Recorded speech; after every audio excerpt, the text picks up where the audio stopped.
What up, though? And welcome to the third and final day of the draft coverage right here on Detroit Lions, and probably your home for Detroit Lions news and rumors. Man, we got the home team in. We got my man, co-creator of Detroit Lions and the Prime Maniac Tim's in the building. He's back in his actual office. What's going on, Tim?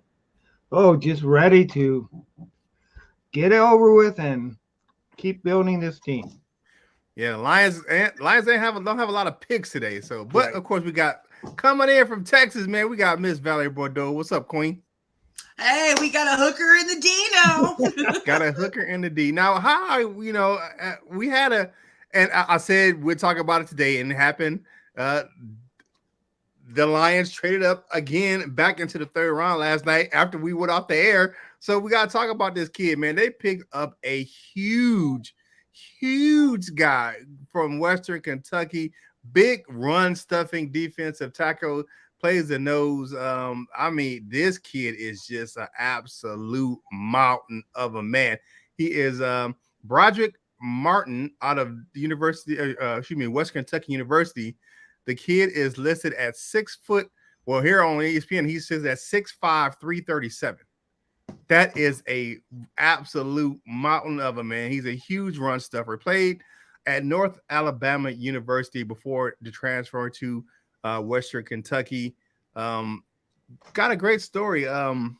Plays inspired by the death of his older brother, died of leukemia. Man, he's a big punishing run stuffer. Man, I like the toughness grade on this kid. Man, he is just bananas.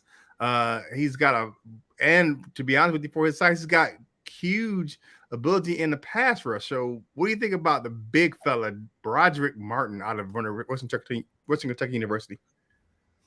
I don't know too much about him, but hey, if he's in Mountain, that's exactly what the Lions need to have a big guy up in the middle with mini fridge and all of that stuff. So yeah, let's go for it. They're filling the needs. They're filling the needs. Yeah, he's the biggest guy. He's the biggest. He's gonna be the biggest player on the Lions. Like he's the biggest. He's like, I need a run stuff. He's a run stuffer. You look at that. I'm all for that right there. Some people say, "Oh, he's a reach for that guy," but I'm like, I don't know about that. I know he's a big run stuffing dude, and that's what we need. And if you stick him next to Aleem McNeil, and then you bring in that's going to be tough to run against. And then you can, switch out Benito Jones and Isaiah Buggs, and that's just going to be wild. But here's the deal. I read a line yesterday. This morning about the Lions draft, and we're talking about those first early in that first 3 rounds. As far as you have picks, all the picks up until Hendon Hooker. We're not talking about Martin, of course. They said all the guys, like at least 4 of the guys could have been the guys they got early, could have went. All of them could have went number 18 because all of them at one time were mocked at the 18th pick in the draft. And I'm like, okay, you look at that. I think the Lions had a good day yesterday, and you're like, you bring in a Brian Branch, then you get Sam Laporta, who was a first round grade as a tight end. You look at Jahmyr Gibbs, was touted to be low first round, second round, that number 2 back, and then Jack Campbell was the number 1 in a lot of drafts. He was the number 1 linebacker.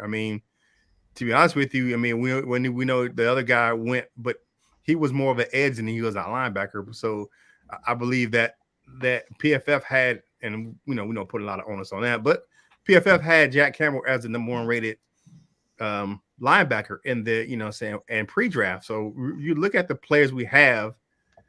We may not have got them in the order they were ranked as far as pre-draft, but we got, if you can flip them around, and they all kind of fit that, where if you looked at where we drafted them, we got some value for some guys. People say we reached on the other, but you can flip them around. They all kind of fit where they should have.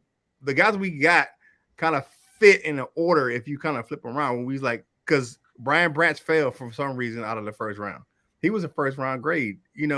I'm like, man, all these guys could have went anywhere from that end of the first round to the beginning of the second round. So I think we got good value, and then we got a quarterback for the future, and Hendon Hooker. So I mean, that's one thing we definitely needed. We needed a quarterback. I mean, I was one of those guys. I wasn't in that realm in the first. I didn't want one in the first round, but third round I would say that was good for me, and we got a good value. And our friend of the show, DSA member over on Woodward Sports, my man Easy said, if Hendon Hooker was healthy, he would be a first. He would have been that third quarterback off the board. It wouldn't have been Anthony Richardson, and I believe that.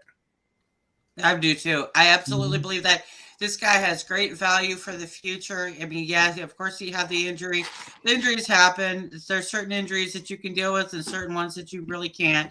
But, you know, I think some of the complaint with this draft is kind of like where the guys got picked and, you know, in paying the contracts. But if you look at it, all the needs have been met in this draft that so far that were really necessary for this team to build into the future. And, you know, they may not have been picked in the right spots, but if you look at it, this draft was so deep in some of these major positions that these guys were going to fall. And, you know, we don't know the medicals on some of these guys too. So this is what kind of happens. This was kind of the sleeper draft I was warning everybody about, that this was not going to be the big sexy draft. This was going to be, you know, this is a deep depth type of draft that you build, and it's just not sexy at all. But yeah, true. And then I also heard that running back was not going to stay until people were after him, and he would not have stayed until 18. So I do got to correct myself. You know, when I said I thought it was early, but from what I heard, and I heard that on Good Morning Football this morning, that people at Texas, they were after him, so he wanted to stay till 18, and let alone the second round. Yeah, and the Texans have been moving up and down the draft board all damn draft. They've been up and down, and they've been trading back in, and they've been moving up and doing a whole bunch of stuff. You look at they needed to though. They needed to though. That team and they had the picks from the Deshaun Watson trade, so they had enough picks to move and do whatever they wanted to do. But like, day 3, rumors are that Swift will be gone today. He will get traded. The Lions will move up into a round and trade away DeAndre Swift. So we'll see with that. Look, all I'm hoping for today is that the Lions trade up that 7th round pick, so we don't have to be here for. Who knows? They might very true. Again later. He's been doing it, but let's what do you call that? I was just looking at and Hendon Hooker. People were saying, well, because his dad went to school with Brad Holmes at North Carolina A&T. They both Aggies down there. That's down the road from me, about an hour in Greensboro. So that's HBCU. But I'm looking at this kid, man. He's a very polished. He's only threw 5 interceptions in the last 2 seasons. I mean, very accurate passer, good athletic. Guy's huge, 6'5". I mean, he's got some very great traits. I mean, just happened to have that, that injury at the end of the year. But that kid was good. He played good in big games. He torched Alabama. I mean, you look at his season. I mean, he was one of the highly touted quarterbacks coming out this year, and unfortunately, the injury dropped him down into the third round. And lucky for us, and he can sit behind a Jared Goff and learn for a year or two. You know what I'm saying? You're not rushed to get him on the field, and you look at a guy that get thrown into the drafted, overdrafted, like reached in high and overdrafted. You got a guy like a Zach Wilson that was overdrafted in the Jets. You know what I'm saying? I know Val making so many jokes about him coming to Detroit. They want the MILF hunter Detroit. But you look at we have the hooker that I said we're going to come in. We got the hooker. We got the hooker. We good with that. We will let the other guy go about his business. But you look at a guy with some of the other guys that kind of like were overdrafted quarterbacks in the first round. Your former quarterback out there in Chicago, Val, Mitchell Trubisky they reached for him. I didn't think that was a good pick. I think they needed to reach for him because they had draft boy at the time. But you look at they skipped the Patrick Mahomes for him. Yeah. It's But you something know wrong what? with scouting But you know department. what though? Mitch Trubisky got a bad rap in Chicago because of fucking Nagy. Okay, because Nagy was a piece of shit. All right, and Trubisky got the raw deal out of that deal because I think Trubisky would have been a lot better off if he would have been coached right from the beginning, but he wasn't. Yeah. So it is what it is. Yeah. This is an update on picks. First pick of the second round. They took a Nick Saldiveri of Old Dominion, went to the New Orleans Saints. So that's one thing we got going on here. You know, got to keep you guys, you know, abreast of what's going on here with the draft picks. All right. So you're looking at what's going on here, man. It's just and what's Trey? I think Trey Lance was overdrafted. I think what's the other guy that played the same college as big guy that played at Washington last year? Oh my god, I can't remember his name. Oh, That it's irritating because he's but I think people reach for him too. I mean, you look at some of these quarterbacks, man, that the first round's a crapshoot anyway, especially I mean, they're loving Bryce Young right now down here, you know, gets hurt, you know, and be like, oh, you know, he's slight of build, but that Michael poor Hurts in the guy game. could barely see over the damn podium. That was so bad. He couldn't even see over the podium. Drew Brees was the same way. Knocked down his passes and stuff. So. Yeah, Drew Brees was the same way. Drew Brees was the same. It's like 5'10". Like you got these guys. This is like shorts. I'm like, yeah. I mean, you don't. I mean, and but it's so hilarious. I'm 5'10", and to think that I'm 5'10", and to think 5'10" is short in the NFL is crazy. Yeah. Yeah, but Let's go. Yeah, in the NFL, Raiders are up right now. Raiders guy getting booed at the podium. Of course. Well, he's in Kansas City. That's a division rival, so you know I can see that. Yeah.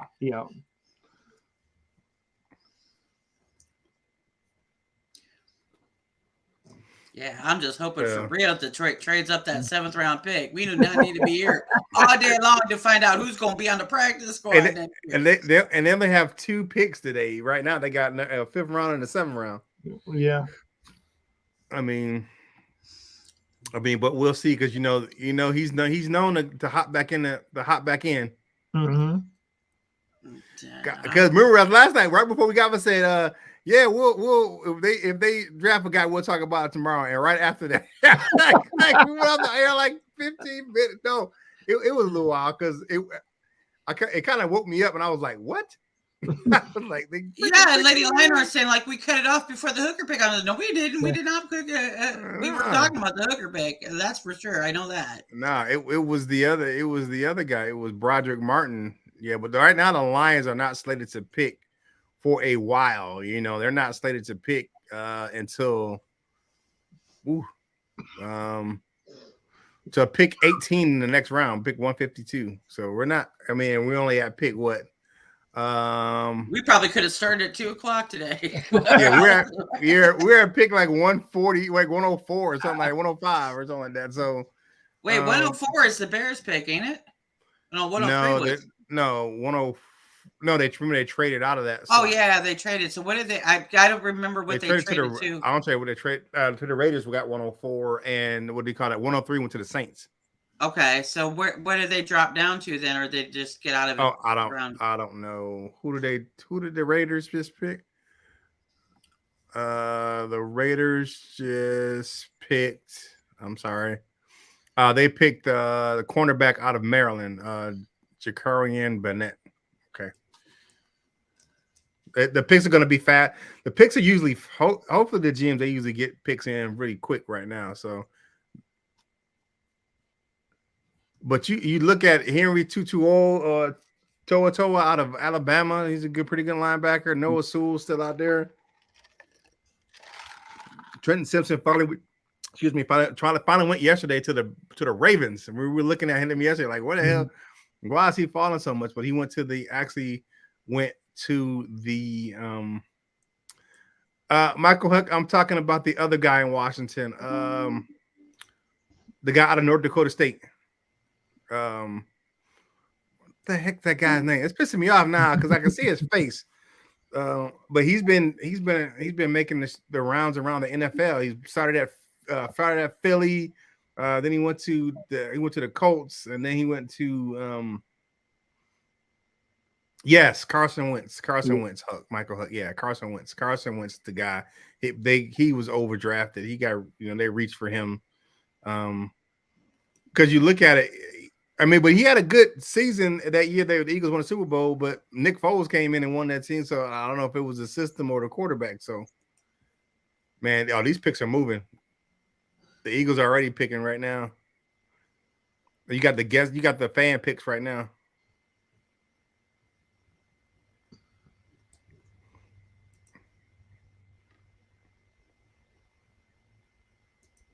Keely Ringo is finally off the board. Another Georgia player to Philly. Oh, wow.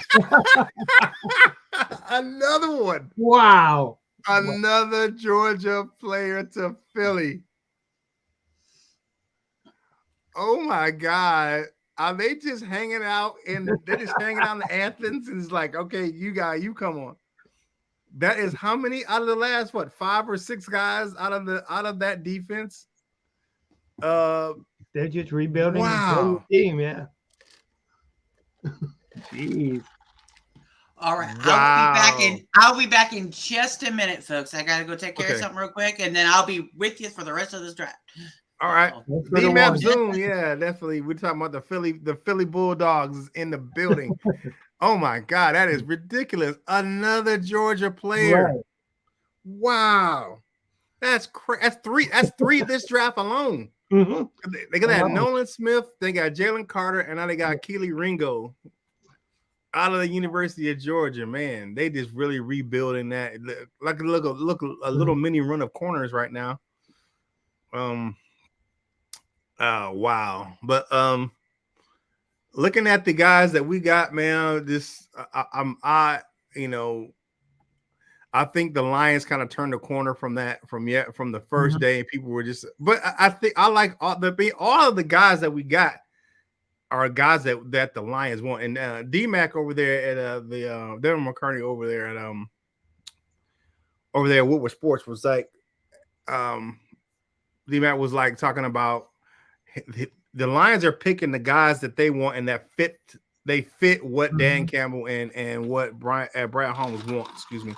So they're like, he's like, screw them. If they're not Dan Campbell guys, or they're not guys that fit into the system, no matter what their name is, who they are, what I'm saying? If they don't fit, they're not going to pick them.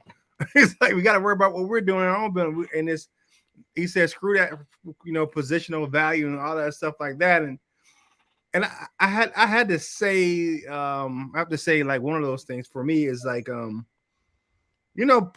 positional value is like a thing that's made by guys that do analytics. That's not a football guy. We got to look at the positions in this play and who plays this and how many snaps and yada, yada, yada. You pick the guys you want to pick for your team. And if they fit, they fit.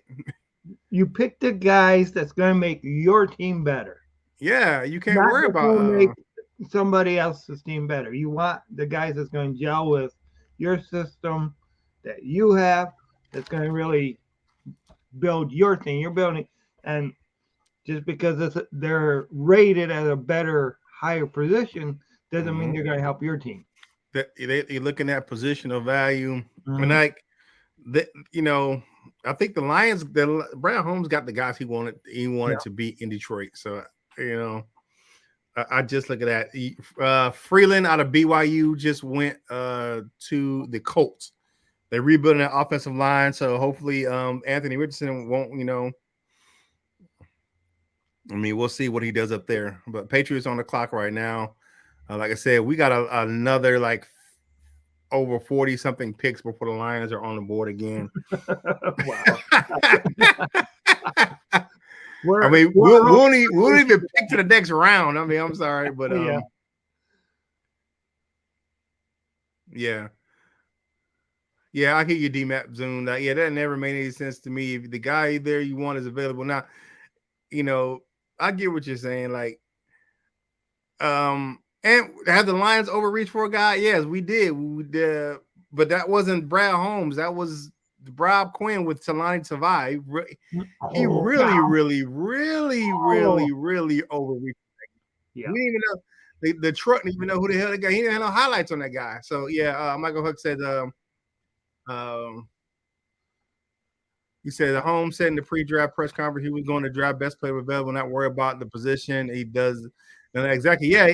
And he said he doesn't put a depth chart in his draft room either. So they put their names on the board. They have their board, and how it falls out, and it is what it is. But I'm happy for the young fellas right now, just for the fact that they got some guys, they got some quality players, they got some guys, like I said, that they all were kind of pre-ranked in that, all kind of bunched up at this kind of the same position. I mean, as far as where they fell in some of the mock drafts, I'm like, what? So I mean, it just kind of looks like but you go and I'm like, wow, Brian Branch and Hendon Hooker, and you get those guys. So I mean, we're actually, like I said, we have 2 picks in this, and on day 3, on day 3, when you have 4 rounds, we got 2 picks. It's better to have the picks. The more picks but we around. So, but we got a lot of picks those first 2 days. Yeah. I mean, you look at it, man. We picked up a lot of players. What is it? It's a ton of players that we got, and I think we got someone just put a Georgia Bulldogs in the middle of the Eagles logo. I'm posting it on Twitter. Oh, that's freaking funny. That's hilarious. Maybe they're going to move out of Philadelphia and go to Georgia. Yeah. Hey, but they got them to the Super Bowl last year, so I can't complain about it. That's true. Yeah, I mean, they helped get those guys. Well, I can't say that because actually 2 of those 2 guys that they drafted from Georgia didn't play a lot in the playoffs because they were hurt, Nakobe Dean and Jordan Davis. But we got 3 more guys this year, so man, that's just crazy. Hey, they're going to make Matt Patricia look good. Man, they're already. Isn't Patricia with the Eagles now? Say again? Isn't Matt Patricia with the Eagles? Yeah, he is, and Darius Slay is asking for a trade because they hired him. Yeah, cut Slay. We'll pick him up, right? They can cut him. Nah, they ain't finna cut him. They just signed a contract. They owe him too much money. Okay. They got to get rid of him right now. So, let's see here. There's Slay for DeAndre Swift. So you look at the guys that we picked up, man. We have 6 picks. I'm liking that. We had 8. We still got 8 right now. We had up to 10, I believe, at one time, but now we got 8, and I think we're gonna use all 8. Mir Gibbs, Jack Campbell, Sam Laporta, Brian Branch, Hendon Hooker. Those guys. And here's the thing: those guys were at the top of the position ranks for their positions. All of them were ranked high at their positions. You know what I'm saying? So, and then we just got a guy that we needed in the middle with that defensive with Broderick Martin. We look at that guy, man. Like I said when we started the show, that's just a mountain of a man, and he's a good run stuffer. So I'm liking what I'm seeing with that. You stick him in there, with that rotational with Benito Jones and Isaiah Buggs and Aleem McNeil, and I mean we'll see. And I think it just needed that. To me, that's just the writing on the wall that Levi Onwuzurike is not going to be on the team this year. It's just he just can't. It just can't. At this point, it's just done. And look at the guys they drafted last year. You look at the 2 guys that we drafted that are kind of interchangeable in that, in that middle of when we go kind of the NASCAR package, when we go lighter, you got Josh Pascal, and then you have a guy like a John Kaminsky. Those guys come in in that third down speed rush package, man. And where does that leave a guy like a Levi Onwuzurike? He's on his way out. You know, just like I've been saying, all the guys whose last name ends with an O are out the door. Oh yeah. Yeah. Here we go. The next pick is in. Let's see what we got. Patriots are picking from New England.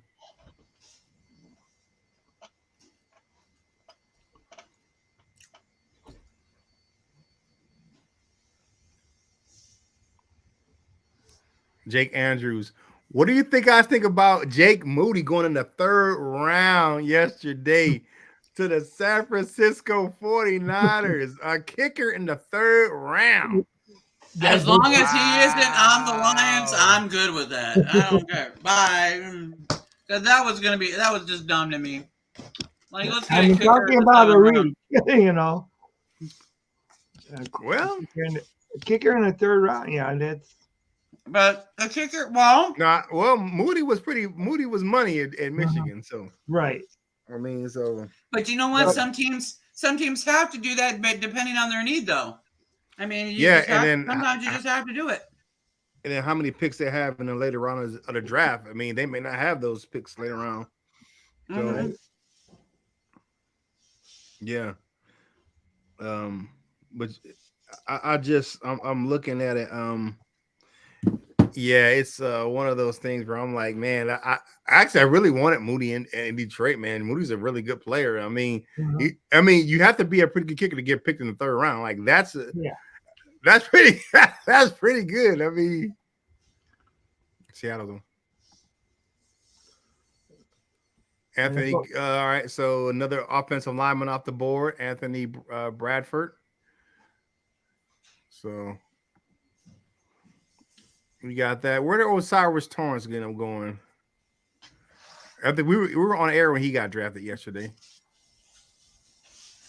I think he went did he go in the second round? I believe so. I don't remember him going. I think he went at the end of the second round. Let's see. Yeah, he went to the Buffalo Bills at the end of the second round. Oh, okay. Yeah, okay. Yeah.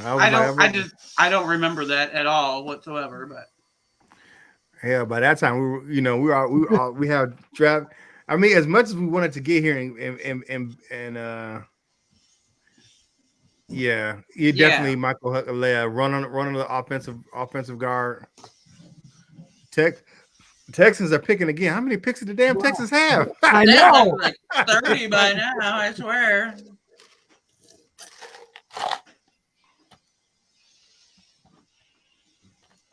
Texans are going to have a whole brand new team. Mm-hmm. Yeah.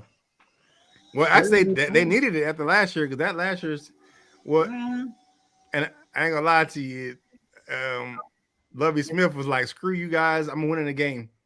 Yep.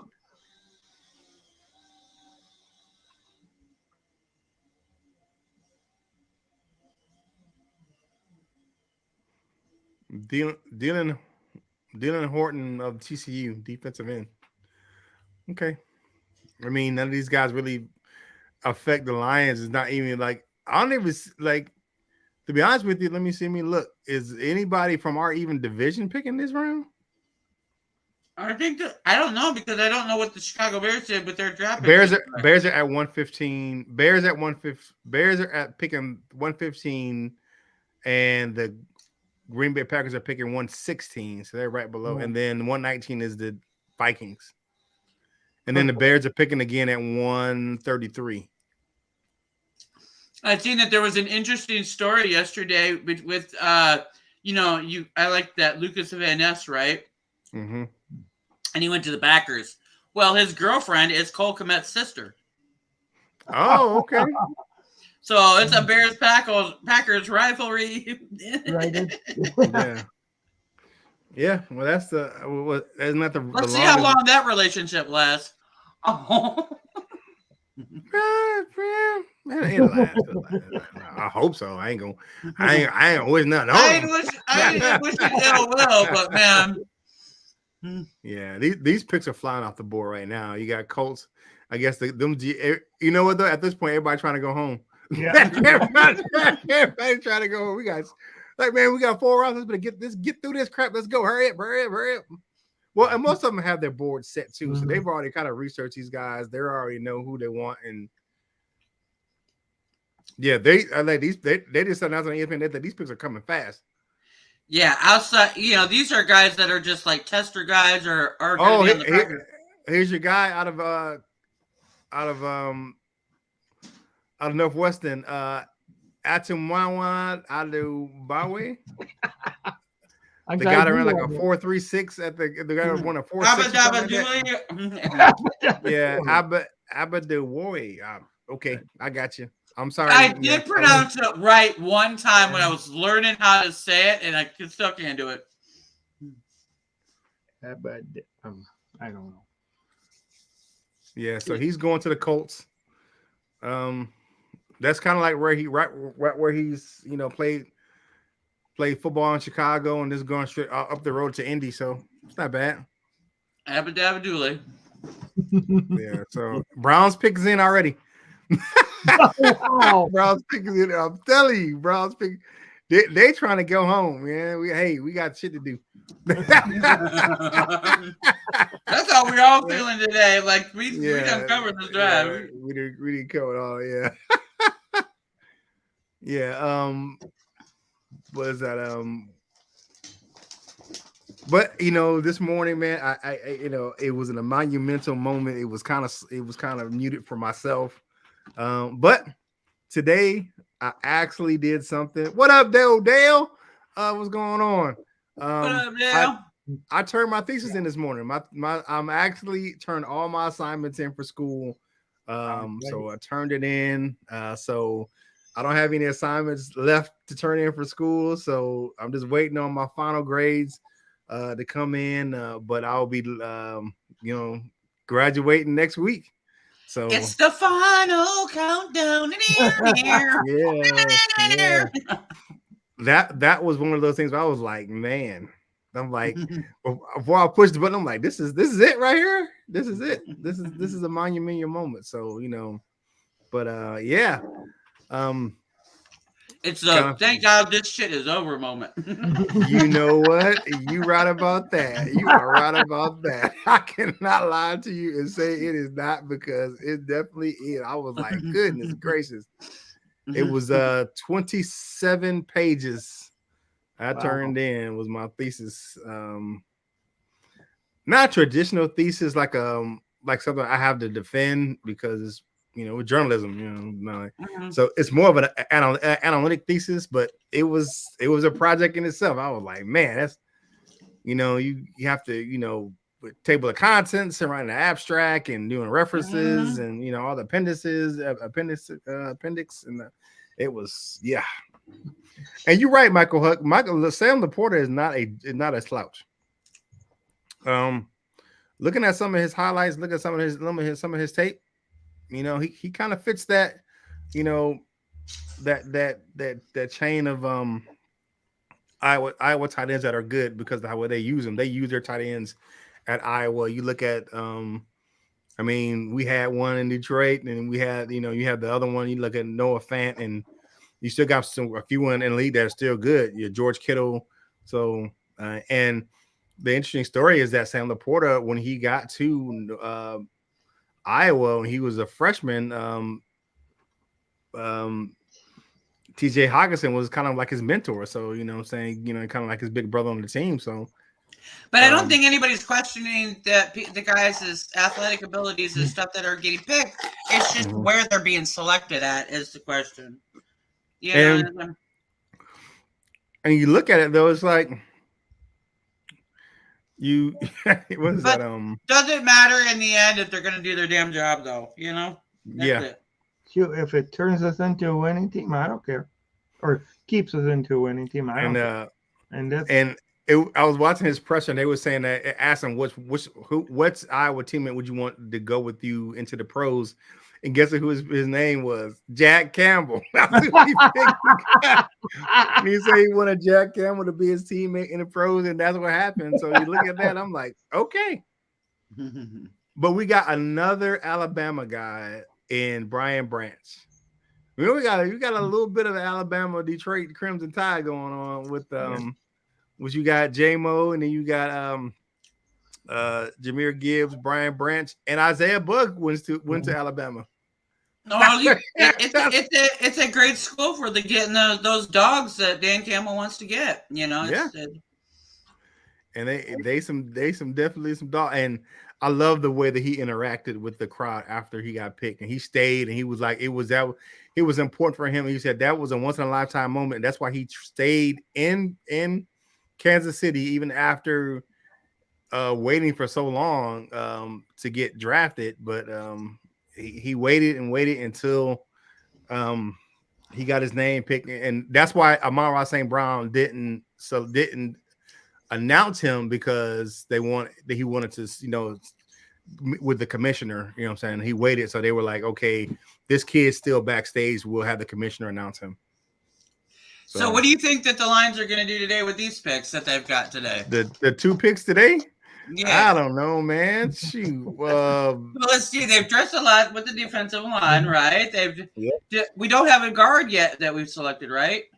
No, but we still got. I mean, we brought in Glasgow and Big V's coming back, so we could go guard.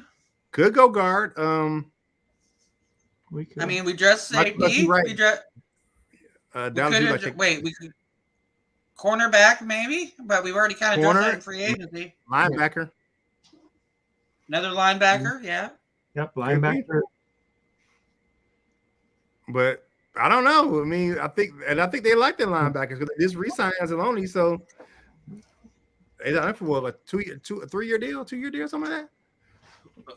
We need a punter or something? No. No, I like Foxy. That's my guy. I like Foxy. Yeah, Fox. Yeah, we need to keep. Yeah, I like Foxy. That's my dude. Mm-hmm. Clark, another cornerback, Clark Phillips out of Utah to the Falcons. They got a lot of corners. This guy Jeff Okuda. Oh, Noah Sewell's name could pop up today. You know what? You're right. Noah Sewell, man. They always bring that up. You think about last year, if he'd have come out last year, he probably would have been a day 2 pick. Mm-hmm. But you know what? The Lions can still take him. That's a family deal. Like they like the family brothers and cousins and whatever. Yeah, Aquara brothers, and hey, we'll see. We'll see. I mean, Penay ain't gonna take it easy on him. He gonna, That's a good thing, right? That's a good thing, right? Penay been pulled him and he probably would pancake him on a block in practice. I can see that happening. He'd be out there, and Penay was like, "Welcome to the pros, Ricky." Hey, little bro, you're not gonna. Yeah, get up, little brother. Yeah. Time for your initiation. Yeah. You're not getting after my quarterback. Oh, the Panthers are picking from Germany. What? Yeah, you got Johnny Hecker over there in Lederhosen. And the Germans are in Panthers jerseys, and he's in Lederhosen. Oh my god. Wait, that's the wrong thing. Oh, they got Zavala. They got the guy. That's the guy I thought the Lions should pick up as a guard. Chandler Zavala. He was in the Detroit for a pre-draft visit. The guard out of North Carolina State. Big dude too. 6'5", 325. It's a big fella. Mm-hmm. That's a big fella. And but I said, except for one of the things I looked at Hendon Hooker, and I looked at the other guys that we picked. Besides Hendon Hooker, because we know he has an injury right now, even when Broderick Martin, all those guys played 12 or more games their last 2 years in college. Like they stayed on the field. And I think that's an emphasis. Like they want guys that can stay on the field. Brian Branch played almost his whole career. I don't remember seeing Brian Branch come off the field in Alabama. He played a lot. He was one of those guys that stayed on the field. So you look at it, it's just one of those things, man. Where are we at? Let's see. I'll tell you which pick we're in. We're getting close to that. The Bears are on the clock, Val. Oh, Bears are on the clock. See, and I had a great day yesterday. Not only did I win that bet against Luke, but 3 out of the 5 guys I selected for the Lions made it to the team. Yep. I was for this, Val. Yep. I'm on fire. So let's see. Let me look at the Lions pick. I tell you, looking at the Lions, I wanted Gibbs, and yeah, that's the guy. The only 2 that didn't make it to the Lions was Van Ness and Gonzalez. Yeah, Gonzo going to play in that cold weather in New England and Patriots. Good luck with that. I know, right? Well, Bears are picking. Let's see, Bears. Oh, they got a from the Bears from the all-flag football team, little girl. She's cute. Oh, I thought that you were about to say that's what they selected in the draft. I was going to laugh my ass off. They get Roshan Johnson out of Texas. What is running he? back? Running back. Yeah, they needed that. He was 6 foot 219. They needed that. I'm not mad at that. He kind of got swallowed up in the old Bijan Robinson, but the guy's a good running back. He's a nasty, violent runner. Good. So yeah. So I ain't mad at that. Yeah. The Bears did pretty well. Yeah, needed somebody after Montgomery's in Detroit. So yeah, you know what? I forgot to officially thank you for letting thank you so much. We really appreciate it. I brought Montgomery I brought y'all a present when you can't hate me as a Bears fan when I bring you a present. I wanted to bring you Robinson too, but he just that's the one. That's the gift that keeps on giving to somebody else. I'm good. We did give them Tim Boyle though. You know that. Oh yeah. Oh, and a lot of other guys. We had T. Tabor, and we've had. Oh yeah. We get your best running back. We give you the shit. See what I get in return. I give you a nice, beautiful gift, and I get garbage in return back. What is up with that, guys? Come on now. You can do better. Do better. Ryan Poles and the guy, they're showing them in the locker room. So, all right, the pick is in their pick is already in for the Packers. These picks are flying off the board.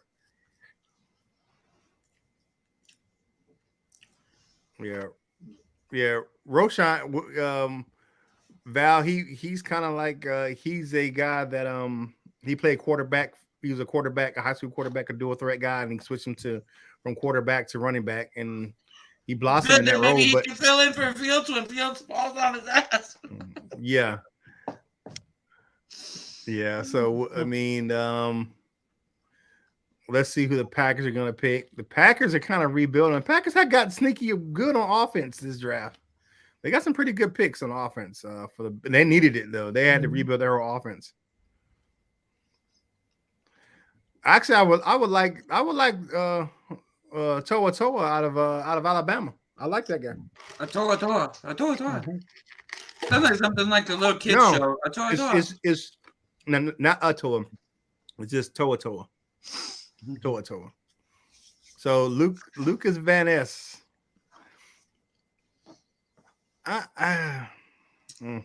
We'll see. We'll see on that one. You know what though? I'm looking at a stat on the. They said that the Vikings finished third in the division. I mean, the Packers finished third in the division last year. Who was responsible for making the Packers finish third in the division last year? Oh my God, it's a Detroit Lions. Oh my goodness. It was us, wasn't it? It was us. We put them on there, man. Oh man, they guys were hanging out with us right Austin the Truth. Welcome to the Prowl Nation. He says the Bears aren't mad that we paid Montgomery $6 million a year. Hey, I think he was worth $6 million a year. That's not a bad price for a running back. $6 million.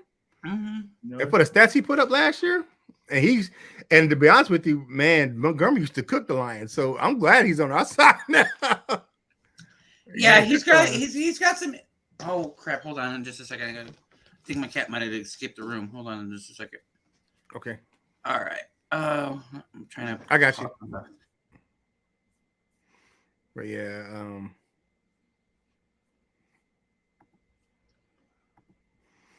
let's see. You know, and we're at the part of the draft now that they don't even stick to it. They don't even announce all the drafts, all the picks on camera. They'll announce it off camera. Oh wow. Yeah, because you'll get to this part now. They just want to get through the draft. So Yeah, get it done. yeah, they just want to get through it.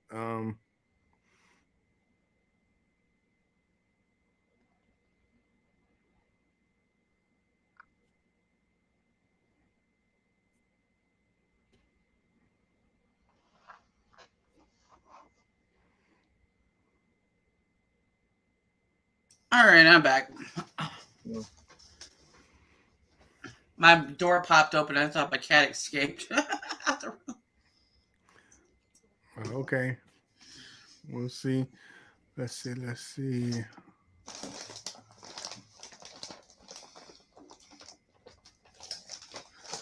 They got it. The guy that usually was drafted was posting the picks. He ain't posting nothing right now. Guess he. Did he fall asleep? Hey, I don't know what's going on with him. So may not be paying attention. May be doing something else. Yeah, who knows? So.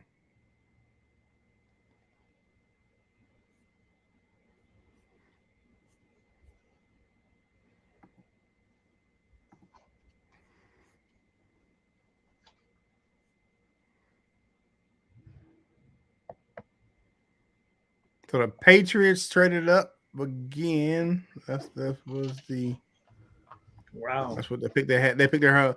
So yeah, they just moved up and traded in, and they just picked Sidney Saul, guard out of Eastern Michigan.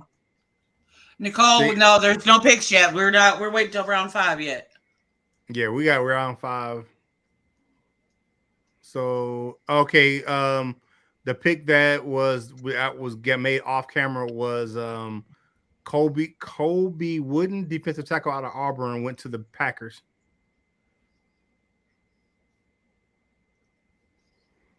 6'3", 274. I mean 6'4", 273. It's a big defensive. He's one of those guys. He can play inside or outside. Kind of that same size as like a Josh Pascal type of guy.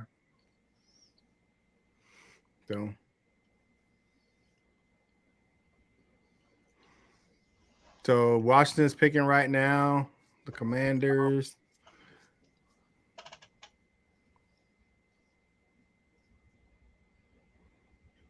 That's the one team that they need a new owner.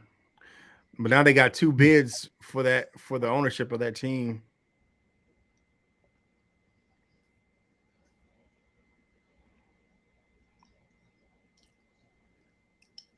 So Colby Wooden for the Packers. I ain't scared of him though. Mm-mm. We're still gonna own the Packers. Yeah, I got Jordan Love to deal with. He ain't gonna do shit. Okay, we got somebody coming in. Who we got coming in right now? We got Larry McChristen back in the building. What's up, Larry? Not much. Afternoon, everybody. Hey, what's going on? We still have another. Let's see. Another hour. Another 130 something picks. 32 picks A lot. before the Lions pick. We got a whole nother round before the Lions pick again. Wow. Well, that happened when they moved up into that late into that 3rd round. That left us with no 4th. Well, we have. Did the Bears pick again or no? I don't think they do. In this round, yeah, they pick at 133. Okay. In this round. Yep. Mm-hmm.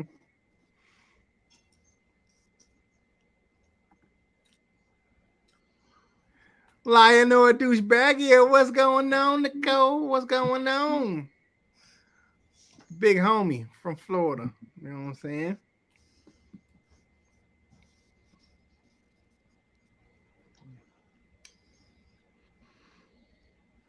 You know, I've been sitting in this chair too long when my Apple Watch tells me it's time to stand up. Time to stand up, man. You've been sitting too long. Start doing exercises while you're doing the show, right? Yeah. It's been sitting down. I need the Apple Watch to tell me to put the food down. Yeah, they got Brandon Daniels out of Utah was the guard that went to the Washington Commanders. Kansas City's on the clock. Yeah, these picks are flying off the board now because I'm telling you, they just like, man, we got shit to do. Right. Yeah, we got stuff to do. Oh my goodness! Nicole saying there was a shooting at FSU last night. She was on the phone with her daughter, and her shelter-in-place order was revoked. Wow! Oh wow! Daughter's okay? Your daughter's okay, Nicole? It was at the dorm right next to hers. Oh man!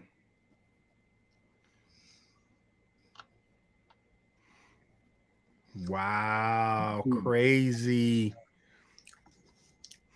And now that with these some of the gun laws down there, they don't have any gun laws in Florida no more. From what they say, anybody could just go get one wherever. Wow. Yeah, so but we won't get into that here. This ain't the forum for, but yeah, Kansas City's on the clock. Kansas City got a few picks this round. I think her daughter's fine. One victim, no deaths. Guy was released from hospital this morning. Okay, good to hear. Let me see who's picking a lot this round. Jacksonville has a few picks this round. Here we go. Oh, is that the guy? Is that the Andy Reid lookalike? No, that's not him. That's the Andy Reid lookalike. At first, I thought it was Andy Reid, and then I got a closer look. I'm like, no, that's not him. Paul Giroux's in the building. Boy, I was messed up yesterday. My computer had a demon in it or something. Yeah. Well, your background's still freaky. Well, I kind of put it in the blur mode. Yeah. Yeah, I was going to change my name to the jazzy one, but it won't do that. But whatever, I'm good. So here I am, all jazzed up, ready to go. So. Yeah, it's gonna be a while, Paul. We got about another hour to go. You might as well take a nap for right now. They got a safety out of Virginia Tech, Shamari Connor. You know who that is, Michael? Let's see.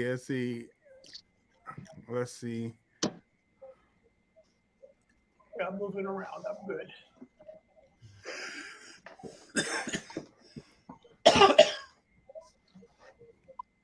Anyways, so his draft is good. There you go. I changed it for you, Paul. Now you the jazzy one. The jazzy one. Yeah. I was gonna play some Al Jarreau music yesterday. Oh man, I like some Al Jarreau, man. That's my guy. I was all frustrated. I had a list of names and draft and everything.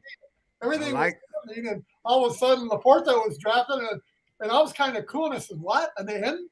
But a lot of these guys they talked in the combine. They already knew who they were going to draft. No, yeah, the Lions had a lot of meeting with some of these guys. So, and all these guys are a good character. And they talk how blessed they are to be a Lion and all that stuff. So it's all good. I'm pretty jazzed about it. I'm cool with it. All right, I'm gonna come off camera for 1 second. I'll be right back, everybody. But yeah, so all right. Got Maniac Tim here. Yep. Yeah, me and Tim, Larry McQuiston, Larry's daughter, who's wearing her Blue's Clues shirt, and maybe she's getting a glue. Larry's son.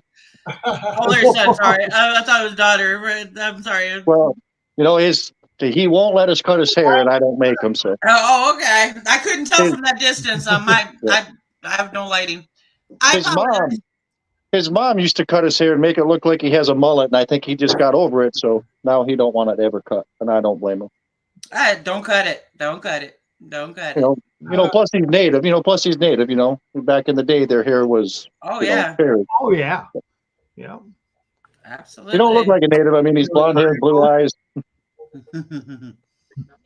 blonde hair, blue eyed Indian. He was on with us a while last. He was on with us last year for a while, I think. All right. Now we got Mr. Reliable, Yep. who's got to be exhausted doing all, running all over creation and doing this draft. I thought I'd jump in and join in for a little bit. Was everybody think of that 330-pounder, our version of the refrigerator that we drafted last night after everybody went off the air? So now you got the fridge and the mini fridge. Yeah. I like the pick. Like, he's going to be a good run stuffer, I think. Yep, and that's what we really needed is a good run stuff because shoot. Yes. Yeah, he will need to be coached for better technique. Right. But they say he moves pretty good for a 330-pounder. Otherwise, I wanted that redhead guy, Cody Mouch from South Dakota, but somebody else got him. Well, I thought I did pretty good. I got 3 out of my 5 guys, so that's pretty good because I'm usually suck at actually the draft selections. Well, I know you had Campbell and Branch. Who was the third? Hooker. Oh, okay. Hooker. Yeah. After they interviewed him, I was going for that Dorian Thompson Robinson guy, but after they talked to Hooker, I really like that guy. So they got, yeah. Future. So I don't have draft coverage with me because I'm not located. So if y'all know what's going on, go ahead and tell us. But Right now, the Jets pick is in. They haven't announced it, but it's in. Okay. Yeah, my TV's in the other room, so I'm just going to go online here and follow the draft that way. Yeah, I haven't got a chance to get completely set up when I came down here. So we don't have a draft pick in the 4th round? No, we don't. Nope. Okay. You have 2 in the 5th and 1 in the 7th, which I hope they trade up so we don't have to be here till 7 o'clock tonight. So somebody in the chat was giving us the F word, calling us all that. And so we were in the 4th and we got out. So I guess to get that last 3rd round pick. What's going on? How many picks do we got in the 5th? We got 1 in the 5th round, right? Or they got 2 now? You had 2 in the 5th and 1 in the 7th. No, it's one of we got 1 in the 5th. We traded the one away yesterday. Okay, so just them 2 left. Okay. We got 152 and then 249. That's it. Wide That's it. receiver, huh? Because the last I saw was maybe I misread it. Let me look. Let me see if I just misread it. Because I was tired as hell. Mm-hmm. Get on Chrome here. If you look on the Lions Twitter page, they had the little tracker thing.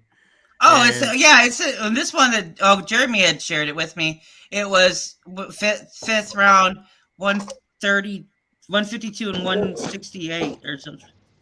Yeah, we traded that pick. We traded it yesterday to move up. Okay. We traded up Jets to get Jets took offensive tackle Carter Warren from Pittsburgh. Oh yeah, I see that. They need to trade that 7th round. Jesus. Yeah, especially, kickers are gone now. Like 2 kickers already. I can't believe that. Moody went to the 49ers in the 3rd round. That was crazy. And then New England just took 1 in the 4th. Yep. Well, I'm also a Niner fan and a Raider fan, so the Raiders got Tyree Wilson, and they got that other tight end there. Mr. Reliable Michael Hooker's in the building, baby. Loving that yellow shirt, man. Yeah. Yellow. I had to put me some pot stickers in my air fryer. I got a little hungry, so I haven't ate lunch yet. Yeah, I was eating sandwiches. Yeah. Oh man, Philippines on demand. What's going on? I hadn't seen that name in a long time, man. POD is in the building. What's going on, fella? Man, that is our friend over there in the Philippines, man. We haven't talked to in a long, long while, man. I remember you, Philippines on demand. That was my guy right there. Hey, what's up? Yeah, we have it. We do remember you. We've been waiting for you to be back here. Yeah, and good to hear, Lady Lionel, that your daughter's fine, man. I'm good. I'm good with that. Sorry, yeah, man. We were on Philippines on Demand. We got you, baby. We And know who Ramon, you the New is. Age one says, let's get Sewell in a guard. Exactly what I had said earlier. Yeah, yeah, exactly what you said. Yeah, Sewell in the guard. So.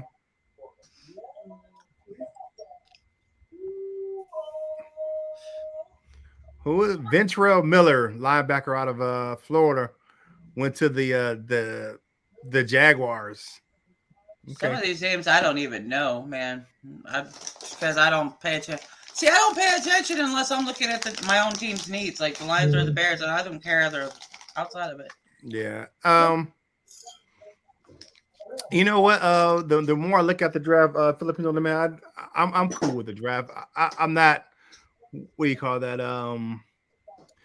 Overly, hey, we had this guy. I'm not excited about it, but I'm good. I'm good with it because we got some guys that fill some needs, and I like the direction the team is going. So let's see.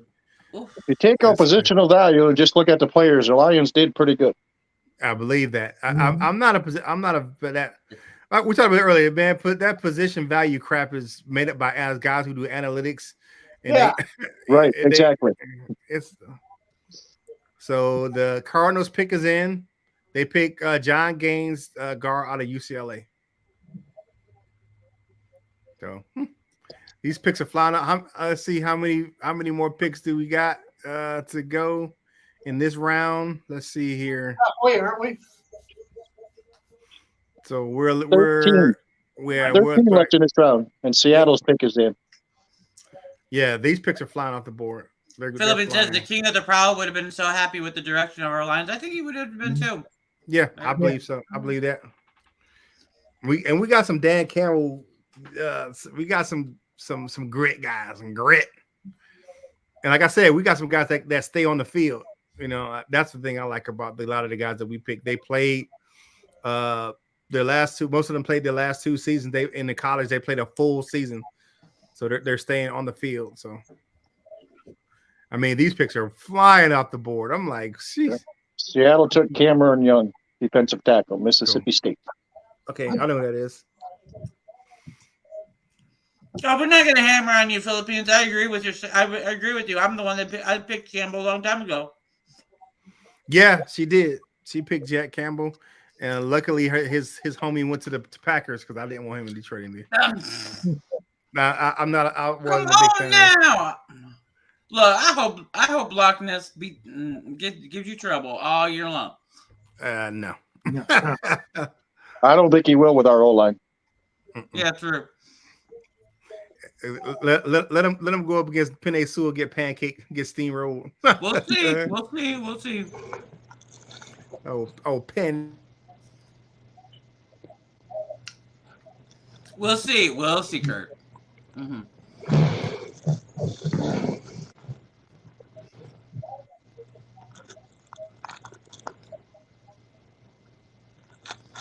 So anybody have a clue who may be available for us? Maybe as a wide receiver. Anybody has any list of receivers left? I don't have any lists on me. No. I don't have a clue who's available. I don't think the Lions are going to go receiver anyway. Yeah, we're in the ozone. They already got too many wide receivers as it is.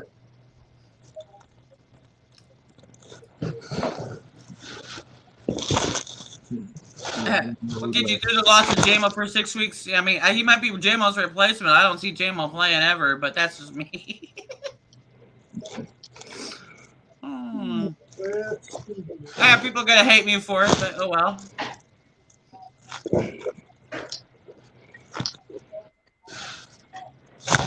I have a kind of idea. I've had an idea, and I've been like 3 out of 5 with him. So I'm actually, this is actually draft I've been able to predict because I understand Holmes better than anybody else.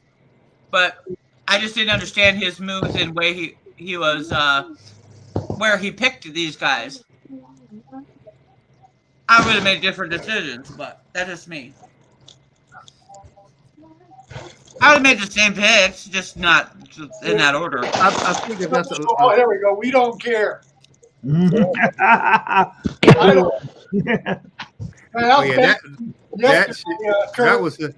that was when I saw that in his presser on the first night.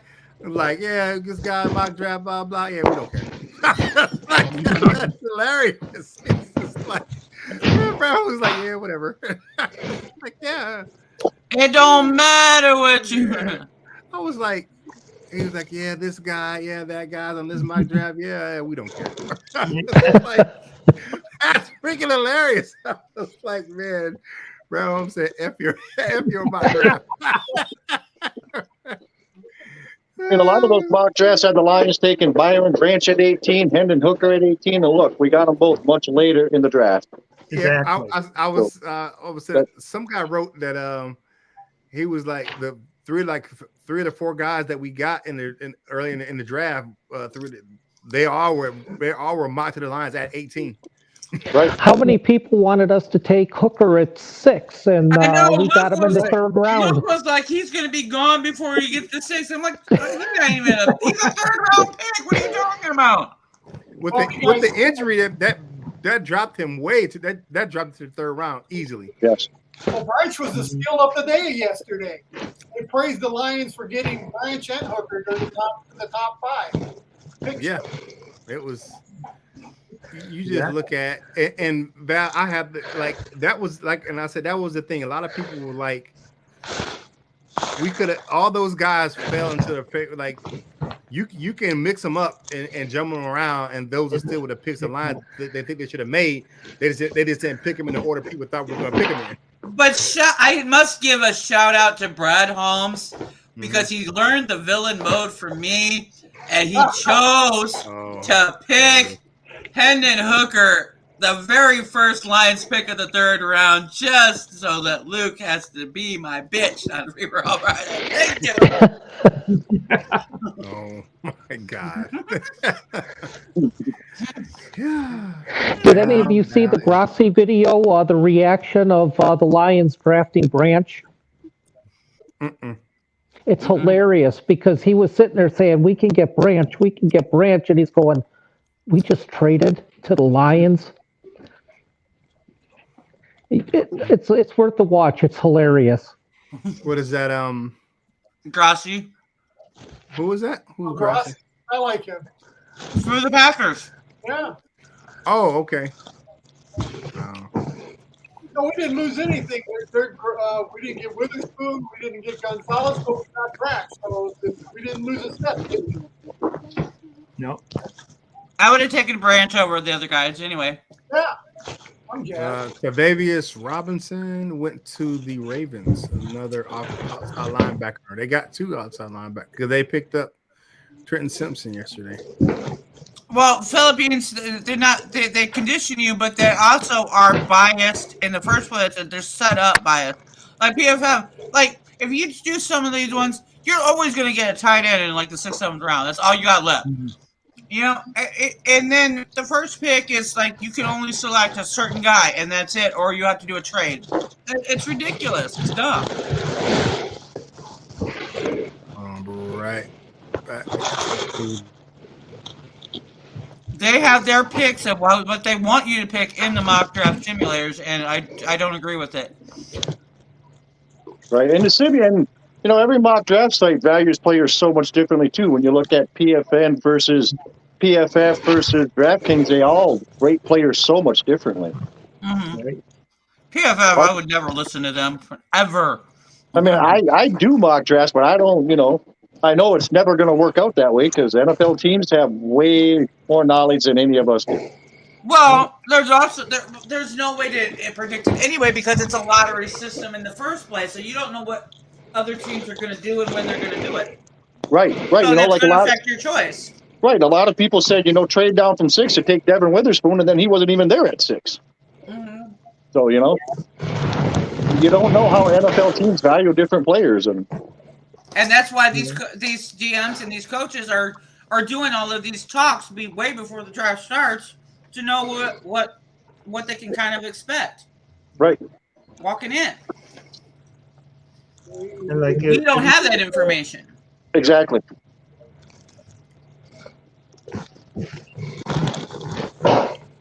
Round select Isaiah McGuire, edge from Missouri.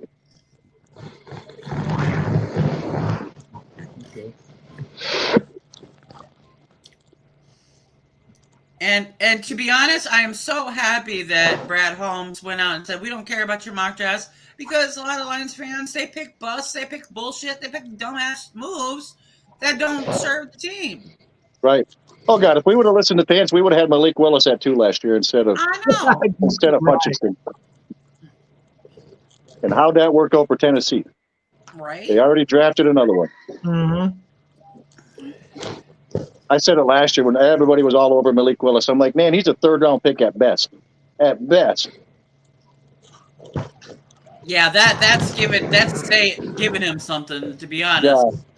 Yeah, and I only said 3rd round last year because it was a horrible quarterback class last year. Right? Oh, Swift is going to be gone. And Swift, we already knew Swift was going to be gone before this draft started. Mm-hmm. It's just a matter of time and how. You think they're going to trade him today? I hope they kind of. I would like them to deal him today and get some picks this year. I mean, why not? They would have to. I think they would have to package him with. I'm hoping they package him with that 7th round and get that 7th round off the board. Right? Yeah, we don't need a 7th round anymore. You know. No more Moody. I would have used the 2nd round or 7th round for a kicker. 3rd round for Moody. If they don't get rid of him today, they'll get rid of him when they start signing these contracts and doing all these contracts after the draft is over. I'd kind of like to keep him because right now he's healed and he'll be great until he gets injured again. But they'll figure it out. There's no rush to get him out the door. It's off season. No, because if nothing else, he's a good depth piece. I mean,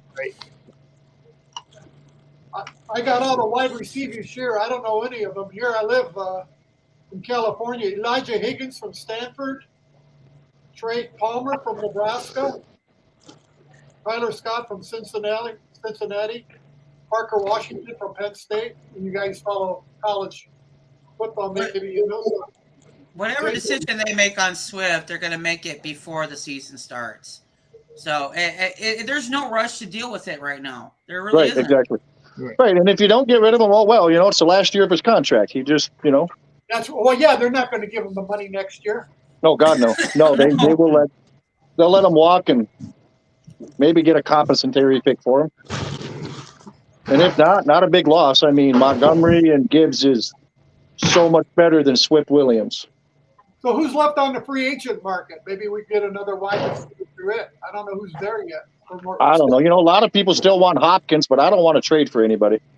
No, I don't want to get anybody on the market right now. No. There's not a need to trade for anybody right now. No. Why is it an obsession to get somebody that's on the market right now when you're trying to build? Lions have a lot of. I don't want to say a lot of Lions fans. You know, that small vocal part of them always want that shiny thing. Always. And Hopkins is that shiny thing.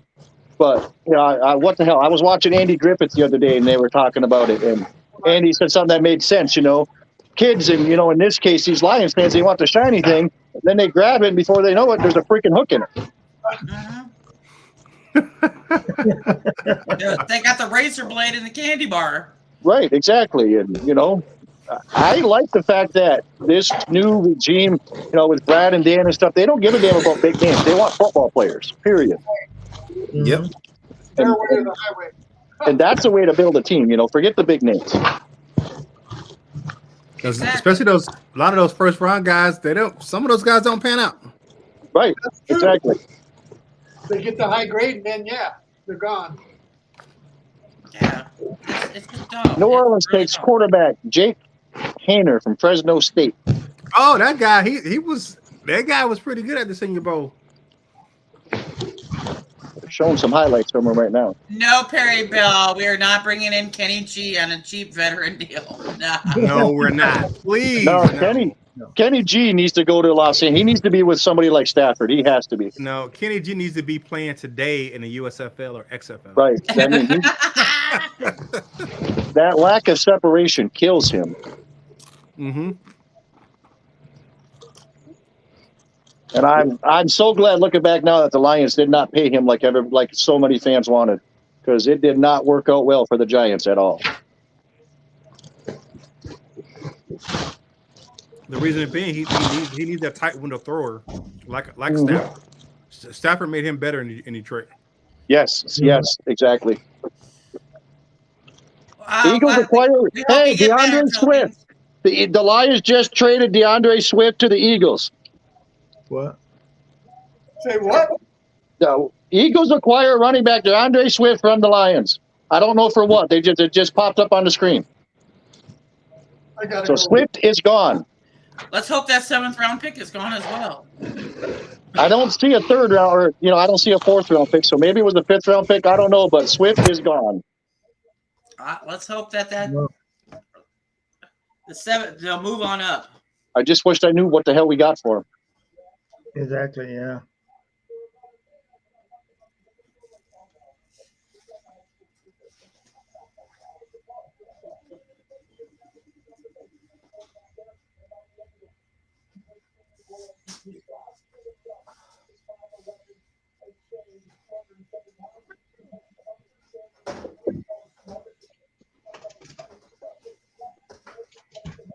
Let's check out Twitter. Maybe Twitter knows what the hell we traded him for.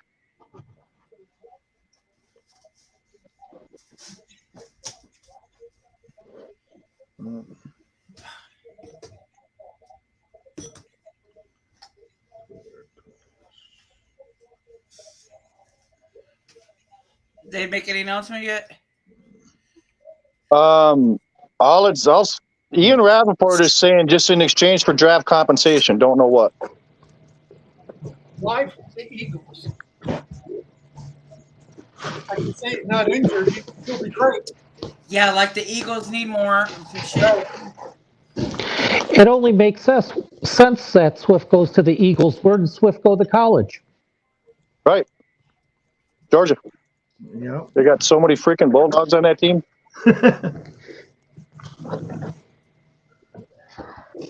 Curt, you're muted.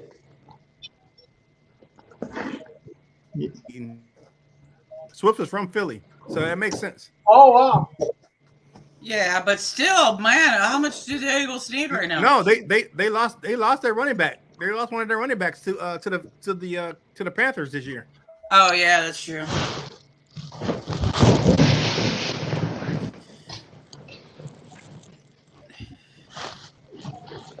So here's the deal. They got a 2025 4th round, and they got a 7th round this year.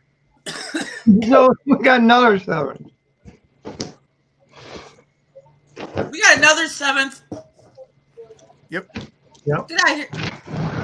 Hey, you heard that right, man. Yes, So we got a future 4th and a 7th this year. That's actually pretty good compensation for Swift, I think. That Yeah, a 4th round. my voodoo is working in the reverse today. Come on now. We need to get this shit together. No, hopefully they trade these 7th round picks and move up. Yeah, right? Hope we did 2 7th rounds. Let's keep wheeling and dealing, Brad. Come on, wheel and deal. Los Angeles Rams select Stetson Bennett. They took Stetson Bennett, the little guy out of Georgia. Yeah, they took Stetson Bennett. We got a 7th this year and a 4th for next year, right? That's what we got for that trade. That's what Ian Rappaport was reporting. Yeah. He says 2025 4th plus moving up in this year's 7th round. It would be the following year, not next year. I'm okay with that compensation. yeah. Yeah, I'm good okay with with that. it. For an often injured running back, I think that's better than I thought they were going to get.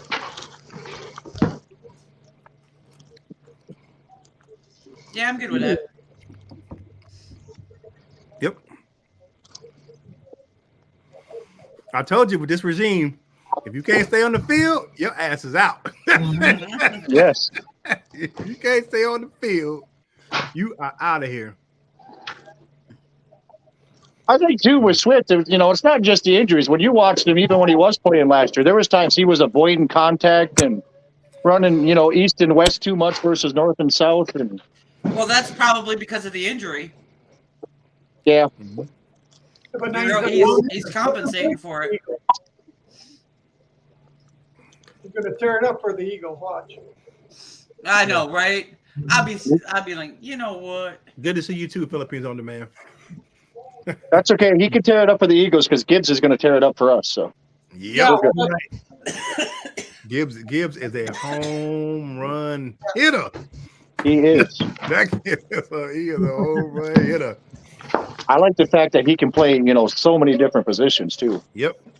That kid, when I saw him run a 4.36, I'm like, good night. But and it is just like he doesn't, but his speed transfers to the field too. Because you got some guys that run the 40 fast, their speed that they play on the field is not the same. He plays fast on the field as well. So that kid is a home run hit. When they took him, I'm like, yeah, Swift, he's gone. See ya. And David Montgomery's like, shit, I should have waited. I could have got 32. So we got a new backfield and a new running back. New running back coach. Think about this. I mean, like we pretty much got a new. Yeah, we got a whole new backfield around. Yeah. Coach, running backs. Yep. It truly makes us more of a dual threat offense. I mean, if you stop the pass, good luck stopping both running backs, and if you stop them, good luck stopping the weapons at receiver. I mean, this offense is set up to do very well. Exactly. And I can't wait. It's my first year having season tickets. I will be at every game except Thanksgiving. Awesome. And the only reason I won't be at Thanksgiving, I run a half marathon in Atlanta, Georgia that day. Oh, okay. And there's no way I can make it back in time. So I'll be giving away 4 tickets to that day. So Right here. Maybe I'll have you guys give them away on the show or something as some kind of a prize or something.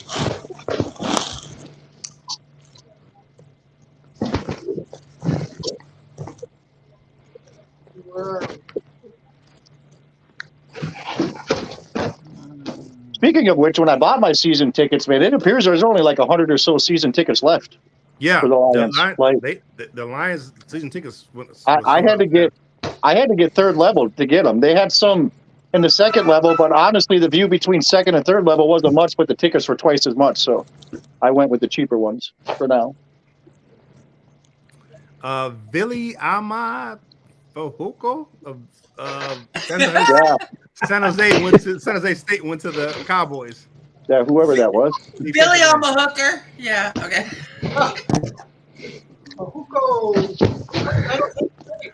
Val and I'm glad we're on YouTube, because if we were actually on some kind of real network, man, with like SEC rules, man, we've been shut off the air. This is why I'm not in professional sports, because I'd have been kicked off the air a long time ago. Oh, did you hear the flub that some reporter made about Jalen Carter? No. Oh man, it was. Micah Parsons gone off on Carter also. I didn't read it. She said he was she said she was trying to say big fella, and she said Big D, but she actually said the word out on camera. I was like, that would have been my dumb ass. I would have done that too. I was like, wow. Oh, that was crazy.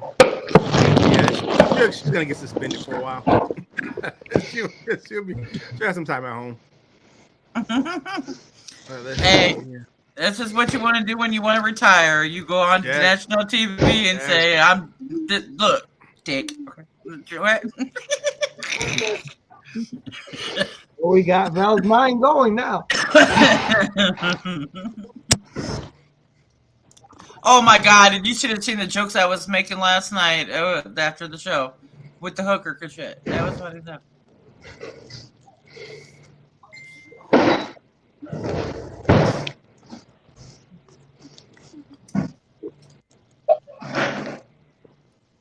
There is another. What the hell is this? So Who the hell is destroying their house? Larry? No, it's not me. 1:30. So we got another.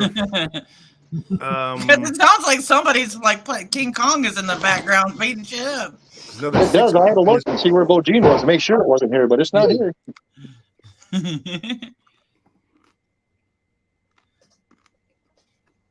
Maybe it was Mr. Reliable. What did I do this time? Hear that. Why the Eagles?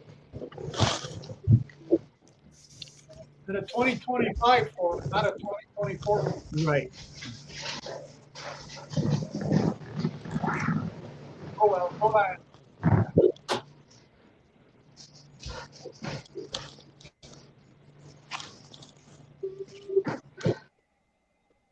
Yeah, somebody was like they had it was like some furniture moving back there. Yeah, I know. That's what I'm saying. I think it's on Michael's end because every time Michael goes out, it's not there. Well, I got my headphones in, so I'm not sure, and I have nothing else on. We swapped 7th round picks. The Eagles receive our 7th round pick. We get their 7th round pick. Okay, so it'll be They just showed it on TV. So we moved up, or we moved up or down. We moved up. Or It's we got pick 219. Yes, 219, and we had what 249, I think. So yeah. We have what? How many picks do we have? 3, 4 now? No, we still have the same number of picks. Still got 5. We still got 1 in the 5th and 1 in the 7th. We just moved up. I thought we got another one in the 7th for this year. No, we swapped. We swapped 249 for 119, a 4th, and Swift. Okay. So we don't have that 7th round no more now? No, we have moved up. We have 219 now instead of 249 in the 7th. Oh, okay. Right. Okay. Well, at least we're getting closer. Jesus. I didn't know we even had a 7. Yeah, we picked one up yesterday sometime. At some point, we picked one up. Oh, okay. In one of those multiple trades that we did. I don't remember which one, but. Yeah, there's so many of them. Isn't that something? Right. That's great. So many trades. Mm-hmm. Brad is not afraid to trade down for sure. Yeah. Oh, he says he's got the knack now. Yes. He knows how to flow. He's a wheeler and a dealer.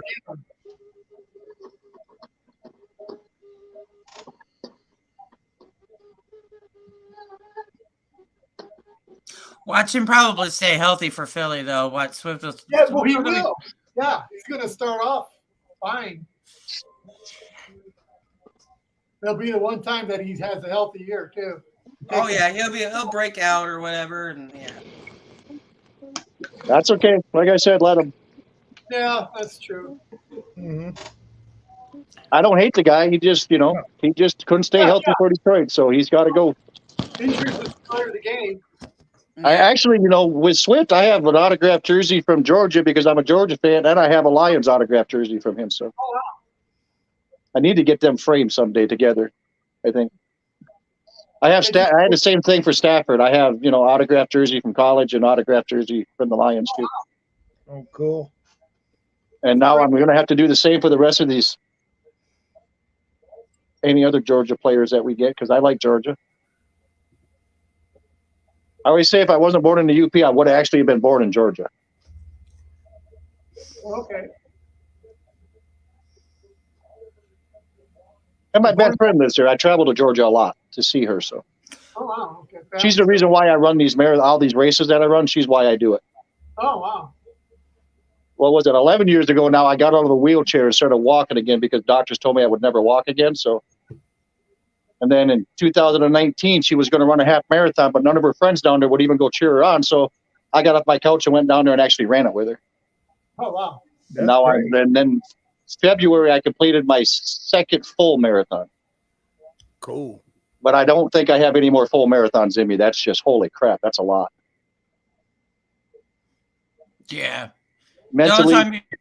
If you ever see me running, I'm about to meet Jesus. So that's not a good thing. When I run those full marathons, I swear, I think there's points that I have met Jesus. Like, why am I doing this? This is stupid.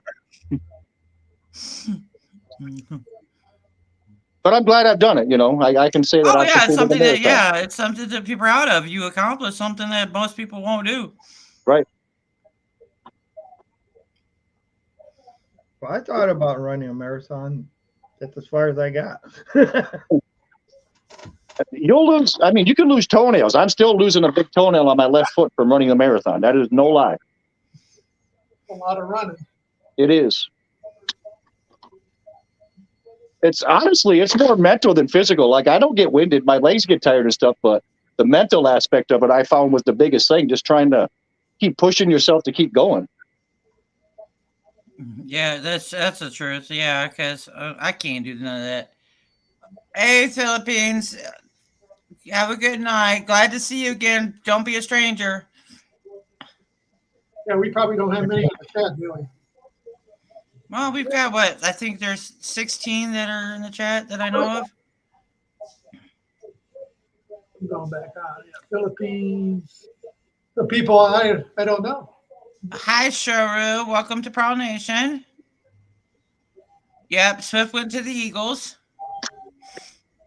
Baba Swift. All right. Chicago is on the clock. Chicago. Chicago. Who do you think their pick is going to be, Val? Oh, they gotta. I don't know who they gotta be doing more with the defense. This has got to be a defensive pick. Steelers took Nick Herbert, linebacker from Wisconsin. Herbig, whatever his name is.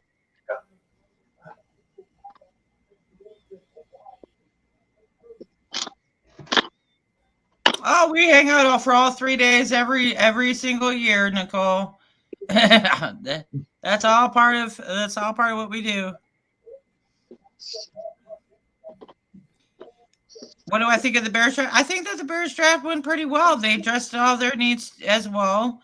I don't know too much about the guys that they've selected for the most part, but at least I know that the needs have been met so far. So I'm not mad or upset with it. I think the Bears did well with their draft.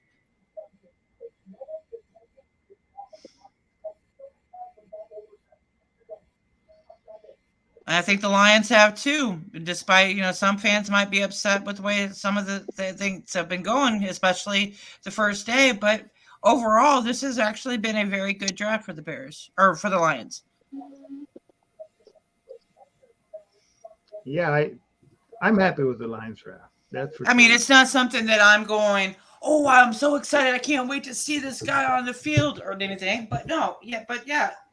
I want to see how that, to be honest, I want to see how our running back looks now, how our running game looks. I want to see the overall team meld together. I think that's more rather than I'm excited to see this guy or that guy. Excuse me. But yeah, I want to see how it all gets put together because this is an actual critical year for Holmes in the build process. This is where you build the whole meat and you put meat on the skeleton of the bones of the team. The Bears pick is in. I got an Air Force guy. Tyler Scott, wide receiver, Cincinnati. Oh, they went wide receiver. Okay, they needed that too. Yeah. I don't know who that guy is, but okay. Yeah, well. 5'9", 7'8", 177 pounds. Looks like he's got some speed. Yeah, he's They're showing him out running a whole lot of people.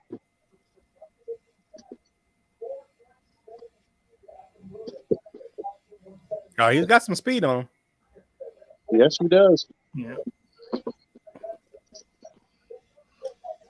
Just, do I think that they've done enough to see what they have in Fields? Well, let's see. They bulked up the O-line. They're getting wide receiver, running back help. We'll see. I don't think they're 100% there, but they've pretty much. I'm thinking about 60 to 70% built what they needed to do.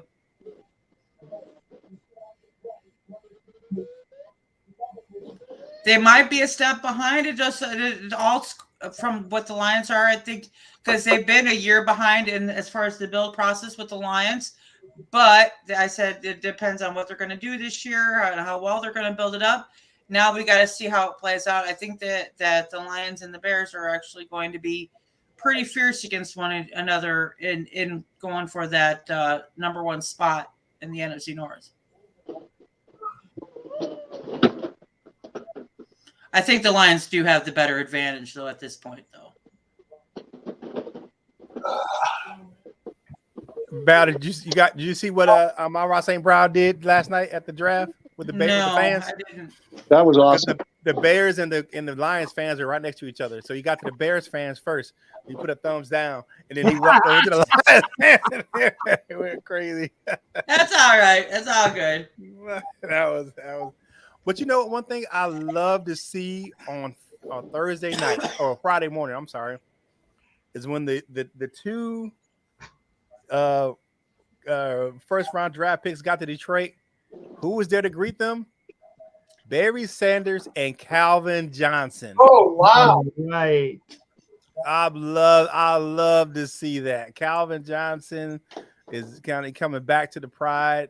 I love to see that, man. It was like when he got greeted by, because Barry Sanders has been there for a minute. You know, he's kind of a part of that the new staff. You know, doing his ambassador role. But to see Calvin Johnson there, I was happy. I was very happy to see him greeting those guys when they came in, and I'm like, man, that's to have him back in the fold and doing stuff like that. That means that relationship is, you know, definitely been healed, man. And you know, hopefully we see him around the team more, especially this season. I want to see Calvin Johnson a lot. I liked him a lot, so I want to see him around this season a lot. Yeah, so I'm looking forward to that. And if he can, I'll make it up to Detroit Lions. If he's giving out some of his primitive products, I definitely would take some of those. Yeah. Yeah. He's giving out some of those in the stadium. Like LL says, if you're gonna get, just send it to me for free and I'll buy it. Yeah. I've had some of those products. They're pretty damn good. Okay. Yeah, it's probably really good. Hold on.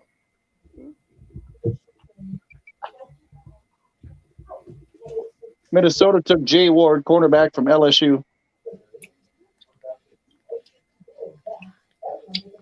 Anybody take Dorian Thompson-Robinson yet? Nah. Not that I know of. He's going to be a guy. He's going to be in the late rounds. He's going to be probably sixth round. I watched him play on the West Coast. I liked him. He was somebody that he was the quarterback when I did mock drafts. I really liked for the Lions late. If we didn't take one early, Yeah. Yes, yeah, late. But he's a little more. I describe him as a more agile Jared Goff, which is perfect, you know, for what the Lions need. He's good in the pocket. He's accurate.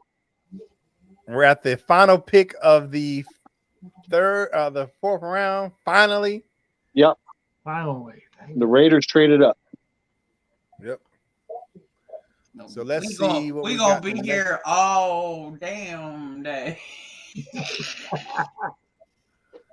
So the Lions pick 152. They're pick 18 in the fifth round. So 152. We're 18 picks away. That's a lot. Well, they've been going pretty fast though. They are going fast. But they'll start going faster too, because congratulations to my man DeAndre Swift for going back home to Philly. Again, going back home. You know what I'm saying? That's what's up. I like DeAndre Swift, but I'm happy he's going somewhere. Hopefully he can get healthy and play more in Philly. You know what I'm saying? As long as he ain't playing us. We'll see him in the NFC Championship game if he's still healthy. Well, the Lions really needed to draft Gibbs at 12. Yeah. They needed that guarantee to get him, because if they went up and got Bijan at the Falcons, or 7 or 8, this next thing to happen, and somebody grabbed the Lions were stuck. And I think Gibbs fits what we need more than Beijing did. Yeah, because Bijan's a bell cow. I think we have that with David Montgomery. We got that. Yes. We got that Yes. the bruising back in Montgomery. So, because I seen them put some guys on their back for real. Well, I watched the highlights with Bijan, and I thought he was going to be the Barry Sanders, and then I seen the highlights with Gibbs, and he was the one with the moves. Oh yeah, he's very elusive. Yeah, he's very elusive. He's elusive. He's fast. He's a better. We really got better versions of Jamal Williams and DeAndre Swift is what we did with Montgomery and Gibbs. Mm-hmm. And healthier versions. Healthier versions. Stay on the field. Yes, especially with Swift. Yes. Well, I don't know. Montgomery might have an issue a little bit with staying on the field at times. So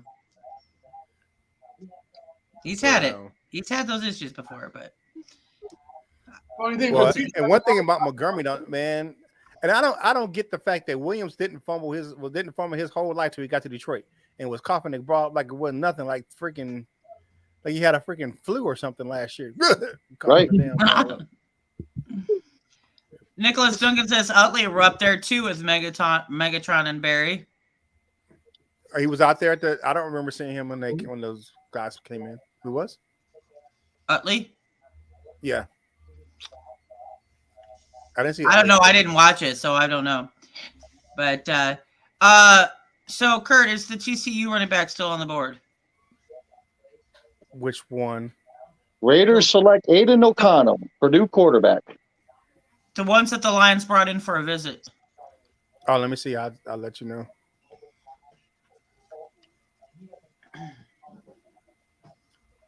I will let you know. TCU. Kendra Miller?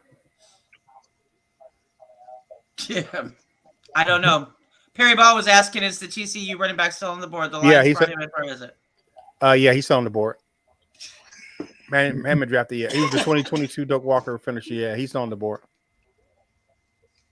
No, I'm sorry. He went in the third round, pick 71. Yeah, the Ramon says he went in the third round. Third round, pick 71. I'm sorry. Nope, he's off the board. He went to the Saints, actually.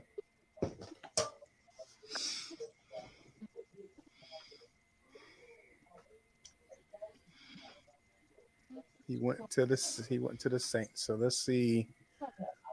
We're at now. The Jaguars are on the clock. As we shift into round 5, finally.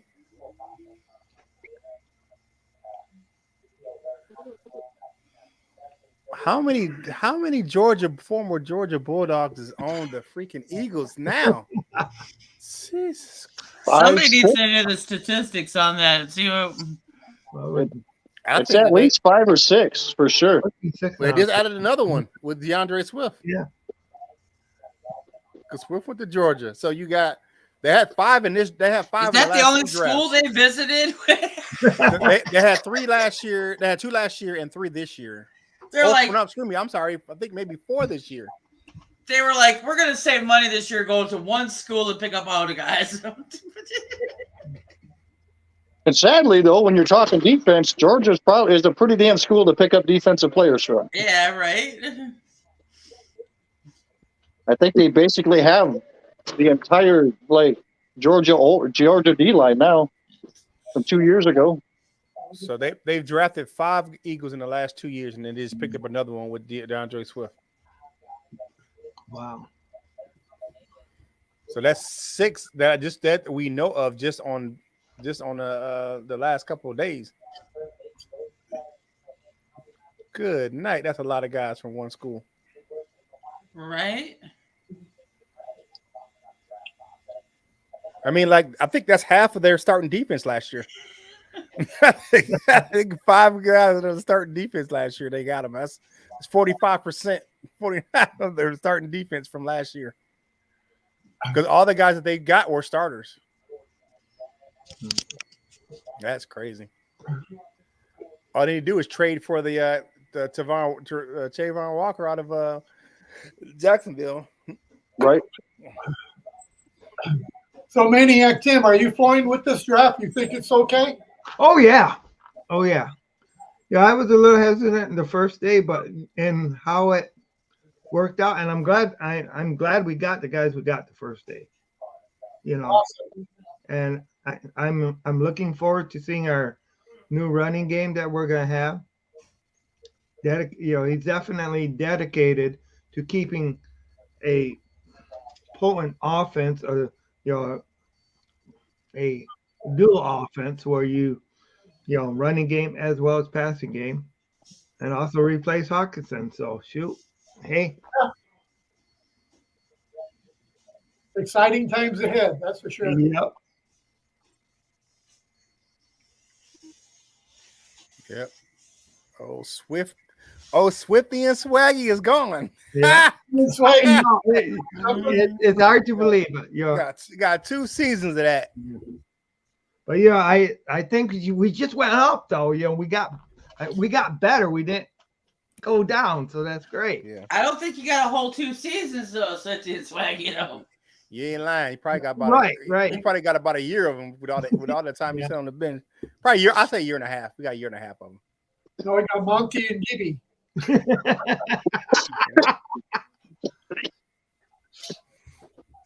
That's so wrong. It is. The Lions got swifty with it. Okay. We got. I mean, We left. I definitely like our. I mean, I like our. I mean, can you say I can't say we didn't upgrade because we did. Right. That's what I'm saying. You upgrade. You make an upgrade like that. Mm-hmm. What can you say to Brad Holmes? Nothing. Good job. Yeah, exactly. I'm like, okay.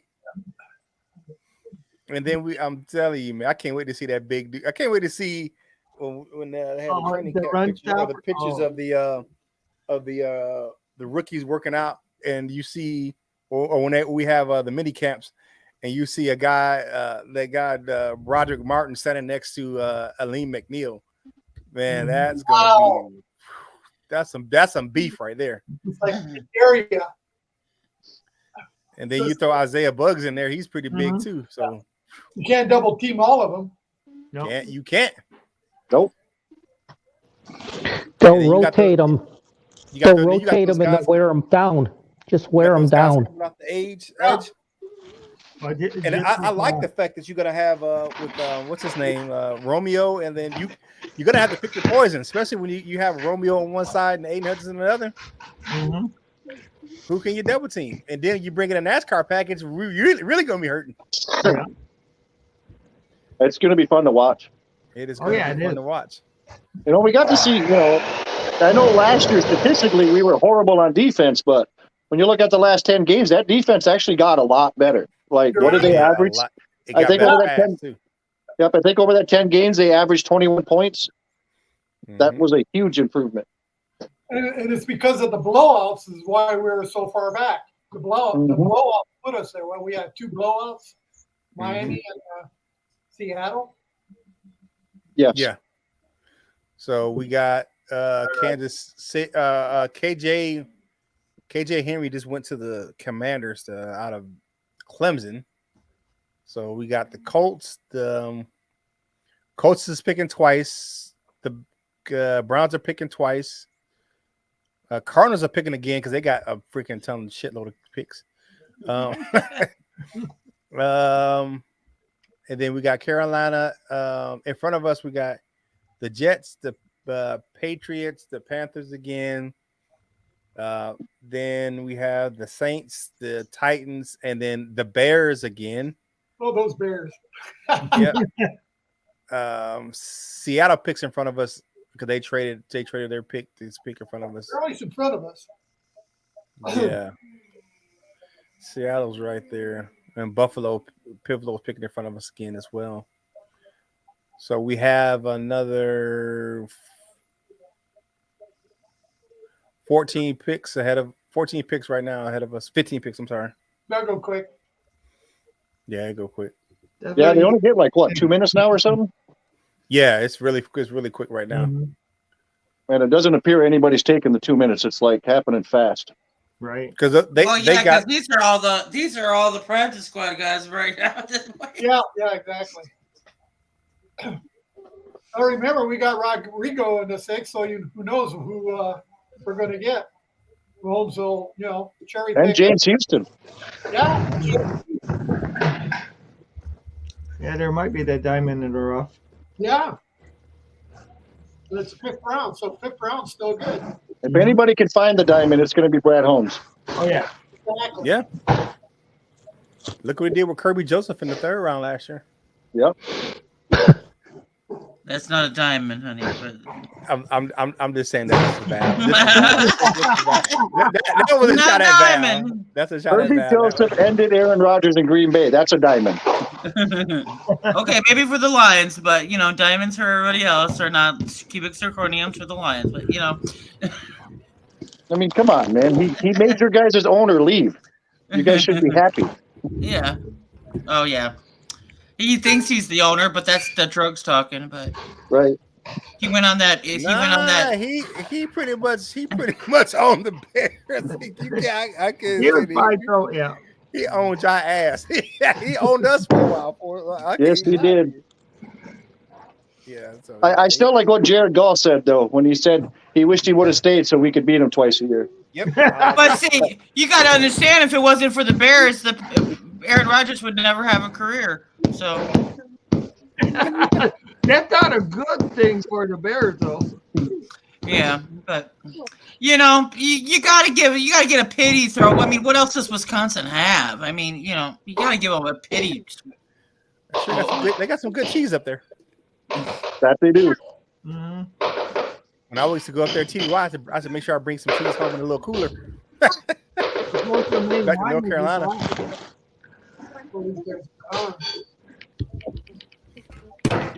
He used to pack me a little cooler so I could bring it back on the plane. Give me some cheese before I left. I'm fine without having no Wisconsin cheese. The hell is doing construction?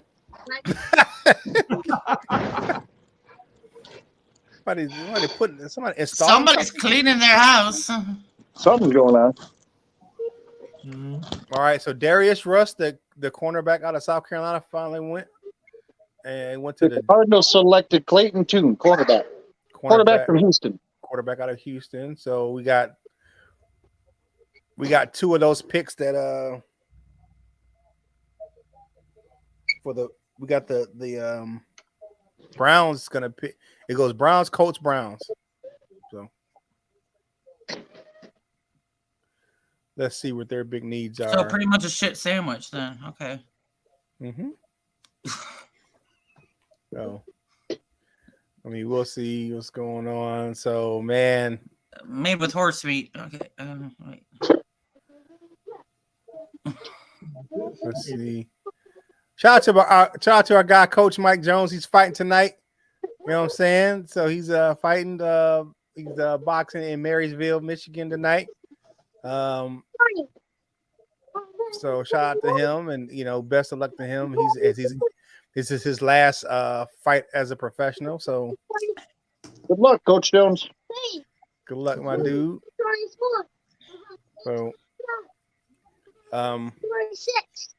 fight starts at 6:30 tonight Eastern Standard Time. So congratulations and good luck to him, man. Good luck to him.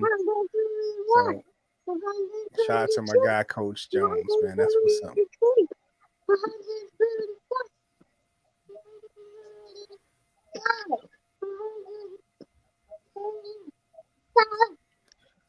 That's how I feel about this draft. 175, 178. That's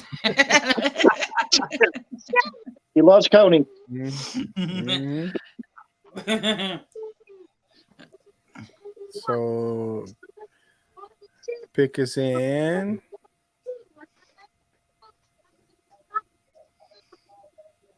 A.T. Perry out of Wake Forest. What do you think about that guy? Next pick. I like A.T. Perry. I've mocked him to the Lions a few times, actually. I think he'd be a very good X receiver for them. Is he still on the board? You don't need a receiver. Yep. Well, no, we don't, but we do. Marvin Jones is only here for 1 year. I don't think Reynolds is it at the X receiver. No, he's more. That's the Whoopie. Yeah, I mean I wasn't impressed with him that much. So if they took someone like A.T. Perry to be their X of the future, I'd definitely be okay with it. Yeah, it's not that bad of a pick if you consider it's this round. And there goes Dorian Thompson-Robinson to the Browns. What? DTR to the Browns? Yeah, DTR went to the Browns. DTR to the Browns. Okay. DTR to the Browns. I'm happy for him. It's a lot sooner than I thought he would come off the board.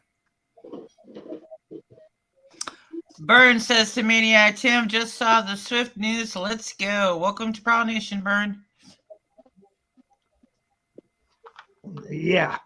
Getting rid of Swift, I think, will make a lot of fans feel a whole lot better about the get pick. Mm-hmm. There you go. Especially when they watch him play. Yeah, when you see him on the field. Yeah, man, I can't wait to watch him and Williams together on the field at the same time. Like, that's some serious speed. If you want to make it more fun, put Khalif Raymond on the field, too, at the same time. What the hell? Yeah, that's a lot of speed. Mm-hmm. My man John Macaroon from Detroit Sportscast, he says he will never forget the reaction of fans.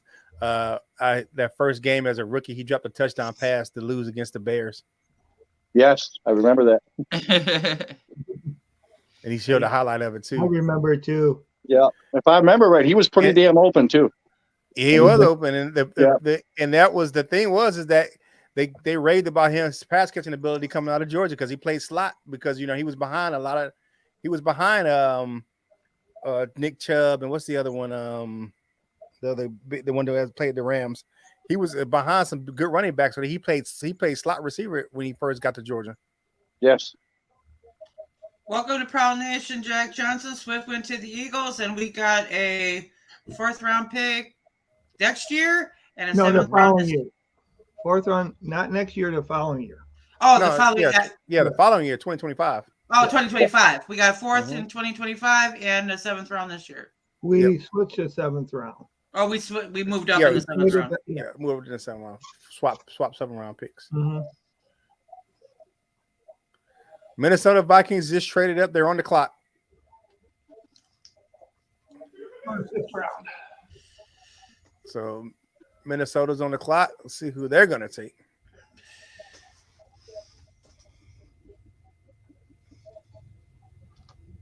Man, it seems like Detroit's not getting any closer to picking. I know. Kind of like the Energizer Bunny. It just I see it on the screen now. I see DET on the screen now, but it's not moving. Poke it with a stick, Larry. There was the trade up for the Vikings. Let's see who they picked.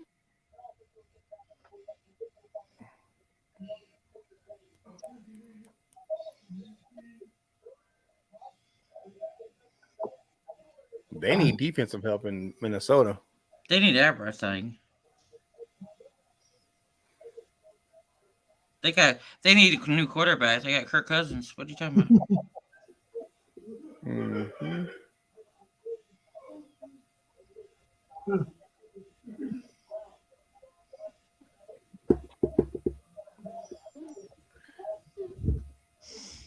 Where do you guys think the Lions go? Think of offense or defense? Offense, wide receiver. Offense, wide receiver.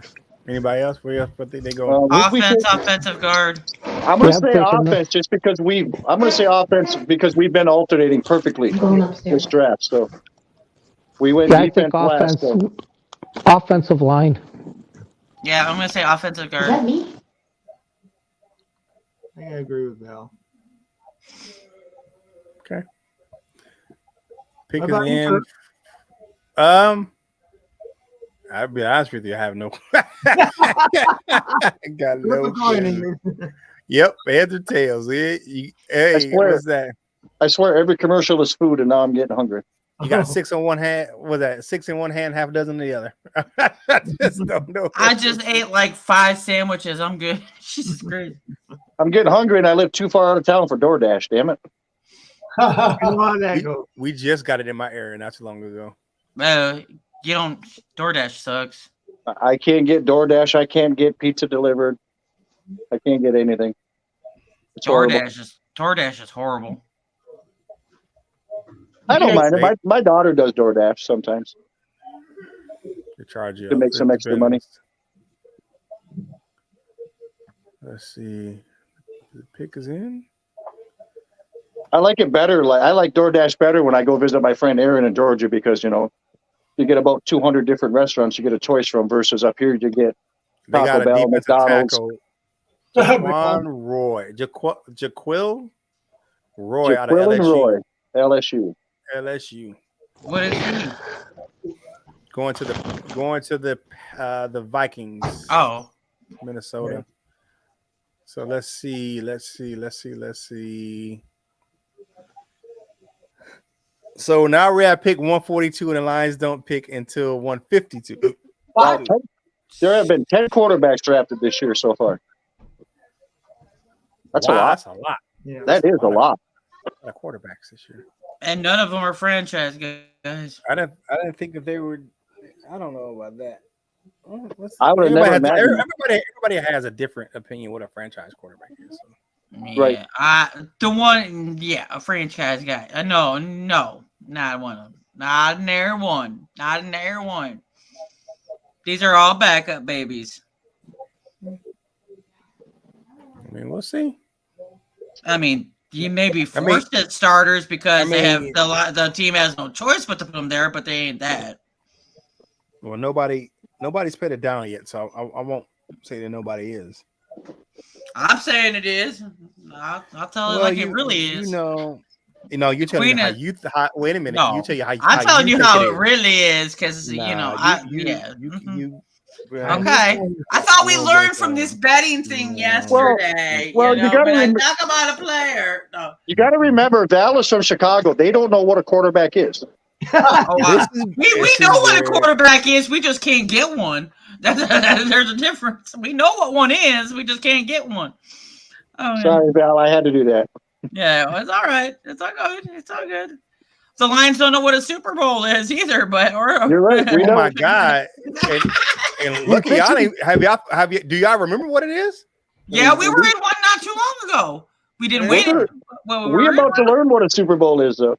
I'm not sure that you guys have learned what a quarterback is yet, though. So we'll see if the Bears find a quarterback first, or if the Lions make the Super Bowl. Yeah, right. It's the chicken or the egg. Which one comes first? 50 years from now, we'll still be here wondering why neither one has ever happened. Yeah, right. Well, I mean, I'll probably be dead in 50 years, but you never know.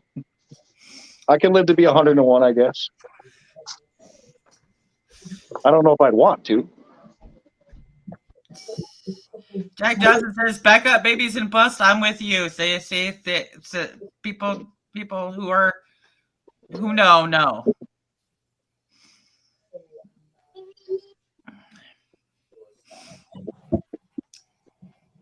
So Malik Willis was the quarterback of all time. Oh God, I still can't get over how many fans were so hyped. It was one of him at number 2. I'm like, that is the most asinine thing I've ever heard of. I felt bad for Malik in a way because so many people overhyped him, especially the media. And then he drops to the 3rd round. Man, fuck that kid up by making him believe that he was that good because he wasn't. There was no way. Mm-hmm. I looked at the game tape and look where his opponents were. I'm like, no. Yeah, there was nothing about Malik Willis that impressed me.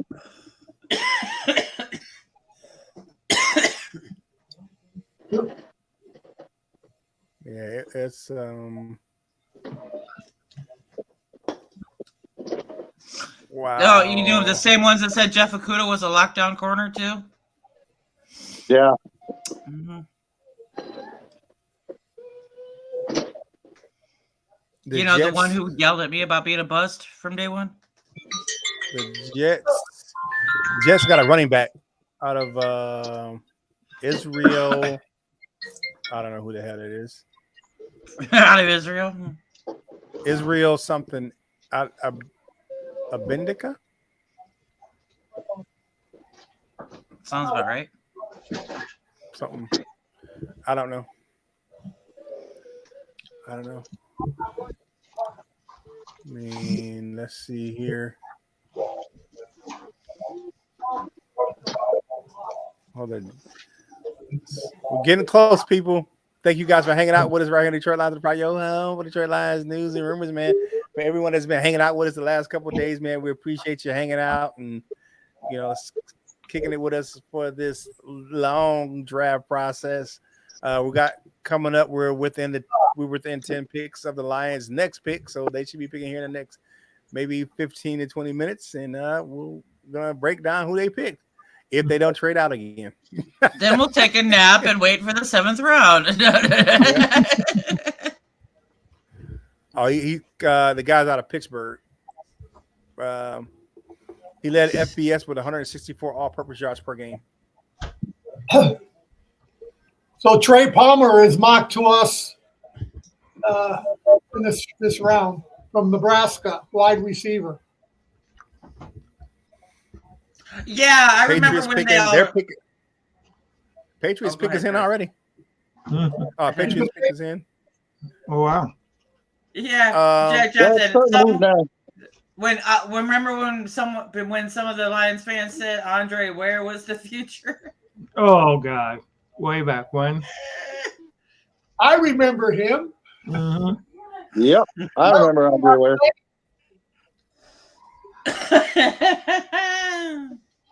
I remember the curse. Andre, where'd you go? Yeah. He was definitely a system quarterback back then. The Lions were trying to run the run and shoot too. So that's what he came from. But that never really came to fruition in the NFL.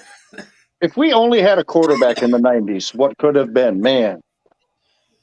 I remember 91. I knew they weren't going to beat Washington because Washington always beat them. Yeah, they absolutely clobbered us in that NFC Championship game.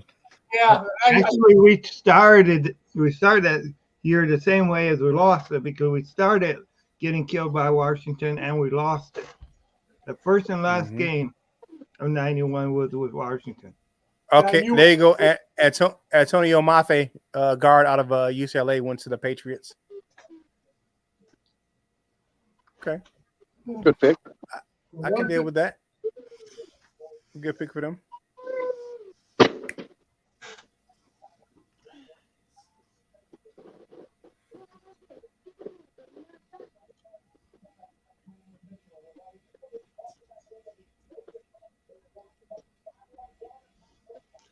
So, guys, let's see how many picks we got left. 145 right now. 8 picks left. 8 picks left in front of us. If we don't trade. Right. Yeah, if we don't trade. Which I hope we don't. I don't think we're going to do that anymore. All right, I'm about to take a nap, y'all. Don't wake me up when it. Well, the Bears are only 4 picks away, so they're closer than the Lions. Yeah. Let me know. Hold on, let me see if I can hear it. Okay, I'm gonna take it out. Yeah, it wasn't gonna work. I can't get my camera to work with it to lay down with it, but that's okay. I'm like, shit, let's get this party going. Shit. I've been sitting on my ass too long. I tell you, my watch told me stand up. So and then when I stood up, it said you did it. Good job. You got your ass up. Good job. Good job. Good job. You did it. You did it.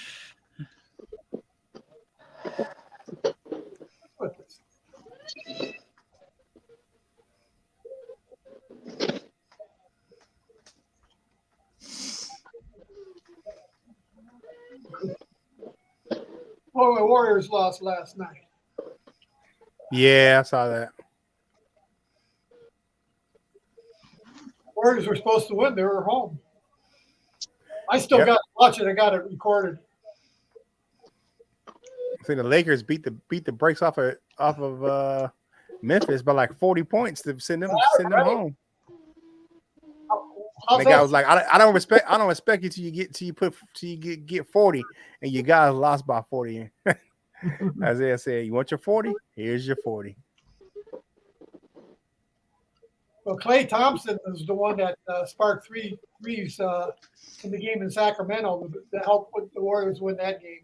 Yeah, so they got Game 7 tomorrow. Yeah. So, but you know what? We've won so many times now. It's like if the Kings win, I have no problem with it. I'm not a Warriors fan per se. I like Steph Curry. That's my guy. Yeah, yeah. Yeah, he's amazing. Well, the Carolina's pick is in. Who they're picking?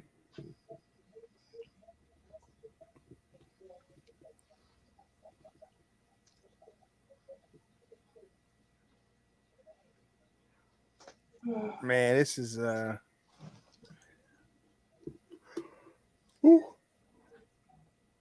This has been a long. The draft is always taxing.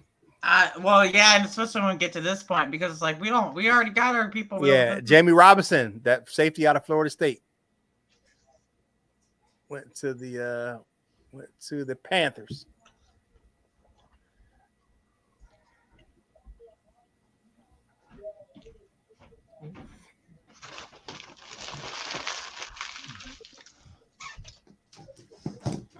Yeah, kind of. I'm happy for Swift. He can go and start his career somewhere else. The writing was on the wall in Detroit. Yeah, Right. Yeah, there's no way he was going to get that fifth year. No. Well, he was drafted. He was a second round pick, so he wasn't going to get a fifth. He didn't have a fifth year option. Oh, he didn't. Yeah, no, he was a second round pick. Yeah. The second year option only goes to the first rounders. That's it. Oh, Mm-hmm. I didn't know that. They would have had to extend him, or just re-sign him to a new contract.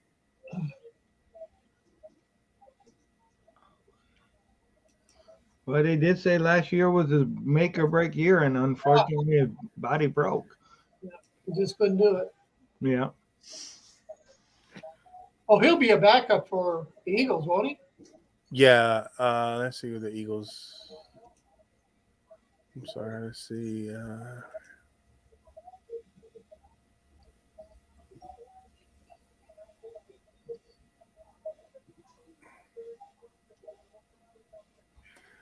They had Kennedy Brooks. Oh, they got Rashad Penny.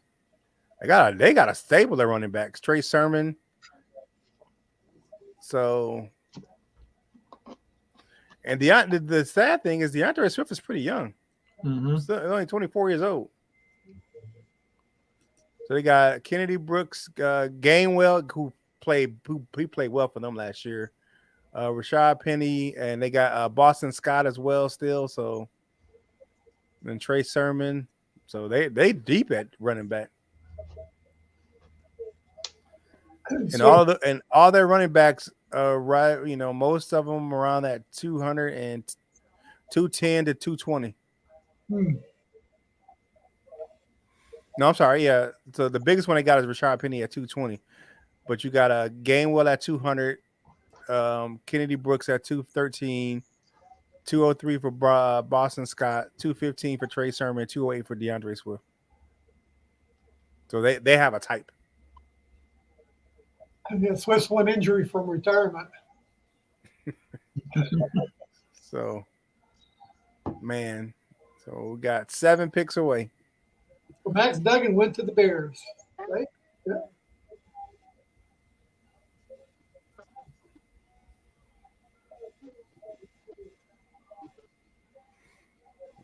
Yeah, we kind of knew that. We knew that this trade was coming though.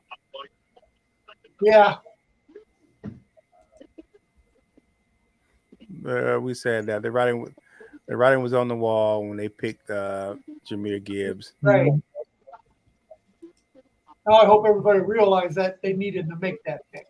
The writing was on the wall before they made that pick. We all knew Swift was gone. Like I said, if this regime, if you can't stay on the field, you're going to be gone. Well, too, and if you listen to like Brad Johnson at the end of last year and stuff, he said if we could have broke more tackles in the running game, we would have been a lot better. Mm-hmm. And that's what they did. They brought in some people who can, Gibbs is super elusive, and Montgomery is way better at breaking tackles than Williams was. Yeah, because you can get you. I seen a lot of times when you met Williams got met in the hole, man. He went down. Boom, it was done. Yes. Stop in That his tracks. his 1,000 yards and 17 touchdowns is credit of that offensive line. Yeah, Exactly. And I think if you guys continue to see, if you give Montgomery those same touches, he actually does better.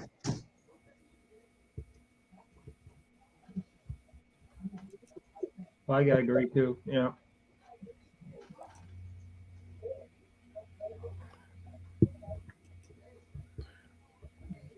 So And Gibbs is definitely that home run threat from. I mean, Yeah. he's like Williams. Anytime he touches the ball, he can take it to the house. mhm. Well, despite how they grade us, I think this may be the best draft yet. Holmes made pick by picks. Because we just had a cluster of player. Our guys were like at a cluster where they were mocked, and then where they were, like Val said. I mean, if you would have picked the players, they just kind of got picked out of Yes. people wouldn't have picked them in that order. Right, exactly. So But clearly, getting Branch that late, clearly Brad Holmes knew, this guy's probably going to fall. yeah, Mhm. Where I don't think Gibbs or Campbell make it to round 2 from, after listening to some of the reporters saying people wanted to trade up for Campbell and it sounded like the Jets wanted Gibbs. yeah, definitely. Well, Lennon knew they wanted Bijan, that's for sure. But yeah, Yeah. I'm glad they ended up with him.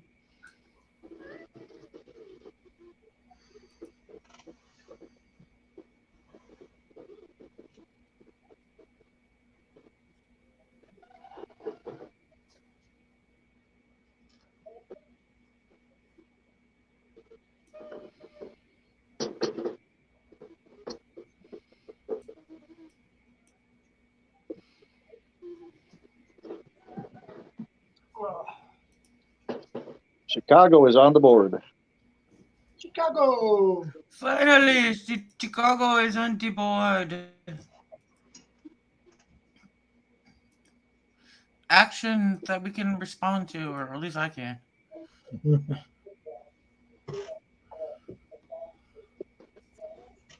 was interesting. Chicago, then Green Bay. So, we'll get to see what the Packers do. It was interesting cares? watching the podcast the first day. That guy from Lockdown Lions, he was miserable about the picks. Was it Jury? Is his name? Mm. Lockdown Lions. Oh yeah.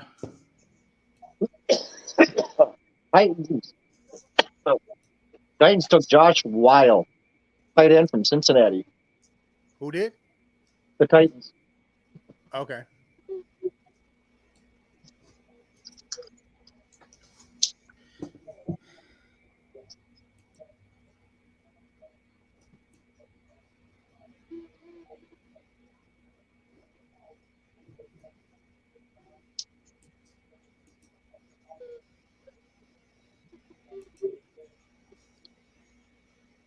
Okay.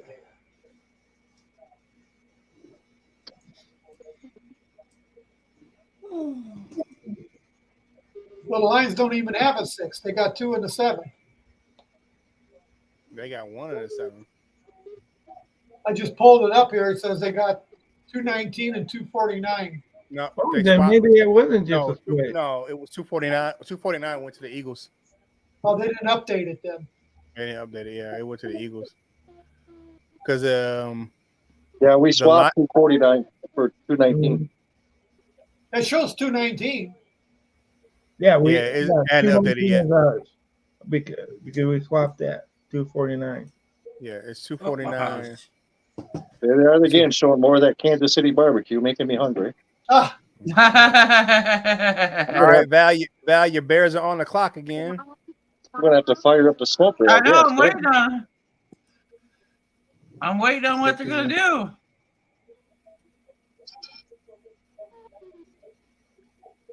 They may go linebacker.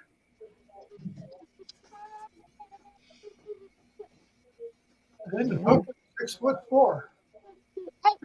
Porter's 6'4".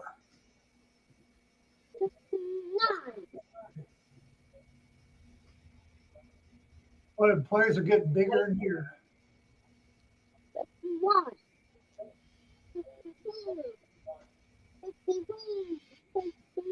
Noah Sewell, linebacker, Oregon. Oh, they took Told you. Sewell. Oh, you gotta tell linebacker. Oh, There you go. Oh, there we go. I told you linebacker. I said it was going linebacker. Him and his brother get to play each other twice a year now. Well, Yep. It's gonna That's funny. That You're gonna be- is funny. That'll make Bears. those.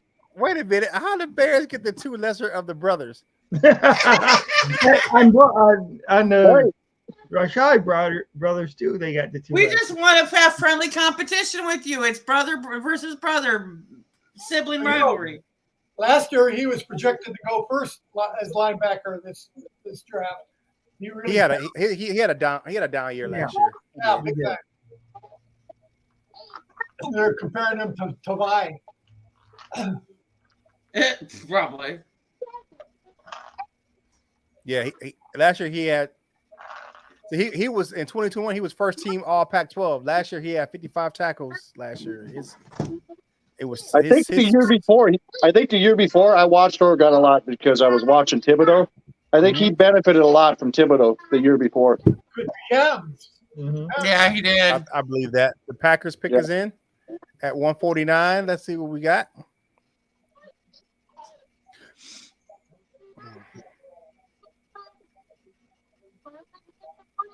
Okay, let's get out of this. That's just hilarious, though. I can that.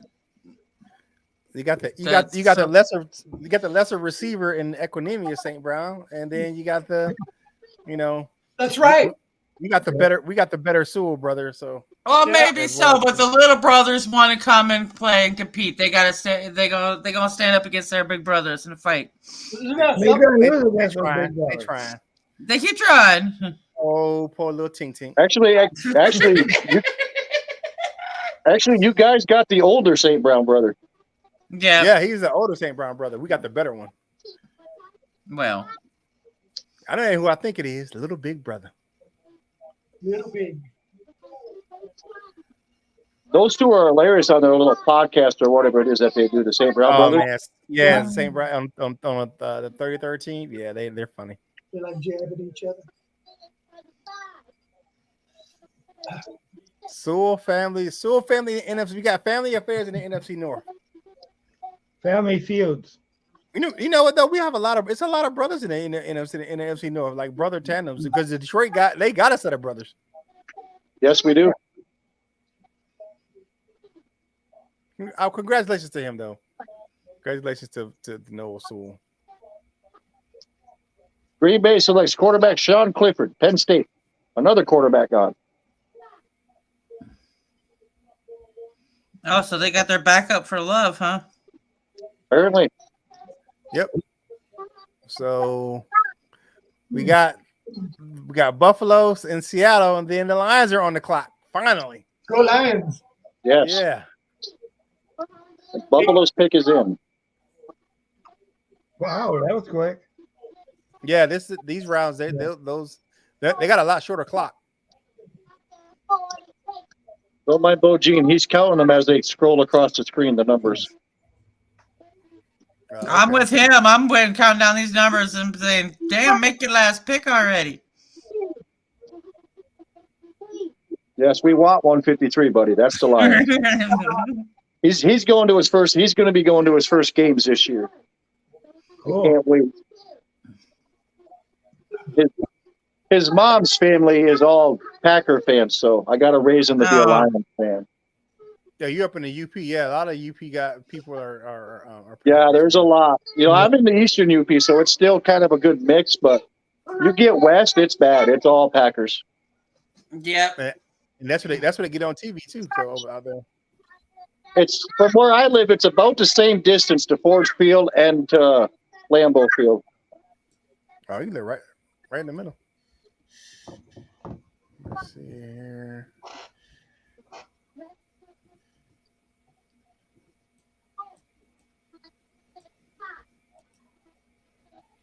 He loves numbers. He's also good at math. Right. I've been told. Buffalo's pick is in.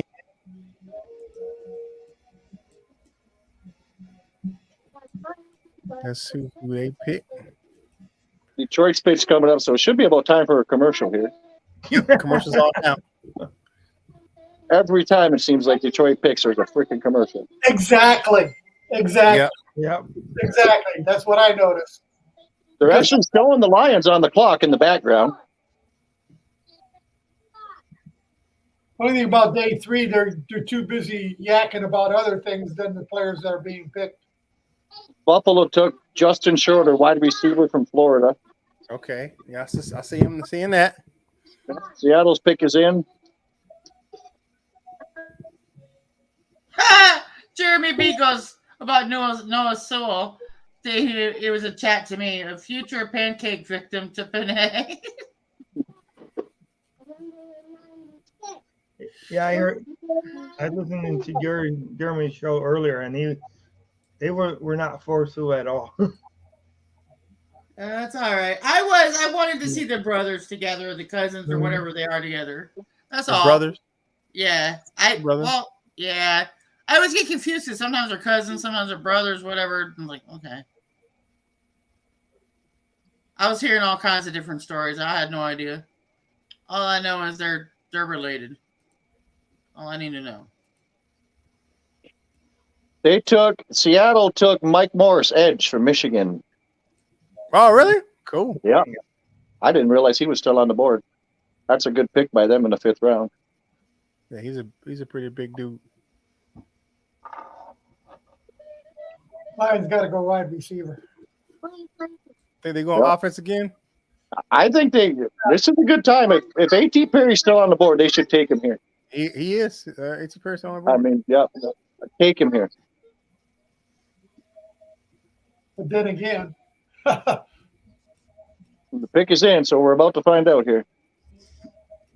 there's a commercial on right now, too. I know you're going to see a lot of those. Let's see. Yeah, my TV's in the other room in the background.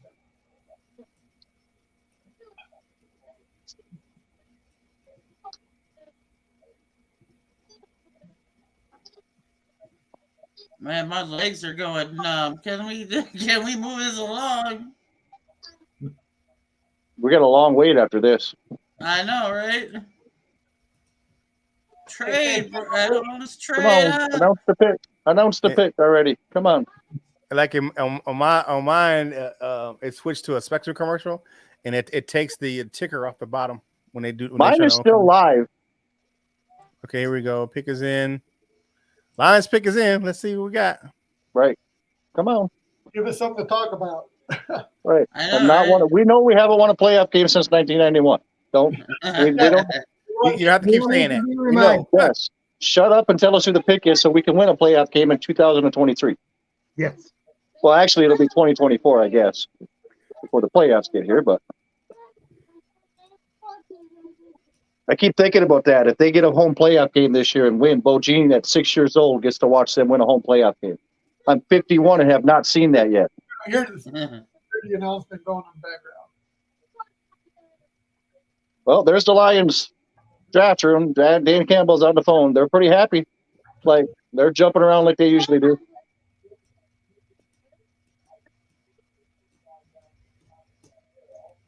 Hopefully Dan protects his nuts from Brad Holmes. Right. At least Sheila's Tackle. out there. We took At least tackle Sheila- Colby Sorsdale from William and Mary. Who the hell is that guy? I don't know.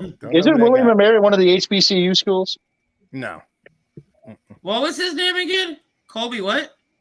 Colby Sorsdale, Sorsdal, I think he's one of those guys that he's probably gonna kick him inside to it. He was a 2022 first team All CCA selection. Another defensive tackle. No, offensive tackle. Offensive tackle, which is I said guard, but it was off. He's a guy that will get kicked in the guard. Yeah.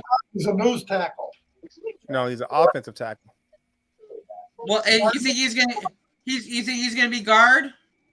Curt, or Yeah, no? he'll be He's a one of those guard guys. in the NFL. They'll keep Yeah. the guy that plays tackle. He kick in the guard. Hey, well, I'm right. I picked it. Was that offensive? Yes, Yeah, offensive offensive. tackle. Oh, I'm sorry. I thought it was another defensive. No, yeah, I picked offensive guard for this pick, so Yeah, you did. I'm on fire with this draft. I'm usually not this good.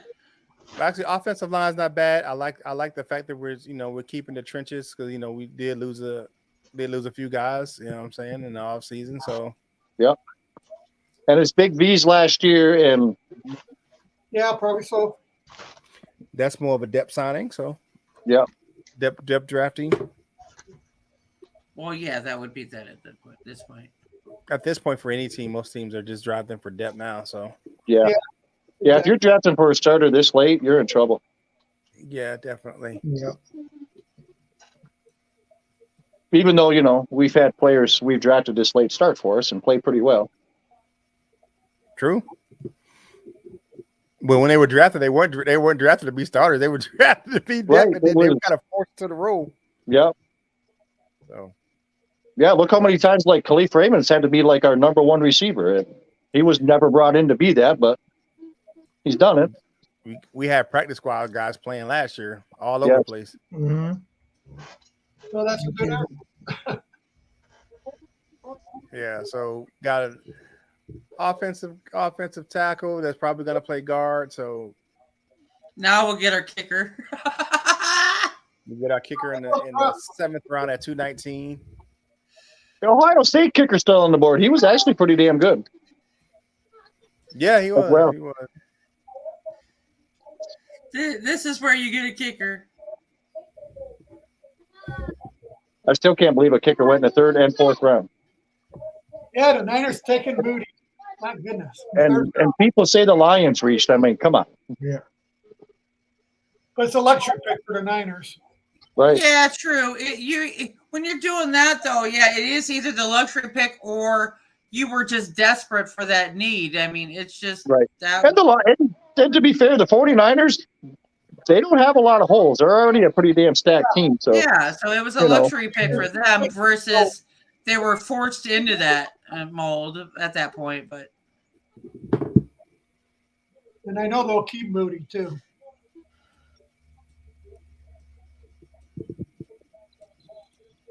The phone with me. I heard that. Good boy. we're 11 picks away from another Bears pick. Yeah, I can't imagine what they're gonna go for now. I really don't. They got to be. I don't know what's left for them to grab at this point.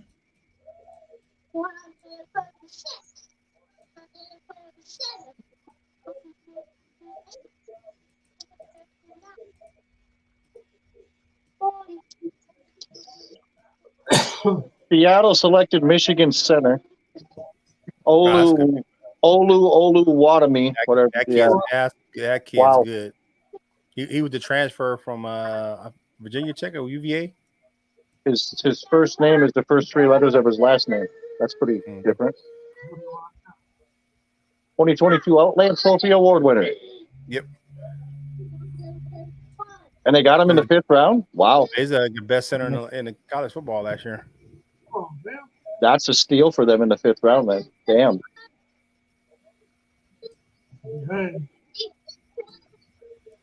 All Zero right. Hey facts guys, allowed. I got to hop off for a little bit, and I'll be back later on.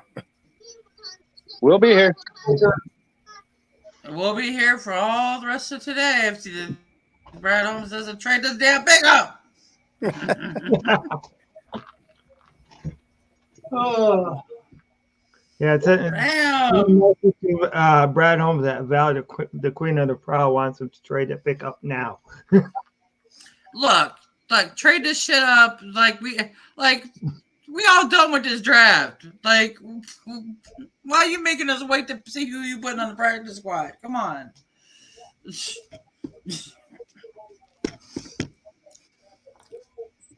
Oh.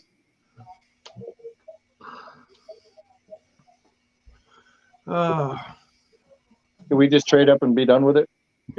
Well, That's hey, what I'm saying. Like Yeah. I talked to so many Lions fans that were bored after night one. Like they're already done with the thing. Let's go. Come on. Or trade out and be done with it? I mean, Yeah, just be done. I mean, even do that. I don't care if we draft anybody else right now. You know, we don't need the 7th round pick, to be honest, at all. Right. Then watch it. We'll end up getting that 7th round. Or say that now. We'll end up getting that 7th round. And Don't put that voodoo on it, Tim, and get like 5 more 7th round picks, Tim. Come on now, stop that. We're not doing that today.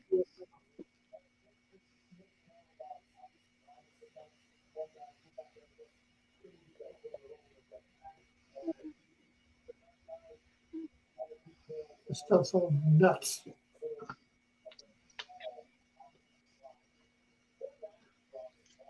'49ers are on the clock. So how many more picks do we got left in the 5th round? Before we A lot. I don't know the number, but it's. Take a nap. I'm not seeing round 6 anywhere close on my screen yet, so it's a lot. Right? That means we're gonna be here for a long as while because 6th round's gonna be at least over an hour. Yeah, Jack, I don't blame you. Even Jack's whining. Mhm. I don't like the way you do this stuff. 49ers select cornerback Darrell Luter Jr. out of South Alabama. There's another Bama brother off the board. Try to see if there's any highlights on that Solber guy. Ah.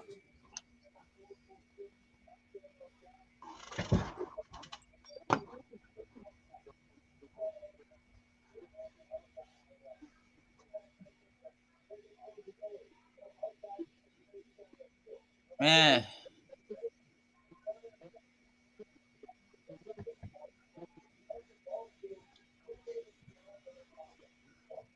Wow. Wow.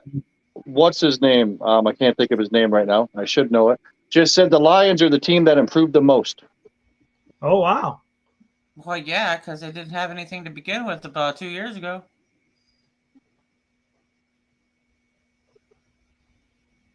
I mean, you guys were.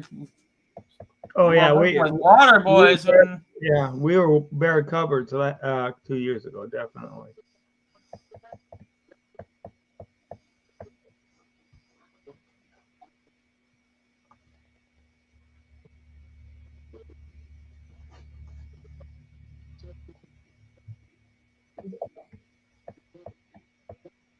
I don't know why I can't think of that dude's name. You know, former football player, running back, I think.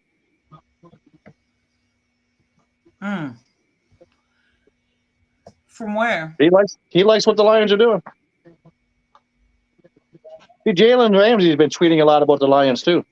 Oh, wow. Yeah, Jalen Ramsey can shut up too. Like I've been surprised. Like he's tweeted a few times that he really likes what the Lions are doing. That's because he's trying to get clout off it. That's all. I don't like him.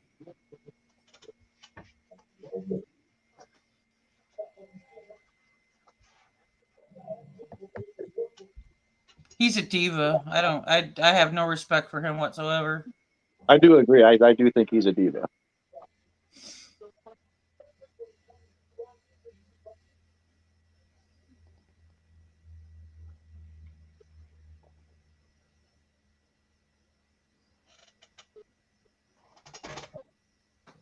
Yeah, this is definitely horrible. I know, right? Man, we have to wait forever. Right. Yeah, I know. And how far into the 7th is 219? I don't even know where the 7th round starts at this point. Okay, I don't either. Hold on, let me see if I can look at it.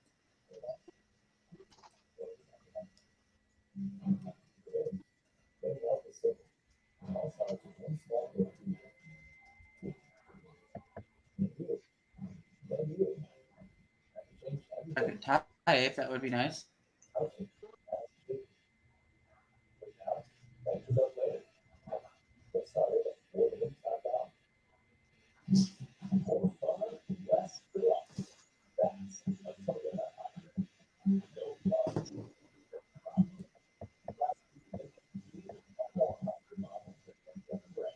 Oh, the Houston Texans are not the most improved 218, team. I think 218 is the first pick. Oh well, good. Wait, At least we don't have to. At least we don't have to wait too far into the 7th then. Right. It's just getting to the 7th. Right. I mean, I'm glad they traded up from 249 because that would be a long ass wait. Yeah, it would be.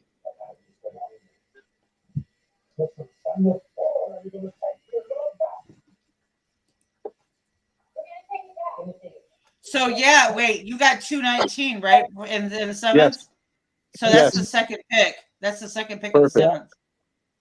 You're right Well, after the that'll make the Bears. day a little bit shorter. Yeah, you're right after the Bears. So that's perfect because that's the Bears' last pick, the Lions' last pick. We're good. All right. We got into this one pretty early, and it was the little things that caught your attention. It's the little things we're going to talk about at post game, and it's a little bit of Zach to Pat. Both Zach's doing well today. Zach Short And then let's see. Then it'll be Monday morning. We'll start Monday morning. We'll start the 2024 NFL mock draft. Oh God, yes. Oh, yeah.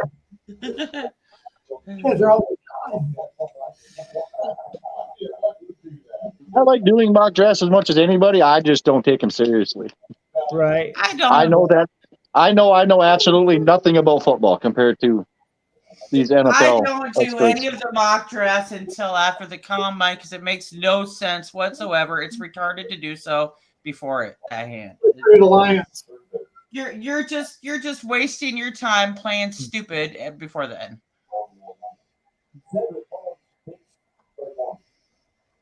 I just treat it like a game. You know, when I'm bored, I'll do some mock drafts. I rarely ever post them. Yeah, it's pretty much like playing solitaire. I mean, it just it can be fun.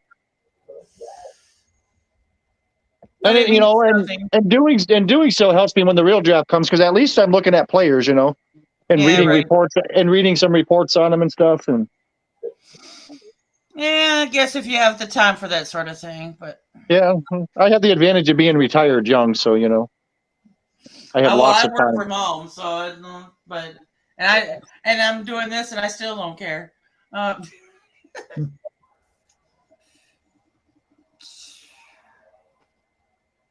I've had friends tell me I should start a podcast, and I'm like, nah, there's far too many podcasts out there for anybody to want to listen to me.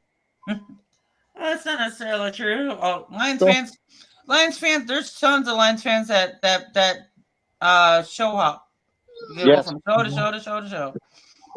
Oh yeah, I do. There's a few I like. This one's been my favorite for quite a while now. But there's a few podcasts out there I like.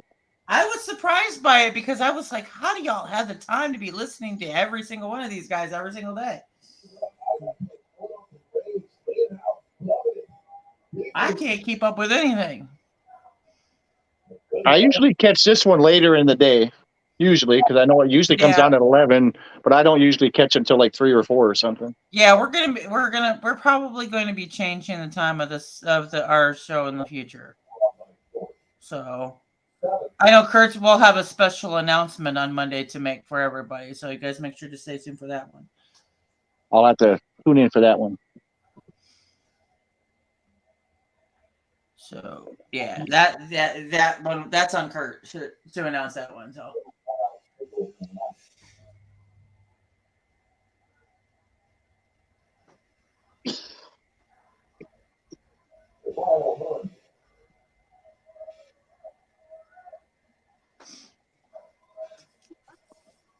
Oh. Yeah, I'm like, I don't got time to keep up with all of this shit all the time. Especially this draft, though, the guys weren't really necessarily like there was no real generational talents in this one. So it was kind of like these are just like the depth pieces that you're not going to hear their whole names a lot and whatever, but they're going to do well, you know, enough to keep the team going. And so it really wasn't that exciting for me, to be honest, to get into. Right. And while it was it, and it's a different too. I mean, it was a deep draft at a lot of positions, but at the same time, even though it's deep, there's a huge drop off between the first couple of people at each position and then down to the next, down to number 3 and number 4. There's huge drop offs this year. Exactly. So yeah, this is what I call the sleeper draft. I warned everybody this was going to be incredibly boring. No, because it's not something that Lions fans really want to see, because most of them are those ones that have the shiny object syndrome. Yeah. Lions fans need to get used to drafts like this, though, because when you start winning, this is how the draft goes for you. You're not taking sexy picks. You're taking, Yes, this is how real teams are built. And Lions fans need to take note of this. This is how a real mock draft, or this is how a real draft works for a good team. When you have to resort to those flashy guys and paying big numbers, you're in a bad position. Right. Yeah, I mean, when you look at last year's draft, we ended up with a lot of starters, but that wasn't a good thing. That we ended up with a lot of starters. Most of those, like Curt said earlier, were not drafted to be starters. I think they were drafted to be starters. I don't have a problem with them being that, but they weren't like, you're getting your Cam Newtons or somebody, guys that are just like big name, flash in the pan type of people. Right. Except maybe Hutch. That was about probably it. Right. Williams would have been had he not been injured in that championship game. Right. And I still say, as a Georgia fan, had he not been injured in that championship game, Georgia's not the champions. They had no answer they couldn't stop Williams. Right. Like that, man, that first game he played against us, I think he had like 180 yards. It was insane.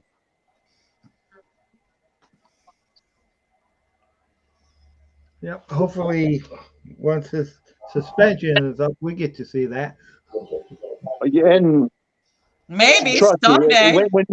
When you get to see it finally, I've been telling people, don't be surprised, even in 11 games, if he breaks 1,000 yards. Right. I mean, he is that damn good. He is that fast. If we ever see it. Right. I wish he could have ran the 40 at the combine. Obviously, he couldn't because ACL. But had he could have, I guarantee it's in the 4.2s. You would have thought that with all of his time off the field last year, being drafted in, he'd have kept his ass out of trouble. Yeah. But it sounds like it was a group of them that got together and did. Right. And I'm not gonna,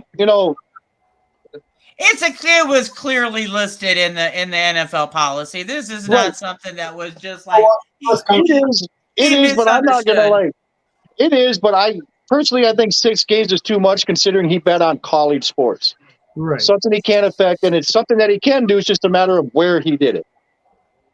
But to be honest, he got a slap in the wrist. He really did, because even that policy says that he could have been kicked completely out of the league. Right, and had he bet on the NFL, he would have been. Just like the rest. Yeah. So he really got off light for what he did, because that's the policy. I think the policy is written stupid. I think they need to do a better job with revamping with the language that they are using in these policies. Right. But I mean, he clearly knew what he did. And so it's not like, a loophole. He misunderstood. No. Well, and I think it makes it worse, too, is a lot of fans have been down on him since we drafted him because apparently he didn't smile. So you had a lot of that. And then it come out that he wasn't at the voluntary workouts, even though it come out, a day later that he was. He wasn't out there that one time out in California when some other receivers were out there. And then later on, of course, he went out there.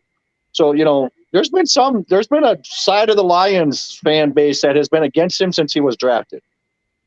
Right. And then there were some that also said that they saw him throwing temper tantrums on the sidelines.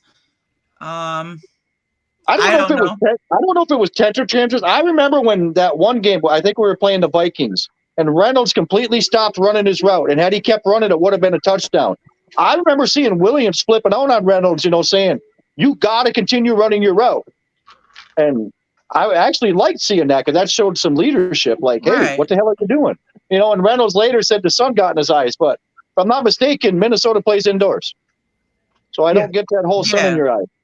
Well, unless they've got, because some of the domes have like the window lighting that comes in through, and so towards the top. And so if that light comes through those little windows up there, it could come and blind you indoors. Yeah, it could have. And I don't, I kind of remember the play because I remember like Gall threw it and Reynolds just stopped. And I'm like, what the hell are you doing? And it would have been a touchdown, like easily would have been a touchdown. It could have been a reflection of like, it could have. Yeah. I don't see any reason for Reynolds to lie about it. Right. You know what I'm saying? I remember seeing like Williams on the sideline, like flipping on Reynolds, saying, hey, you got to run your route, at least keep running. And I agree. If you can't see the ball, at least keep running. Run your route, take your defender where the hell you're supposed to take your defender. Yeah. Yeah. But to be fair, Reynolds is out there doing his job and Jamo's warming the bench. So, there's, you got to. He was injured. Yeah. Well, it's not, Jamo's fault where Jamo was selected, but come on now, Holmes. You want to talk about plug and play players, but you got a guy who's sitting on the bench all year long. Right. But I think they knew that last year, that he was going to sit on the bench, and they were okay with that. They might have been okay with that. But it sucks for the fans because you could have been in the playoff contention had you made a different choice. Yeah, maybe not. We had the number four offense without him, so we needed a better defense really to make the playoff. That's what I'm saying, though. If you would have had a plug and play guy on the defense in that spot versus Jamo, then what? I don't know who was available though. There was a ton. I'm trying. Oh, I know, but I'm trying to think of who I might have taken there if they didn't take Jamo. There were a ton of defensive line linebackers, all kinds of stuff. Somebody's reverb echoing,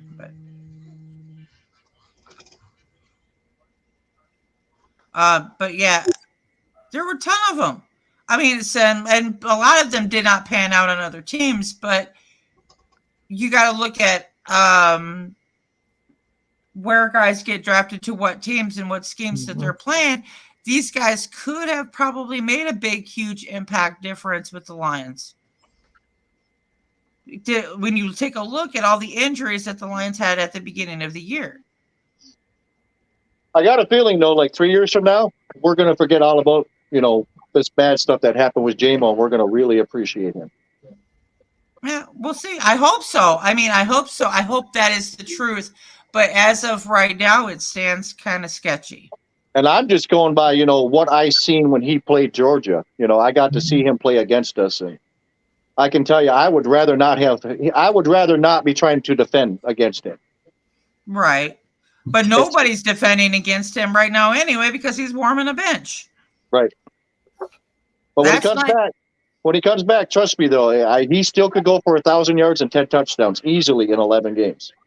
So when you're warming a bench for an entire year, pretty much, and then now you're out almost a third of the season because of an NFL violation with gambling. Yeah, that's a year and a half gone out of your career, dude.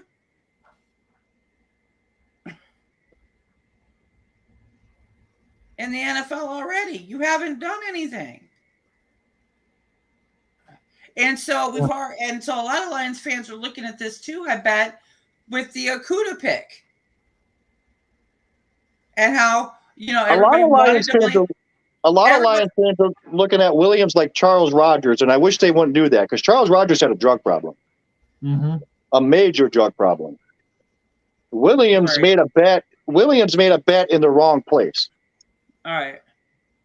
And to me, I could go was like, okay, Okudah turned out to be a bust. And I can even go see where, fans think Williams is already a bust because like you said, he won't play for a year and a half.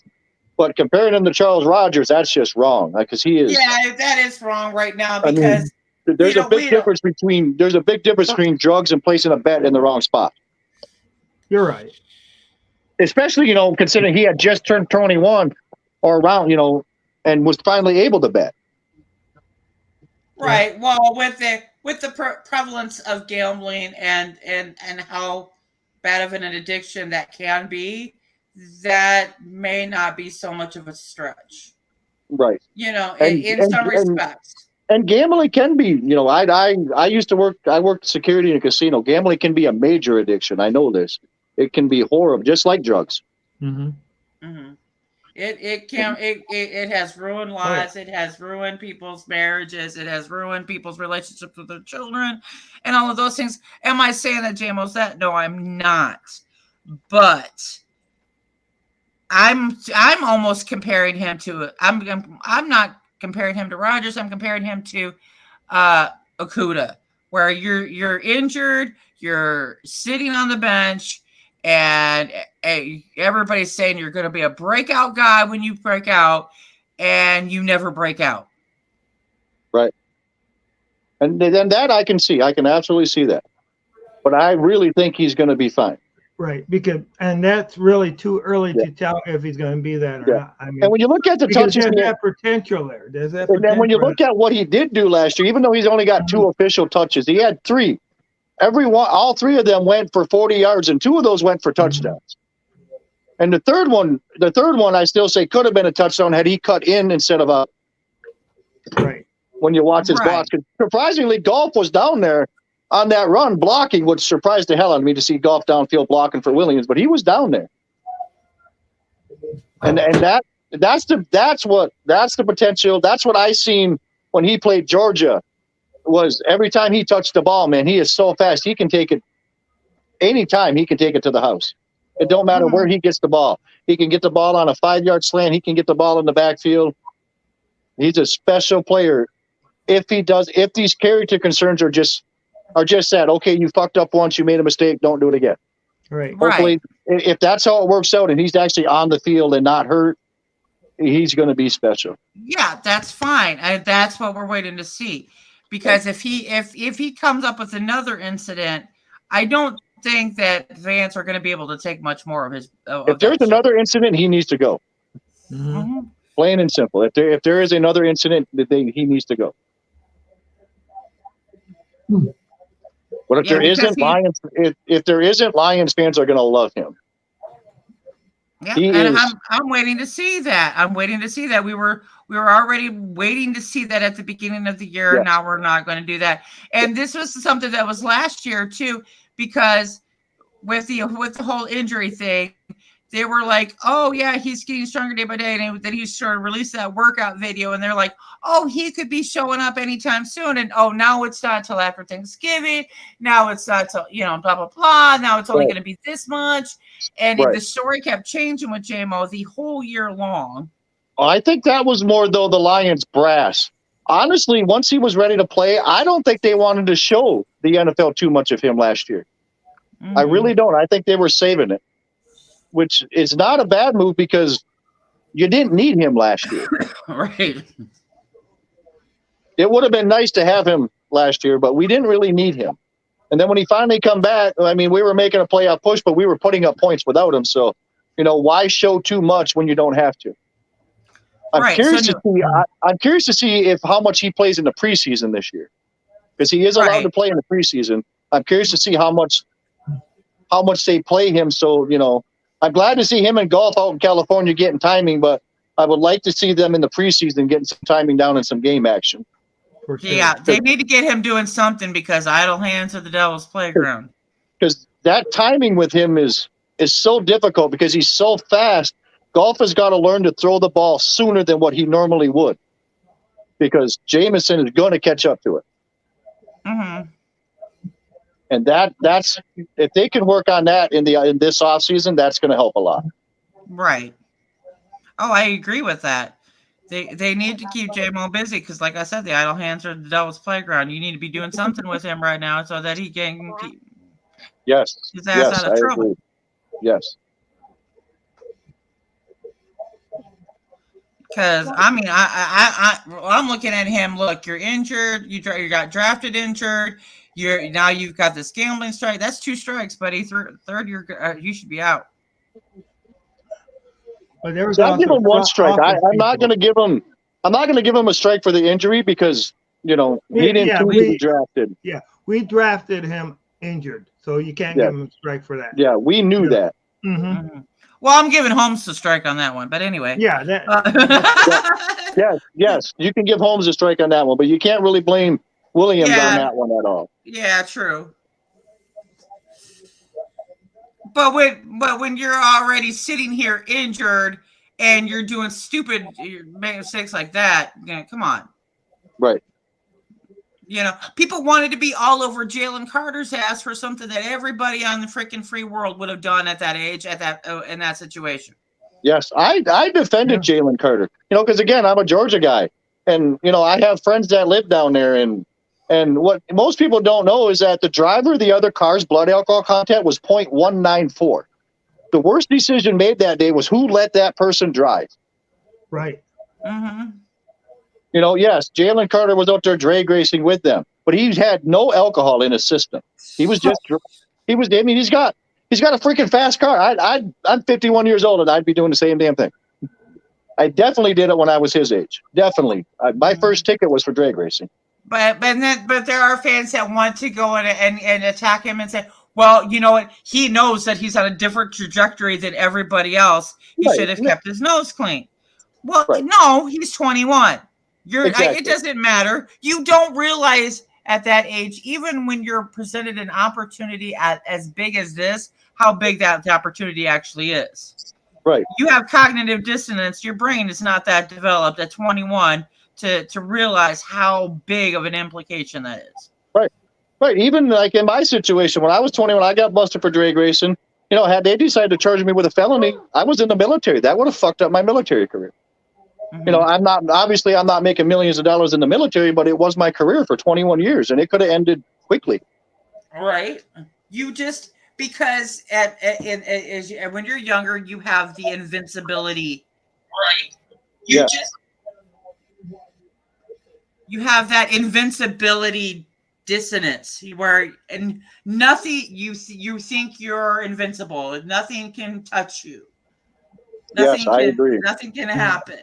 And that doesn't go away until mid-20s, later on 30s, when reality really kicks your ass in. Yeah, but I mean, I don't see, but the fact that people want to bash the hell out of Carter for a situation that, trust me, we're in. I mean, the worst decision was they let somebody drive in that condition. I don't think they even let that person drive. How have you ever been in that position and try to get somebody to stop? That's in that mindset. Yeah, you're not going to do it. Hard to do, right? So that person chose that path, and that's what it was. He happened to be in the wrong place at the wrong time, doing the wrong damn thing. Yep. And then I can even even when you look at his pro day when he was all couldn't finish and stuff, he watched 2 people die. At 21 years old, that fucks you up. I watch, I was 34 years old when I went to war in Iraq, and I watched several friends die. And even at that age, it fucked me up bad. I can't imagine 21 years old, that crash was horrific. I can't imagine what he's seen. And mentally, that fucked him up. And I can see why he wasn't in physical shape for his pro day. Right. The best thing the Eagles can do is make sure mentally he is okay. And he's in the best place because he's with so many teammates now. So right. And it was somebody, and if he would have been if he would have gone to the Lions, he would have had Dan Campbell, who would have kept him on the straight and narrow too. Yes. So, you've got to be, he had to be around people that could keep him on that straight and narrow to not even further spiral down farther than what he did. Yes, you're going to be out of shape and all that stuff. But then again, I said that the Lions were not going to get him simply because he was out of shape. He was out of that mental focus, and they don't really want to, bring that kind of atmosphere into Detroit. They're looking for the strong, that are already strong, that can mentor the ones underneath. Right. They're not at that point yet. They're not at that point of taking a Carter. No, they're not. I mean, you're right. The Lions, while they have a good locker room, they're still young, and young people can be influenced. And I think Carter went to the best place possible for him. Yeah. And that's why I said that he wasn't going to go to the Lions, because they weren't going to take him on the PR thing and on the fact that these guys, Dan Campbell's training these guys to be leaders, and you can't have something that's you can't bring in a weak link right now into that fold until that's built, so that these guys that are fully trained now can take in somebody who might be a little weaker mindset, and then get them plugged and played in. But right now, you introduce that kick and Jameson Williams is proof of that, because look at what Quentin Cephas, he would have been, I guess, for lack of a better word, would have been the veteran, in that room, even though he hasn't played much, would have been, and he bet on NFL games. So, that bad influence, that could have rubbed off on Williams when he placed his bet. Right. And thankfully it wasn't on an NFL game, or we'd be having a whole different conversation, because he wouldn't be playing at all this year. Exactly. So I think there's going to have to be a whole big discussion on the off season when they have their ownership meetings and all that stuff on how to deal with the whole gambling policy situation, because I think that's a mess. There's issues with the refereeing situation that's got to be addressed this year. And I think Sheila Ford Hamp is going to be bringing in her white diamonds in there about the referee situation, especially how the season ended this last year amongst a lot of teams. Right. That was a huge nightmare. Yeah. And I think the way the XFL and the USFL does their, when they do their reviews, you get to see how the decision is made. And it's quick. Yeah, it's quick, and why they made it. And it's right. It's so much better than the NFL's version. The NFL, is slow, and they rarely ever get it right. The XFL and the USFL is almost instant, and they always seem to get it right. It's great. I think that the NFL has their hands in too many pockets they don't need to be involved in.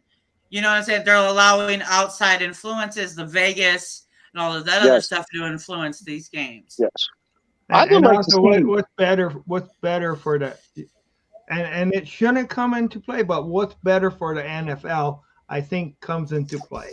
Yes. Oh, it definitely does. Yeah. Definitely. I would like to see the NFL make the XFL and USFL like minor league teams for the NFL team. Yeah, I would also like to see them not necessarily merge, but I would like to see those two leagues play at the same time. Yes. And after they each have their champion, have like a mini Super Bowl. Yes. Yeah, I mean that would be just awesome. I mean, happen. Yeah. They should give each one of those, like say the XFL, give them 16 teams. Say you're the minor league for the AFC. Do the same thing with the USFL, except they're the minor league with the NFC. And then, like you said, have that champion, that mini Super Bowl. I would watch that. That would be fun to watch. Yeah, it really would. All right, make them farm teams for the NFL, and yes. And then when you're drafting these prospects who may not work out, they got a team to go play for, and you get to bring them and build them properly. Right. Make them the farm team for the practice squad. Yes, it would be a lot of fun to watch. It sure would be. Because when you look at all the major sports, it's one of the only ones that really doesn't have a minor league at all, anywhere. Yeah. Right. The closest thing to their minor league would be college. Right.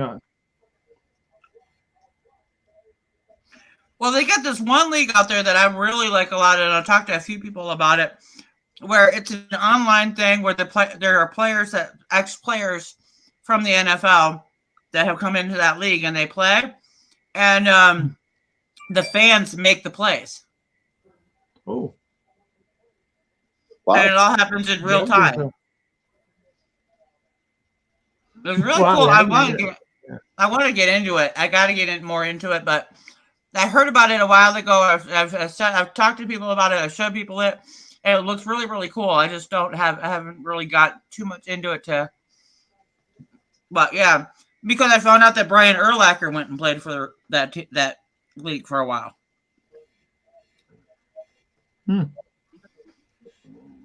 That's how I found out about it. But it's all they broadcast the games via Twitch, and it's like a 6-on-6. So, right. and the fans make the plays.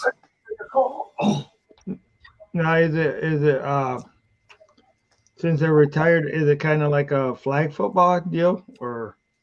I don't know. I don't know exactly. I guess it's real football plays. Mm-hmm. Okay. They can tackle. All right. So we're almost around 6 finally. We only have one more round to go. We have another hour to go. Nearly 2 hours. What are you talking about, hour?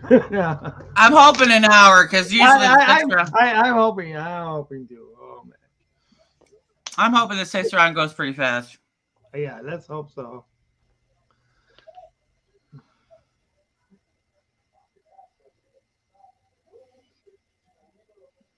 Oh yeah. Yeah, there's a lot of things that the NFL has to address this year for sure. Right.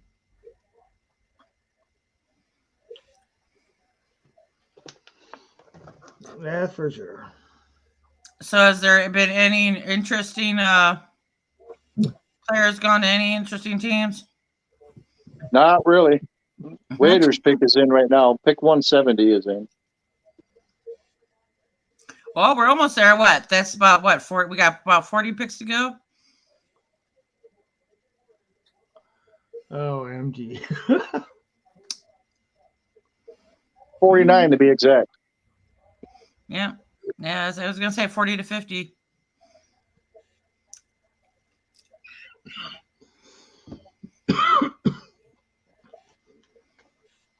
Curt will be back at like pick 211. No, yeah.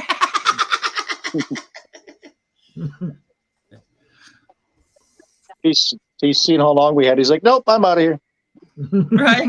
Yeah. I'll be back in a while. I'm gonna go take a nap. No, he's home. He's home alone with his son. His wife is gone. So. Oh yeah. Mm-hmm.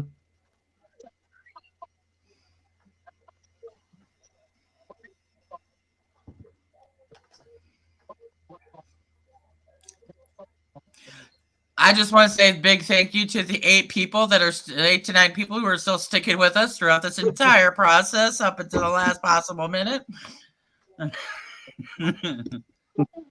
I know we haven't had a comment in a while in the chat, but I know you've been sitting there watching us and listening to us. So. Oh no, they might be taking a nap. I won't blame them. Right? They're doing errands, cleaning their house, taking a nap, leaving this play. Mm-hmm. Saying, look at those idiots still going. Oh yeah. They should know that we're idiots that do this every single year. This is why we're so excited to get off the air quickly. This is why we did this last night, where we got off the air a little too quickly. Well, next year I'll be at the draft live, so I may not be here next year. I'm going. Yeah, it's in Detroit. I'm going. Oh, I'll be there too. Definitely. I already talked to my supervisor. Said I'm taking next year's draft off. I don't care. Yeah. And I'm gonna put in the vacation for Monday, so they can't deny it. Look, I just went all the way across the country the other direction. Okay. I know. Now y'all making me want to go all the way back over there. I might go ahead and drive to Detroit tomorrow to see the Michigan Panthers play. I thought about it. Yeah. If nothing else, you get to check out the new turf. Oh yeah. They'll be the first to actually play on it. That's true. Who's going to be the first one injured on it? Oh God, let's not even talk about it. Oh man, she just keeps the whole thing. It's supposedly the safest turf available right now. We'll see. So was Titanic was supposed to be the safest boat. Unthinkable things, yeah. Oh boy. Well, you know, it would have been if the designer had made the freaking water walls go all the way up. Yeah. I mean, I'm not a smart man, but I know that walls that are supposed to retain water should go all the way up, you know, and not let water flow over top of them. Right. But then again, you know, I don't design ships, so, you know. No. Hey, you know. Well, I have built a little wooden boat, though, and it did not sink. So, you know, I got that going for me. But did it hit an iceberg? No, it did not hit an iceberg. Okay. That's Thank goodness. yeah. Well, yeah, they were smart enough to build like doors that could hold two people, but Rose couldn't figure that out. But Val. Right. I'll never let go. And then what'd she do? She lets him go. that was the smartest woman in history. That was the smartest woman in history. Like, bye, dude. Talking That was about the giving first him feminist. the cold shoulder, huh? That was the first feminist in history. Bye. Now we know it was all planned. She didn't want to share the money from that diamond. Yeah, right. She's like, I got that diamond money, you know. Oh my god. You can definitely tell we're bored. We're here sitting here talking about the Titanic. I know. So we don't have a 6th round pick? No, we do not. Oh, No. wow. The Well, Chicago? it was so fun. Oh, Do the Bears at least have one? No, they don't start until they have the pick right before you. That's their last one. I Well, don't think damn. they got another one. Well, the Packers have one. The Packers had the 2nd pick in the 6th round, so at least we'll get to see what the Packers do, I guess. what about Minnesota? I'm not sure. I don't see them I don't see their name anywhere yet. Okay. But we're just getting to the 6th round, so. All right. Well, we're still 6 picks away from the 6th round, actually. Oh God. I had to bring the Titanic thing in because that was me and Jim's thing. He was Jack and I was Rose. So I mean, it's good. 6 picks away from the 6th round, and the Rams have 3 of those picks. Oh, wow. Dang.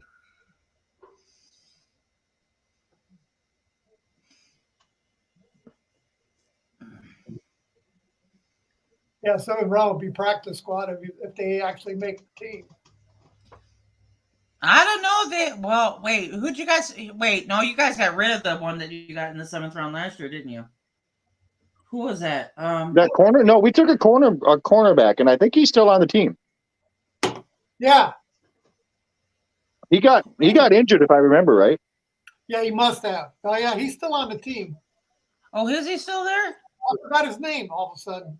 Ayamu Fantu or something. No. Not him. No, it wasn't a Fatu. It was what's his name? No, what the hell is his name? Jalen Johnson or something like that, wasn't it? Or something? No. I forgot his name. Yeah, I know who you're talking about. I can't think of his name though. He was probably the only draft pick. I think he's the only draft pick we had last year that didn't contribute in some way. Yeah, because you say he was injured. Yeah, he wasn't like it was like I swear it was like a Jalen Johnson or something like that. Okay, let me see. I'm looking it up. Me too. God, I can't remember the name now. I know it was. Yeah, it's a simple name. That is not the right one, dude. That is not. I want 2020. I want 2022, not.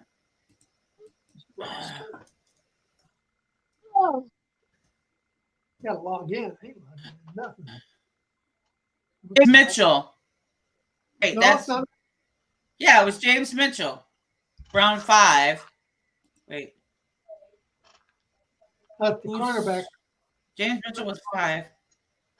Yeah, who was there? Was somebody past that? Who the? Oh, there was hell? definitely picks past James Mitchell. There was Rodriguez. There was. Oh, Chase Lucas. That's it, Chase Lucas. It was Chase Yeah, Lucas. that's it. That was in the 7th. Yeah. because you had Aiden Hutchinson and JMO in one. You had Pascal and Curt. We had Pascal in 2. You had Kirby in 3. You had James Mitchell in 5. Rodriguez in 6. Houston in 6. And Chase Lucas, who in Hard Knocks was talking about how, he was going to have a breakout year. Remember all that? And who was it? Shepard was like, yeah, okay. We'll see. So yeah, I guess we saw that he just disappeared and everybody forgot he existed. Seems to me he got hurt. Like either in the off season or something. Beginning. Yeah. It seems to me like he might have. Off season. Yeah, he might have been a preseason game or something. I don't quite remember what happened to him, but it seems to me he was injured. He got injured. I kind of forgot about him, he was actually. Injured before Hard Knocks. Yeah, I know. I kind of forgot about him. Lions all got left are wide receivers to draft.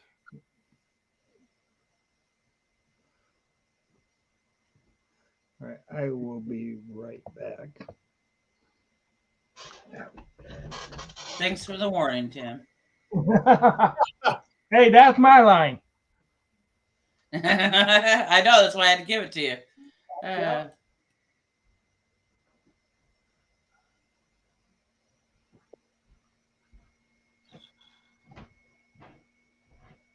Yeah, now we're just like on snooze fest until come on, Holmes, trade up, do something. This is the time you need to be trading up. So, Bill, what do you think of Duggan? I kind of liked him. Quarterback? Went to the Bears. Did we have a quarterback go to us? Yeah, Duggan. Oh. I didn't think we did. Even so, if we did, he's just insurance policy in case. Oh, yeah, that's right. That he's just insurance policy in case Fields goes down. Yeah. But I think he's pretty good. Yeah. Because we have Nathan Peterman and we had who was the other guy? PJ Walker. So yeah. I think that'll be a good backup. He'll probably fill in Peterson's spot, I would assume. Because Peterman has not done shit. Doggy wants attention. Yeah. So I'm more thrilled that they did address the offensive line. They did a lot of beefing up with the monsters of the Midway again. I don't know too much about these guys. I'll have to take a look at them in depth to give my true opinion of them. But I like the fact that they at least addressed the major needs that they needed to. Now, how well they did that, I don't know because I don't know these guys very well enough. But which will be something I'll look into. We'll probably get into that Free for All Friday and kind of evaluate what our thoughts are that way. So you think Fields is that bad of a passer, like they say? Fields is not a bad passer. Fields has nobody to pass to. Yeah, I think Michael Huck made the comment, but he says, well, he's always running for his life. Well, that's because we have no O-line. That's because we have Lazy Eye Jenkins, whose eyes go around in circles, and he can't, no. I mean, there's issues that affect it. And that was the problem with the previous quarterbacks. The fans have been screaming O-line for 3 decades. We have not had that addressed properly.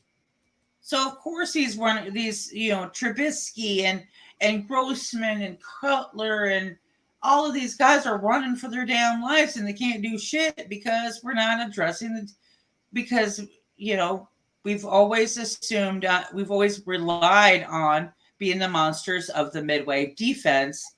Now Pulses took that away. We did try that before where we went and focused more heavily on the offense and it blew up in our face. So how this remains to play out is yet to be seen, and that this is why this year will be interesting because Paul's put a lot of money into this. Let's see if he can do anything with it. I'm not that confident, but we'll see. I don't think that Fields has the weapons he needs as far as wide receiver and running back at all. So I'm not sold on what they're doing quite yet. Well, there should be some improvement, though. Yeah, there's some improvement, but is it going to be enough for people to answer the question, is Fields a passer or not? The answer is still going to be like, I don't know. Because he doesn't have the wide receivers that are there and the running backs are there. I mean, Mooney's been there forever and he's on the downslide like Montgomery was a little bit there. This is not any good indication for Fields whatsoever. I still don't think that they've 100% dealt with the O-line still yet, but we'll see. I'm not that thrilled yet with it. The Lions have made big strides in the areas that they needed to, and I think they're making all the right moves that they need to make. Now, did they make them in the way that I would have made them? No. But as you can see, I was absolutely surprised. I shouldn't have been, though, that because I'm usually horrible at what the Lions would select as their players, and I've been my accuracy rating shot through the roof this year, and it's because I have the same similar GM type of mind as Holmes does. I can see what he's doing, and it's spot on. Yeah, I got riled up with all the negativity that was going on. Now I can see with people disagreeing, but you got your SOLers, you got your whiners, then you got those that pound your chest, like the one that replied to Curt. Did you see the replies? No, we haven't paid. Oh, did it say what? On Facebook, our friend Drew. Yeah. Oh, no, I don't pay attention to none of that stuff. Yeah. Drew likes to get into everything, and he kind of went at Curt. So I kind of did replies backing Curt up. Nicole, we haven't been paying a lick of attention either. No, we haven't taken anybody. No, I don't think we haven't taken anybody since Cody's Sorsdal. Yeah, we have not. The chap kind of fell asleep, so Nicole just got on. We're just all here. We're waiting. We're waiting for the 7th round practice. We're still 2 picks away from the 6th round. Man, I thought we were already in the 6th round. We got to wait till the 7th. Man. I know. Yeah, this forces me to sit and rest. Man, I should be a Rams fan. I see their name on the board like 4 times coming up. Holy crap. How many picks do they have? Well, I mean, Well, then again, they don't have, 1st or 2nd round picks usually. So we're kind of top heavy in the front, and they're top heavy in the back. I know. I wish Holmes would trade up this damn 7th round pick and let's be done with this shit. I agree with you. Can you imagine 2 picks in the first, 2 picks in the second, 2 picks in the Do we really need to know who's going to be the next practice squad guy? Because Chase Lucas didn't even make the team last year. I mean, to play. No, he's still maybe a prospect, though. He heals up and we'll see what he's got. We might take a kicker. Yeah, man, Moody went. Yeah.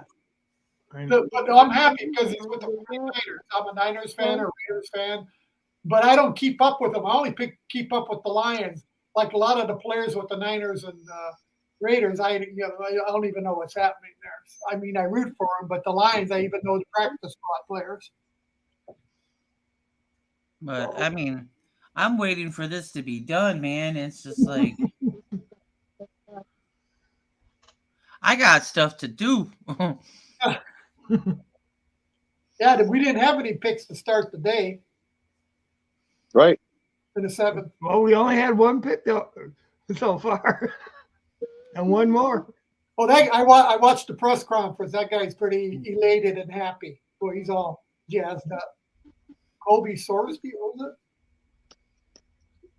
Oh yeah, I watched a little bit of the Hendon Hooker press conference yesterday. Yeah, I seen all the press conferences.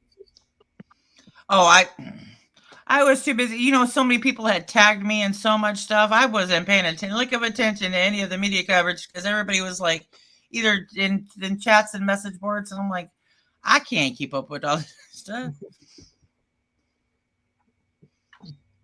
They're like, "Oh, I posted this for you," and I'm like, yeah, "Okay, thank you."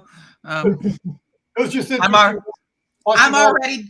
I'm already dead tired from sitting there for 4 straight hours covering this thing. So you know, and it's 10 o'clock at night. I got to be up at 5 a.m. Like, can you please move this along? They're doing Stump the Truck now. That's sometimes pretty fun to watch. Yeah, I'd go crazy trying to watch. I'm just interested in the Lions, so I watch the TV. I mean, I got so many fans that are in my chats going, I am bored to tears right now. I'm just absolutely bored to tears right now. Yeah, nothing Like, to talk about. Yeah.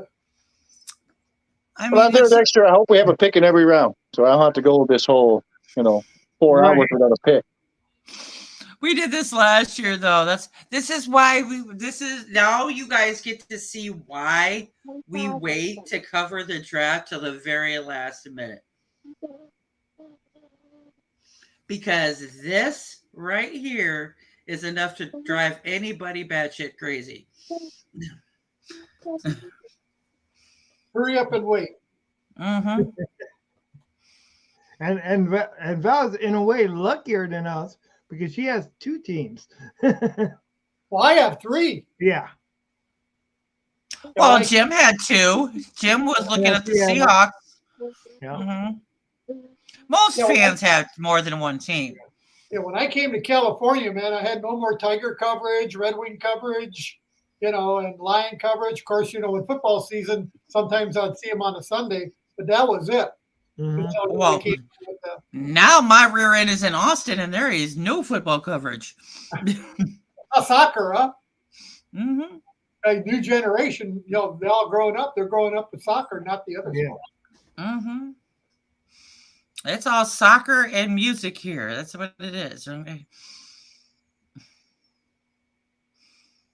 So yeah. Mm-hmm.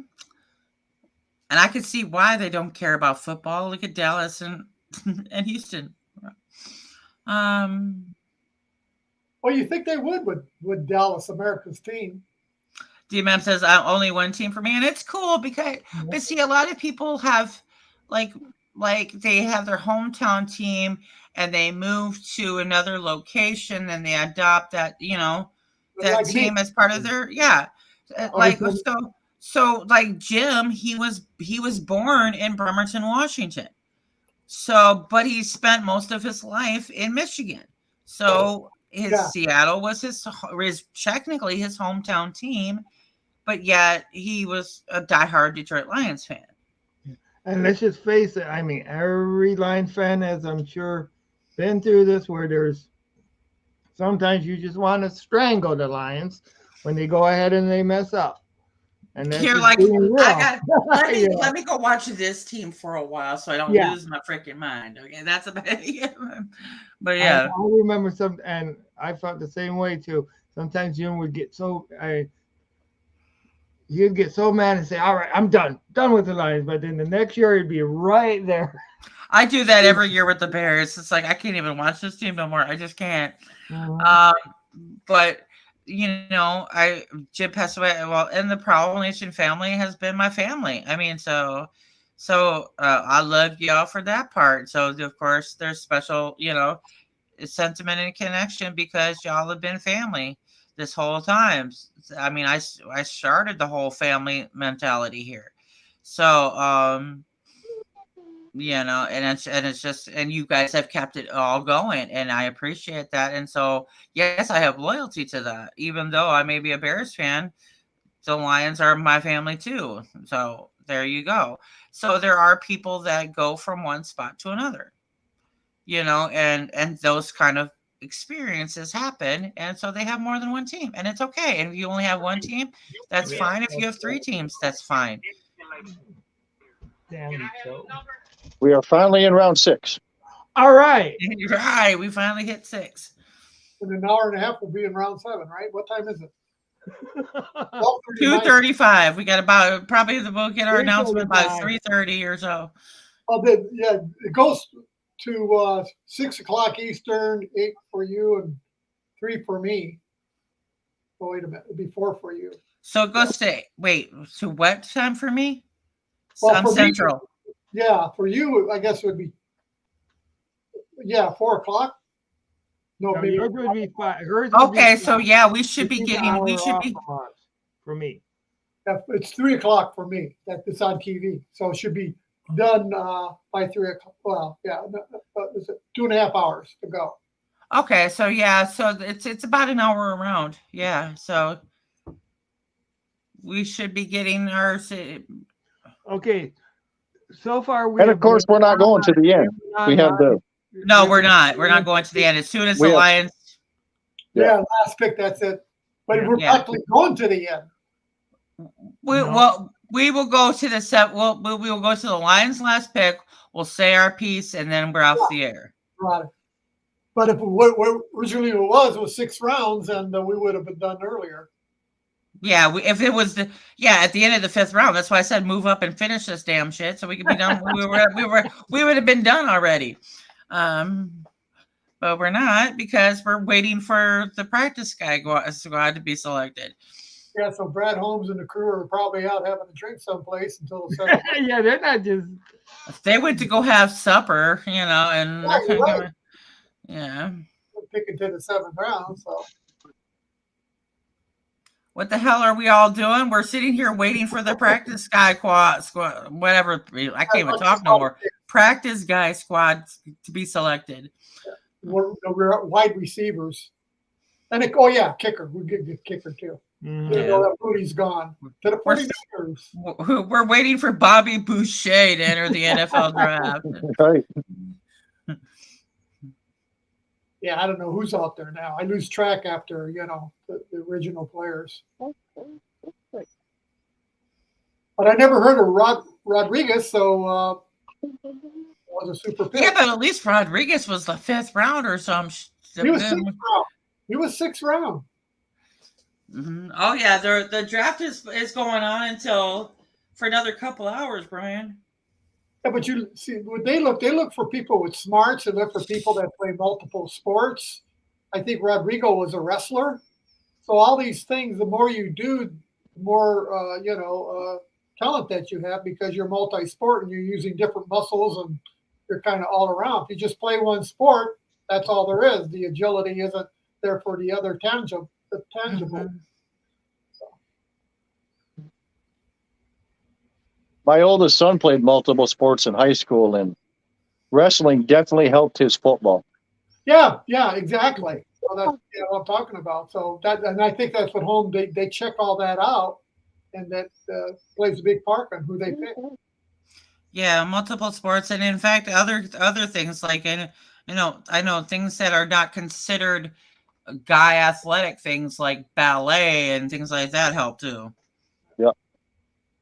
Yeah, the wrestling thing is a real strength conditioning. Yeah. Panama. Yeah, my son had an advantage. He wrestled, but we also put him in like martial arts an after school program. So all of that definitely helped his football a lot. Is he continuing football or? Say what? Is he continuing playing football or where's he? No. He quit his first year as a varsity. And it's more because he quit more because of the coach, and I don't blame him. Yeah, that'll happen. Yeah. Even though it was a small school, they were all they cared about was winning and not teaching. And Michael had the advantage of, we lived in Charlevoix, Michigan for a while, and he started tackle football in the 2nd grade. Oh, Most of the kids that he was playing with didn't start tackle football until like the 8th grade. Oh, wow. When he got to St. Ignace. And I don't know, the coach at one point in the middle of the game turned around and looked at all the kids and said, I got 2 good kids on this team. The rest of you are useless. Yeah, so he's Patricia. Michael walked off the field. He come up to me. He said, Dad, I want to quit. It's the first time in his life I let him quit because the coach said that. I'm like, you know what? I don't blame you. Let's go. And we left, went home. He never That's too Never bad. played football again, but he continued. He wrestled through his senior year. He did wrestle, continue wrestling. He won his team. His team won the regional wrestling district, the regional award his senior year in high school. Oh, okay. So that was pretty cool. Did he pursue And he college? he went against a girl, which I still laugh at him. But it does happen, you know, in your weight class, you have to go against a girl. He went against a girl in the Escanaba meet in the UP. She had never, ever lost. And Michael thought, and she was kicking Michael's ass the first round, but she made one mistake in the second round, and Michael got her down, got on top of her, and pinned her. And to this date, that is the only time she's ever lost. Oh, wow. Wow. And it was more she made a mistake than my son doing anything. But man, he was so happy. I don't know that he won another match after that the rest of the year, but that was his highlight right there. Like, he'll never forget that. What about college? Did he pursue? No, he didn't go to college. Okay. He got into construction, Oh, gotcha. Yeah. which, you know, up here, that's a great job up here. So, Oh, yeah, yeah. and he had a girlfriend for quite a while. She was going to college to be a nurse, but she wants to move to the city, and he ended up breaking up with her because he's a country boy. He wants to hunt. He wants to fish. He wants to be in the woods, outdoors. He doesn't want to live in a city. Yeah, And I don't blame him. I don't blame him at all. I don't like city life. I'm a city girl. I gotta have shit to do. Well, it depends if you're downtown or not. Right. I go to Georgia to see my friend Erin a lot. Her and I hang out a lot. She's my best friend. And she lives in Lawrenceville, which is just north of Atlanta. And I love seeing her, but God, I don't like Atlanta. The traffic is stupid. I mean, it takes you 20 minutes to go 2 miles. I can fit well in both environments, though, because I was kind of raised country girl in a way. But again, I like city girl because I'm so ADD. I gotta have things to do, and camping is not one of them. You know, and fishing is not one of them, and hunting is not one of them. But I can hang with y'all and in the back. You know, I'll go in the back with and drink beer and shit. But I mean, man. Well, we do lots of that. Yeah, right. Lots of that. But I mean, and I could shoot a shotgun, you know, but there you go. But I gotta have things to do. I want to go explore and see things and do things and whatever. So, but I love the nature side. I'm a nature person too. That's it. So it's like I'm back and forth. I think for me, it's just because, you know, being born and raised and pretty much living my entire life in the UP, that's what we have up here. We have woods, lots of woods. Oh, it's a good thing though. It's good to get away from all of the crazy stuff. Yep. I'm not a small town person. That's what I'm not. It's either big city or country. Don't give me the small town BS. Right. It's Suburb. I'm kind of with you on that small town BS. because that's where all the pretentious people are. You know what I'm saying? And that are fake usually. Yeah. I tell people all the time, there's a reason I live in the woods. I don't really like people that much. Yeah, I'm a people person that don't like people either. Yeah. I am definitely not a people person. I don't mind it so much like when I go to like a football game or something because, you know, we're all there for the same reason, but I don't like large crowds of people. There's even times like at Lions games, I got to step away for a bit. Like I'll step away and go for a walk or something just to get away from the people sometimes. Yeah, right. It happened pretty bad when at Lambeau Field. It happened when I went to Lambeau Field for the first time in 2019. It happened because, you know, you're up in the bleachers and there's numbers. There's not seats. There's numbers. That's where you stand. Well, you get so many people up there, you get pushed out of your spot. Now where the hell do you go? And that's what happened to me. I got pushed out. I got pushed down. I was, you know, they weren't pushing me around, but that's what it felt like. I'm like, holy crap. Mm-hmm. Yeah. And I did. I had to step away at Lambeau Field a few times. I had to when we went to the Lions Bears game. There was a point in the game that I wanted to take this a child and throw them down the flight of stairs. I was because she kept bashing the chair in my leg the whole time, And I'm like, you know I'm what? telling you, the first thing I would buy if I won the lotto would be a private suite at Ford Field. I hear you. Like, for real. And, you know, the cool thing about owning the suite, too, is you get to use it 365 days a year. I don't know what the hell I'm going to do with it, but I'm going to be there every day just because it's mine. Yeah. I might move a bed in there and say, hey, I just bought it. I'm living here for the whole year. Leave me alone. I know I should have hung out with Dr. Detroit in his private suite for all that was worth. But yeah, it was fun. There was, you know, it was so funny because I had took the video where the Lions fans were booing the Bears when they came on the field. And what was so hilarious to me about it was that one of the loudest voices behind me was a guy who was a Chicago native who was wearing Lions gear.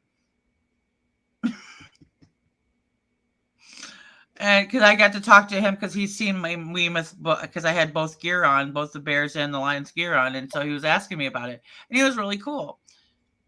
And then we moved over. We were actually ended up sitting in the wrong spot. And we moved over to where we were supposed to be.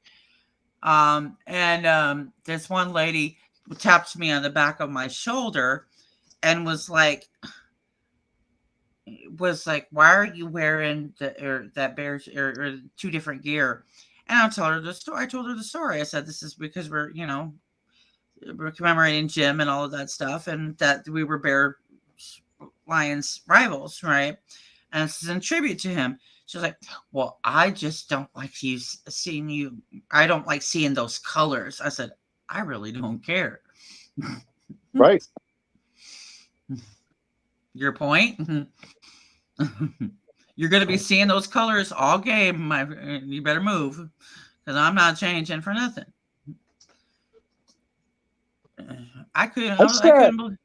I sat in section. It was like, I forgot the exact section, but it was in the second level of Ford Field once. And, you know, I'm a loud fan. I get into the game, and apparently that was offending other Lions fans. They're like, you need to sit down and be quiet. I'm like, excuse me?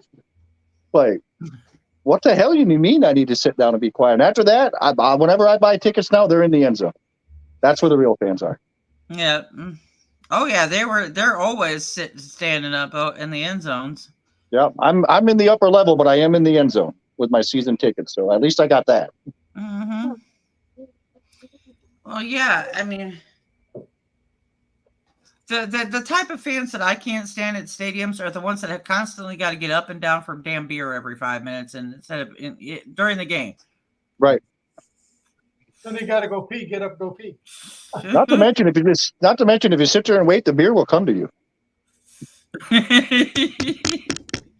And now I don't know how other stadiums are, but at Ford Field you can order food and everything, and they'll bring it right to your seat. You can order it online now. Mm-hmm. It's pretty nice. That is nice. They need to make a little bit bigger seats, but other than that, because I don't. Why did they design it where the cup holders on the back sides of the seats? I don't know. Because I barely fit in there with my long legs, and you put this thing in my way. Oh no.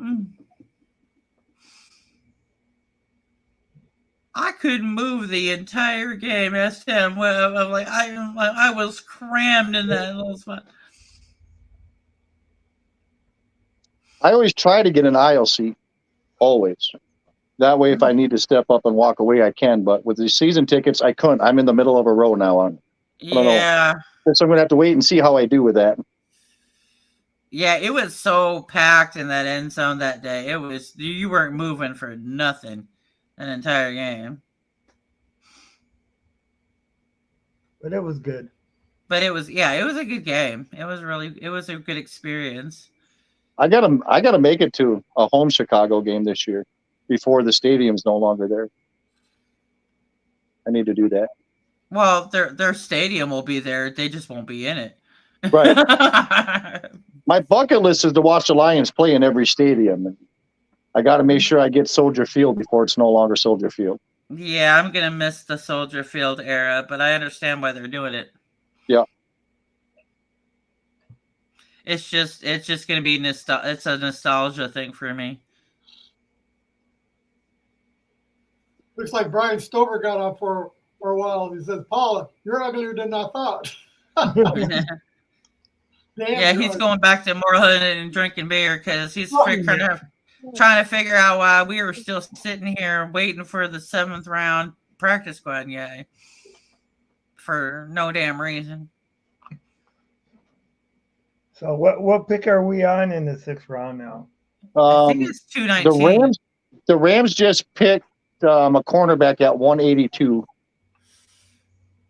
And we got the Lions are 219, I believe. Yes, Lions are at 219. So they got 30 picks. a long ways to go yet. Yeah. 30, but they're 40 going fast. picks. They are going fast. So yeah, we should hear something about 320, I believe. 320 is when our pick will come in. That's what I'm thinking. That'll be a good time because that's 420 here. So that's a perfect time. Yeah, that would be perfect. 420 for the last pick. That would be hilarious. Yeah, I was making the joke last night. I said too bad Hooker didn't come at pick number 69. That would have been good.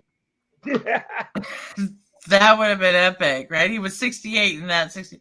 That would have just. Yeah. Is there anybody in the draft with the last name Stoner that we can take on 420? Or something close to it? Right.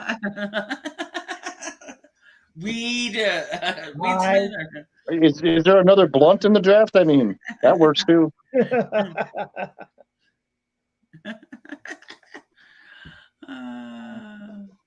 That would work. Yeah.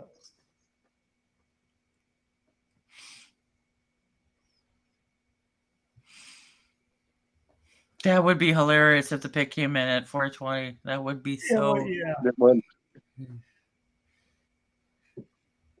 See, now I want it to happen. So probably it would make sitting here this long worth it. Right? It's time to fire one up then. We're done.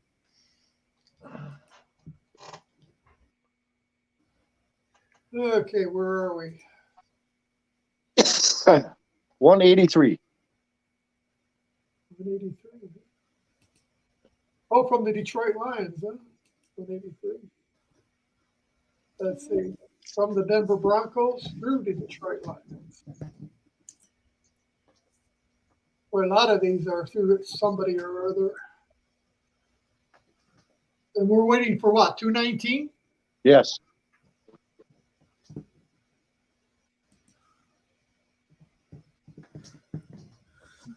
$36 picks away.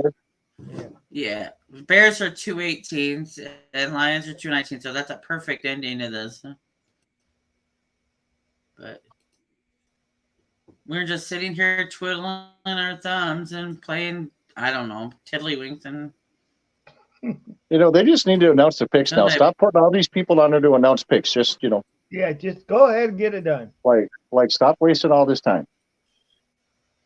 Yeah, because you should know who you want by now. They should just have a ticker across the bottom of the board. This is it. Because we don't care. Well, the Broncos took J.L. Skinner, a safety, in Boise State, and it had to be announced from Mexico. So, Why did it have to be announced from Mexico? Because the NFL is trying to become the World Football League. Oh, that's true.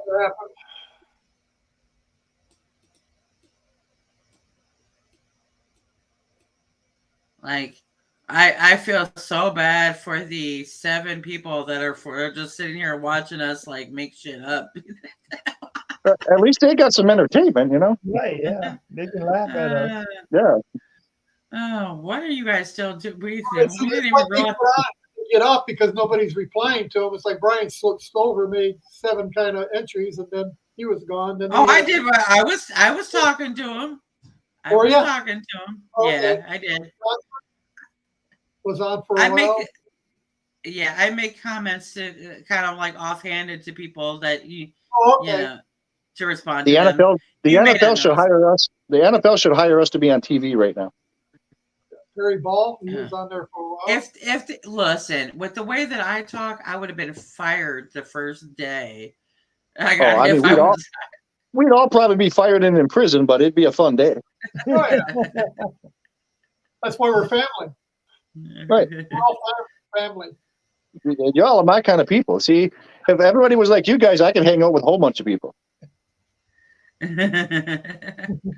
See, we fit a specific genre of people. If you're a freak like me, get on the bus, man. Well, being a veteran, most of my friends are just like you guys. Yeah, few screws loose. Yeah, some trauma has given us a dark side, but Oh, definitely. Dark humor is the only way we deal with shit. Right. That's why Curt's like, I can't deal with you.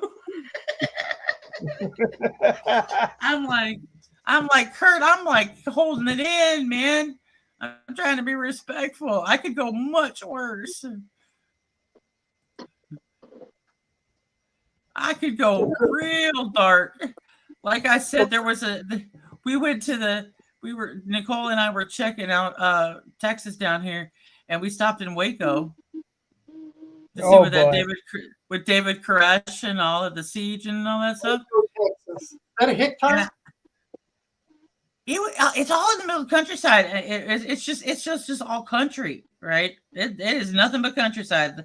The only thing that they had because the compound got destroyed by fire, right? So the only thing that they have there is they built a new church over the old church that was there, and it's basically a memorial, like a shrine to David Koresh of like all his story and what all about and different artifacts and stuff about him, right? Whatever. They have a wellness center and an office, and the rest of it's just open field. Oh wow! Right. So they have a gunfight.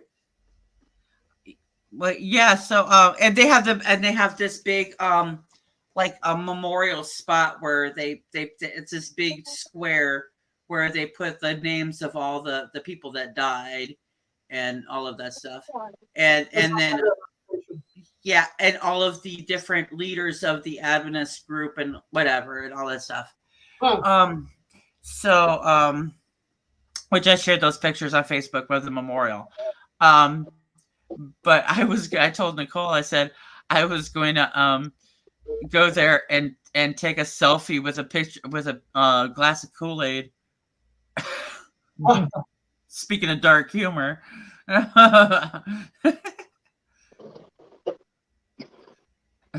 Michael Huck says, you went to Waco. We went to see Nicole Simpson's house in California where the OJ trial was going on. I would have done the same thing. I want to go see Jeffrey Dahmer's house. I want to see Chucky, where Chucky is. I want to see Annabelle. I have a serial killer fascination. So, hey, Dan Spanos is in the house. Mm-hmm. Oh yeah, Dan Sam says, "Be nice, Brian," because Brian called you ugly. Like, if we all see, everybody knows what Brian looks like. Brian is the last person that needs to call anybody ugly. But well, I made it to 78 so far, so you're not going to be pretty forever. Because I grew up, I was a pretty boy. My aunts had pretty eyelashes, and I should have been a girl and all that stuff. So yeah. Well, you know what? I dressed up as a boy for Halloween when I was a kid, and a lady asked me why I didn't dress up for Halloween. Whoa. Tomboy. Mm-hmm. I look like a dude. If it wasn't for the hair, I look like a dude. My son, it looks exactly like me, spitting image. Well, that happened to my wife because she wasn't much for makeup and she had short hair. So because we have a lot of Vietnamese here, and they'd call her sir. Oh, wow. I told my wife, that's right, honey. I know who you are and what you are. Some of us have masculine features. It's all good. But if it wasn't for my hair, I could pass as a boy. But yeah, speaking of the dark humor, that's what I was going to do is I was going to, like, I'm drinking the Kool-Aid at Waco. That was like, that was not, Nicole's like, man, that's dark. I'm like, why not? That's funny. Come on now. That's funny.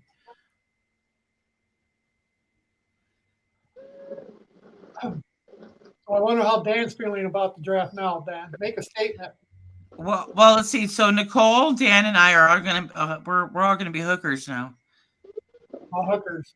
Yeah, with our hooker jerseys. Oh, And I we guess and Mickey, or one of our admins, she said that she was gonna go to the, what did she say? She was gonna throw a party and get hooker candy.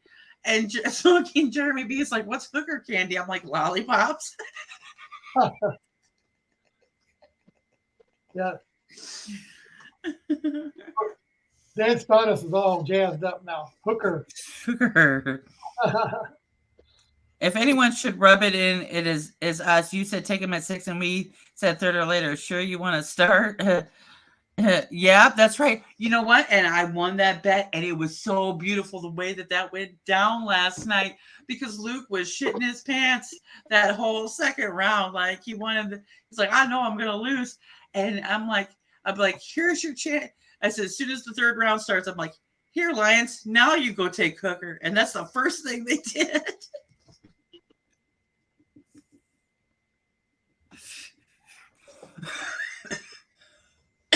I'm so glad. I'm so glad Brad Holmes and I are on the same page. Villain era, baby. Villain era. Villain eras, because so now I own Luke G's ass on Free for All Friday. What am I going to get him to say? Let's see. Here on YouTube. How can I torture Luke G? How do y'all want me to torture Luke G on Free for All Friday? Because we already got it now. Now Kurt's lost a bet. Luke G's lost a bet. You know.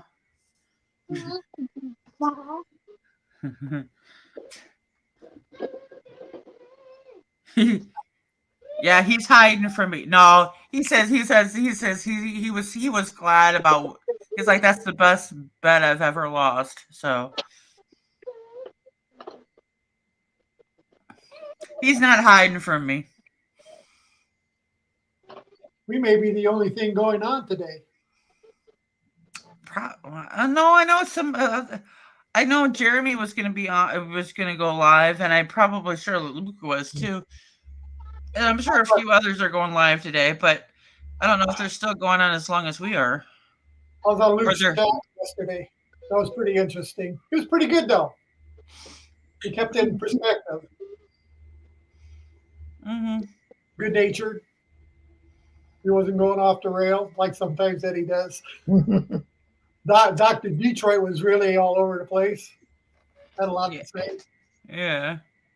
Yeah, Jeremy and Roar, the Line UK are still on. Yeah, that's what I said. There's going to be a few of us that are going to be on to the very. We're dropping out like 3 minutes after, 2 to 3 minutes after the last pick of the Lions. We're yeah. You watch how fast Curt ends this show, because I guarantee you Curt will be on like 2 or 3 picks before the Lions pick. He'll come back on. We'll do the pick.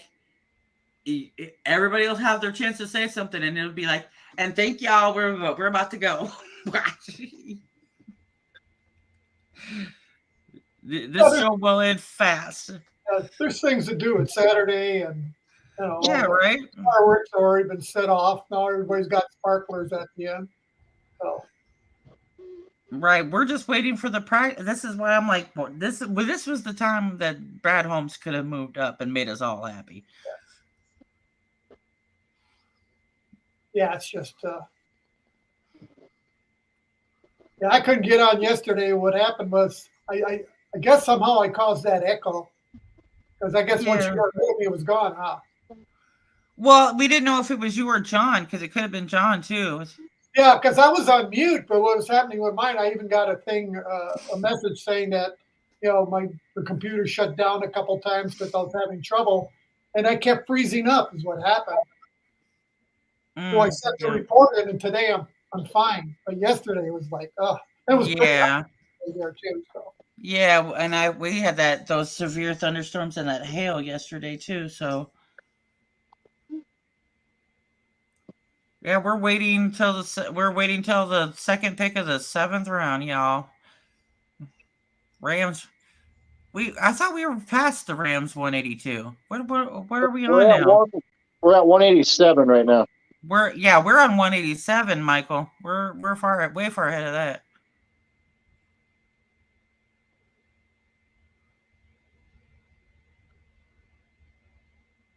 Only 32 more. 32 to go, huh? So let's see, Yeah. 32 plus 3 minutes, hour and a half. Wait. Yeah. It's not looking like it's going to be 420. Well, it's going to be less than 2 minutes because a lot of these teams are going to be less than 2 minutes.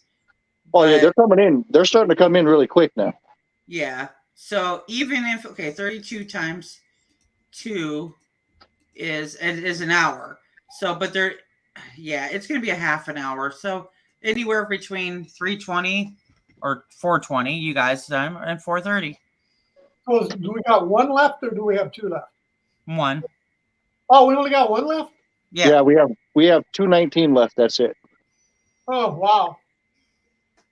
Oh, we're just kicking back. And we're thankful that Brad Holmes moved that up from 2 whatever it was before that. It was 249. One left. And there's only 256 picks. So yeah, right. We would have been at the very end of this thing. Yeah, thank God we don't have Mr. Irrelevant. Well, the 49ers got Mr. Irrelevant. He became a star, and Trey Lance became the one out of the picture. They're not going to get rid of him. They can't get rid of him. But and then we got that other guy now that failed every place else. 49ers, 4 injured guys last year. Yeah. And 2 during the playoff game, championship game. Yep, all those injured quarterbacks still makes the playoffs. I think one of us could probably play quarterback for the 49ers. Purdy though was amazing. They said they haven't seen anything like that since Brady. So right. That's the advantage, though. Playing 4 years in college is you get better. But he came in there and didn't miss a beat when they, because I watch all the Niner games. He just came in there and led the team like he's been there the whole time.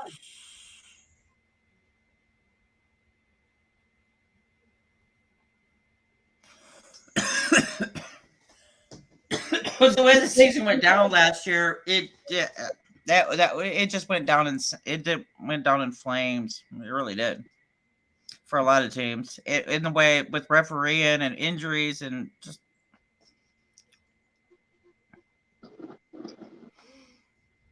that whole thing with your team, Paul, was just insane. Yeah, it was insane.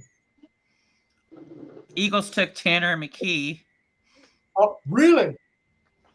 Yeah, Tanner McKee, good quarterback, but rotten team. God, Eagles took everything this year.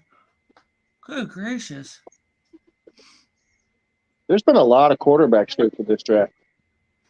Yeah, it was a quarterback-heavy draft, so.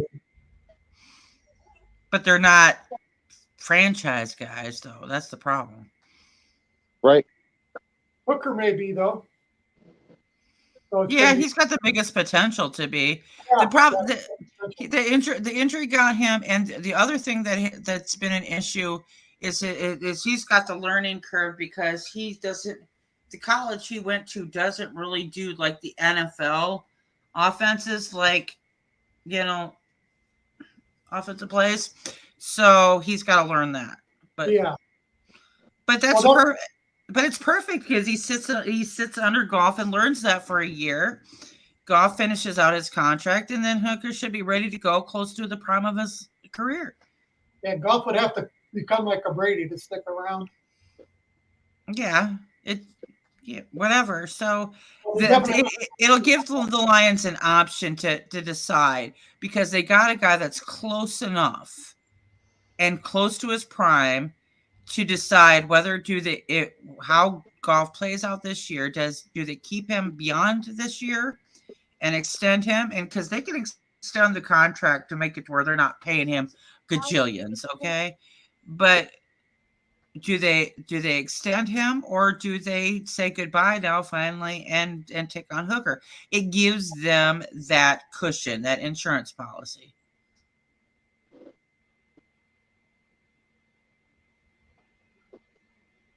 Well, now I'm waiting for the schedule to come out.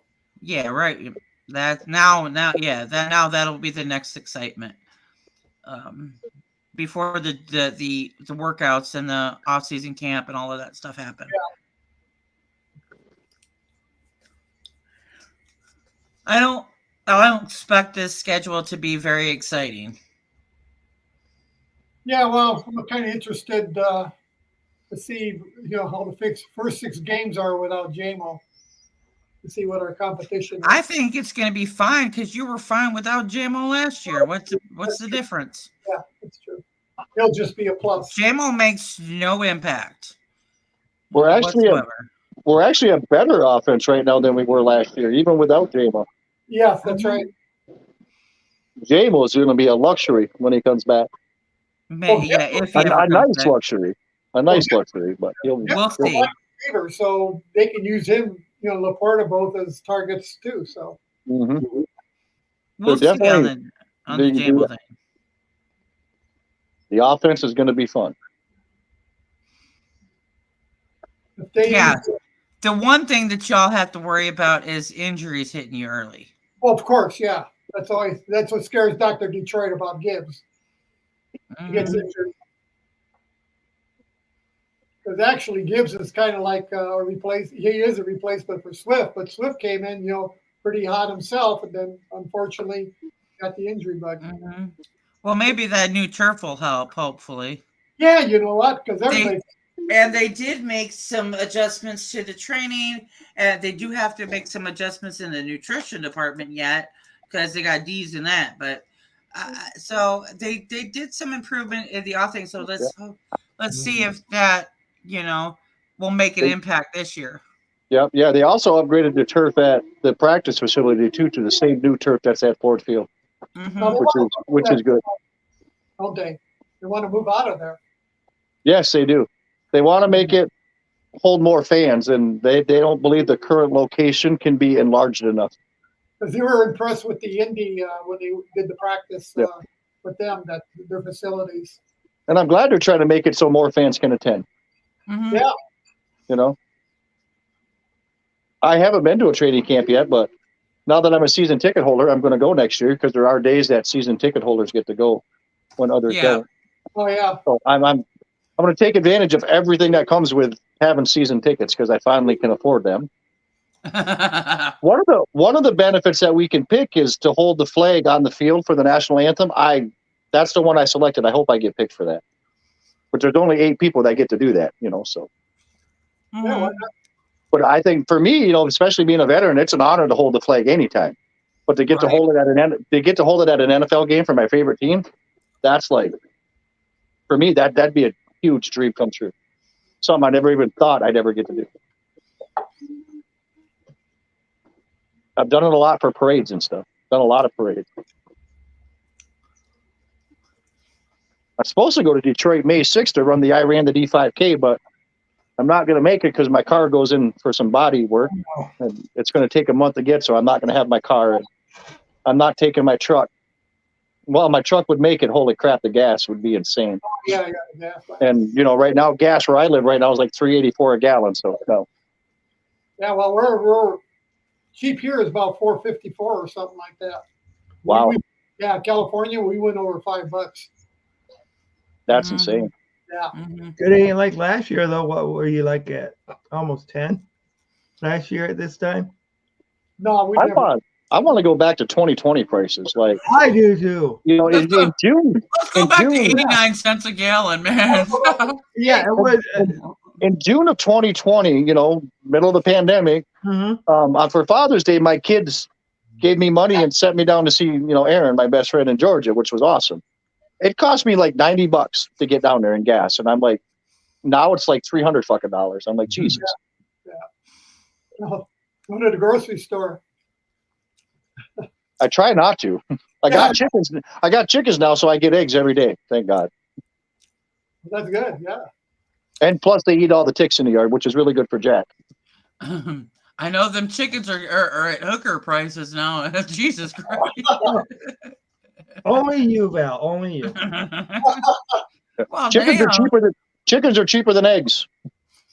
Mhm. Yeah, you're right. They really are. Like you buy baby chicks. Baby chickens are not expensive at all. Uh-huh. Mhm. It's well worth it because once they start laying eggs, it's nice. Uh-huh. And the eggs these chickens are laying are huge. Until you have to fight them every morning. Fortunately, we don't have any roosters, so the only problem we're having right now is they're not laying them in the coop. They're just laying them randomly in the yard. So every morning I have like a Easter egg hunt. Oh, you're lucky because my main task when I was a kid, because my grandparents had a farm, and so we couldn't have breakfast until we did chores. And my chore was to go get the damn eggs from the chickens, and them motherfuckers fought me. I mean, we had all out like kung fu battles every morning. Did they win? Sometimes they did. Not gonna lie. Nope, I'm not eating breakfast this morning. I'm done, Grandma. I'm done. No. Well, I do have the advantage, and Jack goes with me every morning to collect the eggs. And he doesn't chase the chickens, but they do avoid him. They're not quite sure what to think of him yet. And at night, when it's time to put them in the coop, he goes rounds them all up, chases them back to the coop. Oh, them little bastards, man. Hey, we got 5 more minutes before it's 4:20. No. 4 more minutes. 4 more minutes. 4:20. We're up to pick 192. We're definitely not going to make it to 219 by then. Oh.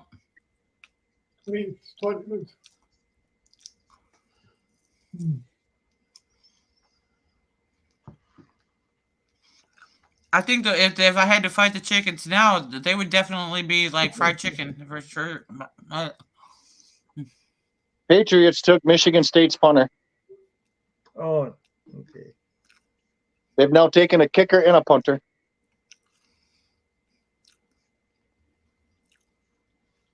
So who do you think that the Lions are going to get with this last pick since we're getting close? Wide receiver of some kind. Wide receiver with the last pick? If they follow their pattern they've had this draft, it'll be defense. Okay, so cornerback? Because I don't think they've addressed it. Yeah, I don't think they need any more quarterback. They just needed the one. They covered the defensive line, offensive line, tight end, safety, linebacker. Maybe another linebacker. It could be another linebacker. Yeah. Is Devin Overshown still on the board? I think so. I know linebackers have fallen. Devin Overshown is somebody that I know they brought in for interviews, and he's somebody I mocked to them, but I've actually mocked much sooner than this. But linebackers are falling this year, and he's a pretty good coverage linebacker. He'll be for special teams. Yeah. They might go offense too. I mean, I would hope wide receiver, but this draft they've gone offense, defense, offense, defense, offense, defense. They went offense. So they're about to go defense. They'll go defense. They went offense last, so it'll be linebacker more than likely. Yep, if they stick to that. They also been going needs too.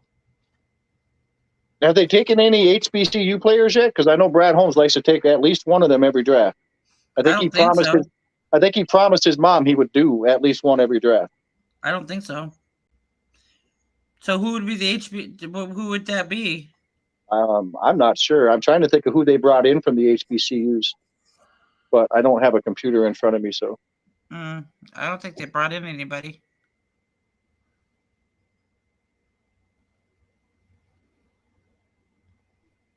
Oh, here we go. Talking about Aaron Rodgers now. I don't care about Aaron Rodgers. He's gone. Can we not talk about him? You mean that old broken down Cadillac? He's maybe the third best quarterback in his division.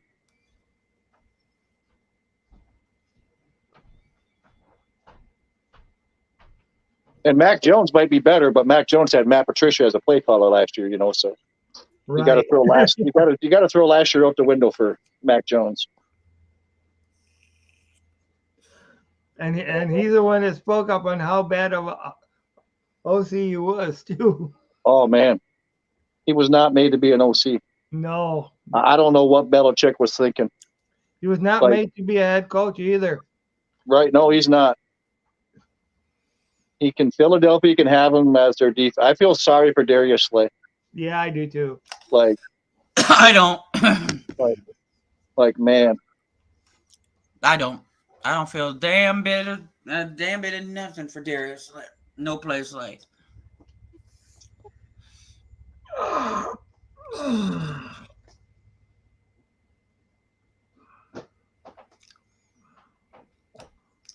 Come on. Okay, it's 4:20 now, so no. We ain't made it. We didn't make it. Oh, it is 4:20. Yes. Yes, it is. We didn't make it.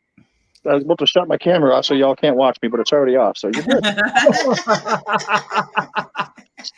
Are you sure you haven't been doing it 420 already? Oh, trust me, I have.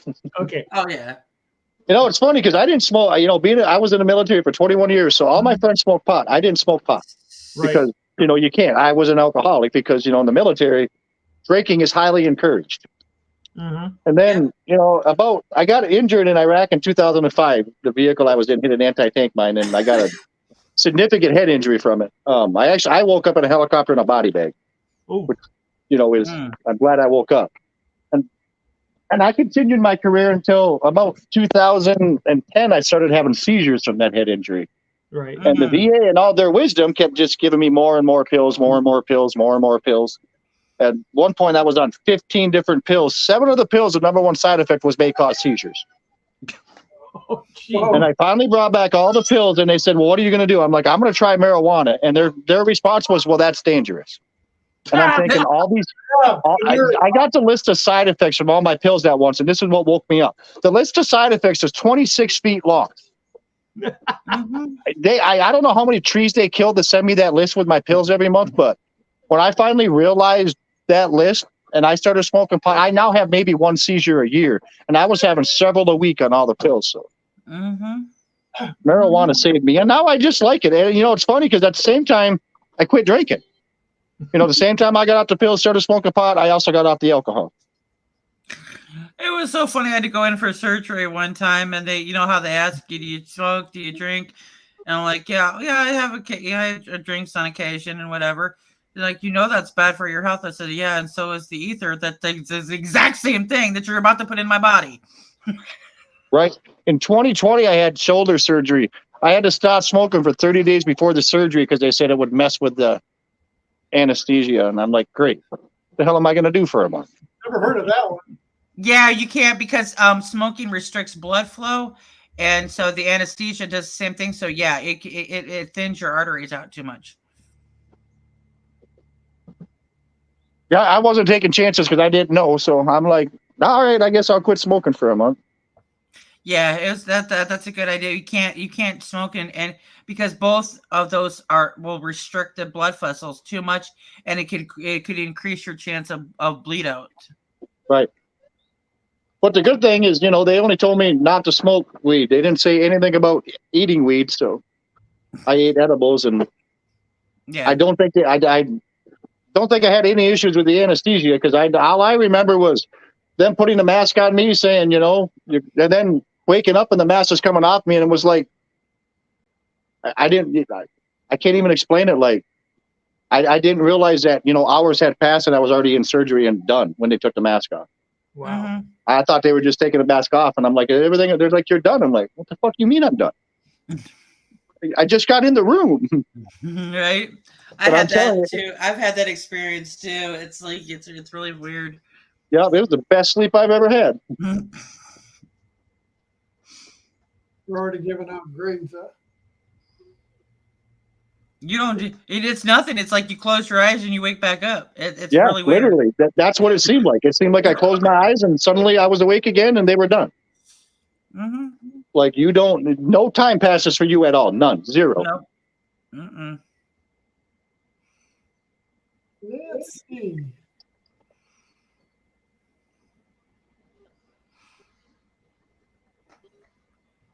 Man, we're not even. Where are we? 195. Holy man, this is going slow. Like, come on. This stuff ought to be flying out the board by now. Yeah, it's going to get worse by the time that it's the Lions pick.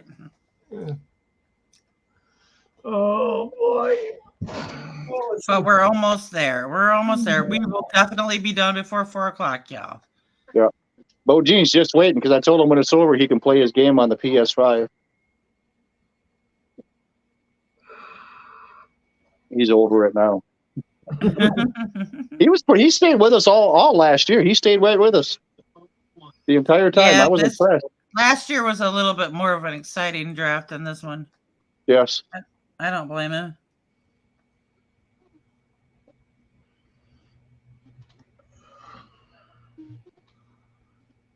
I have like 10 sacks of groceries that have been sitting here that need to get put away. Since the start of the draft, I was at like 11. I'm like in my time, noon your time, so it's been sitting here all this time. Like I need to put this shit away.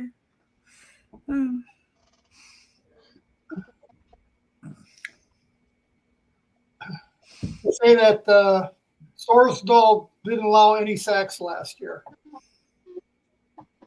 That's good. Yeah, looking for his grade here. They're talking about it, but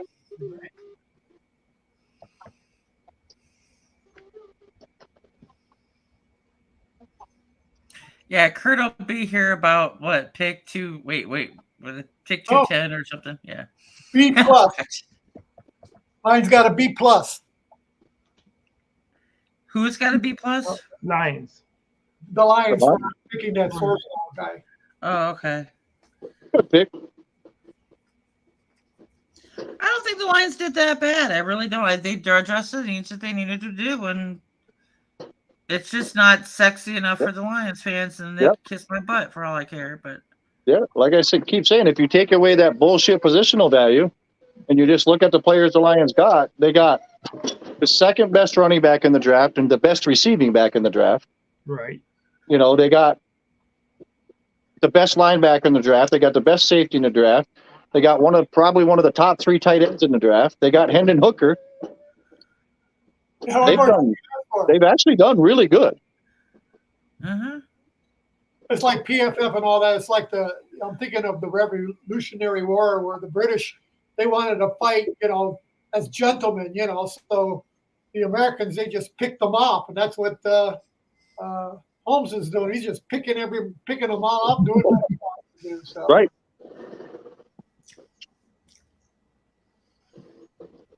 Yeah, back then they didn't like it when we hid behind trees and shit. Yeah. So, it's like Holmes is going against the grain because you got to fall in a certain place. You're supposed to pick this player, not that player.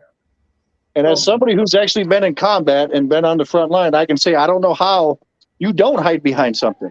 Yeah. Like, I don't know how they stood in lines and shot at each other. Like, no, fuck all that. Right. If we're doing it that way, I want to be in the back somewhere. They did do that though in medieval times and stuff. Oh yeah, they did. But as someone who's been, I don't get it. Like, no, I'm hiding behind shit. I'm glad I have armor. Because but see, the thing is if you were the guy in the front lines leading the charge, you had the most honor if you died in battle.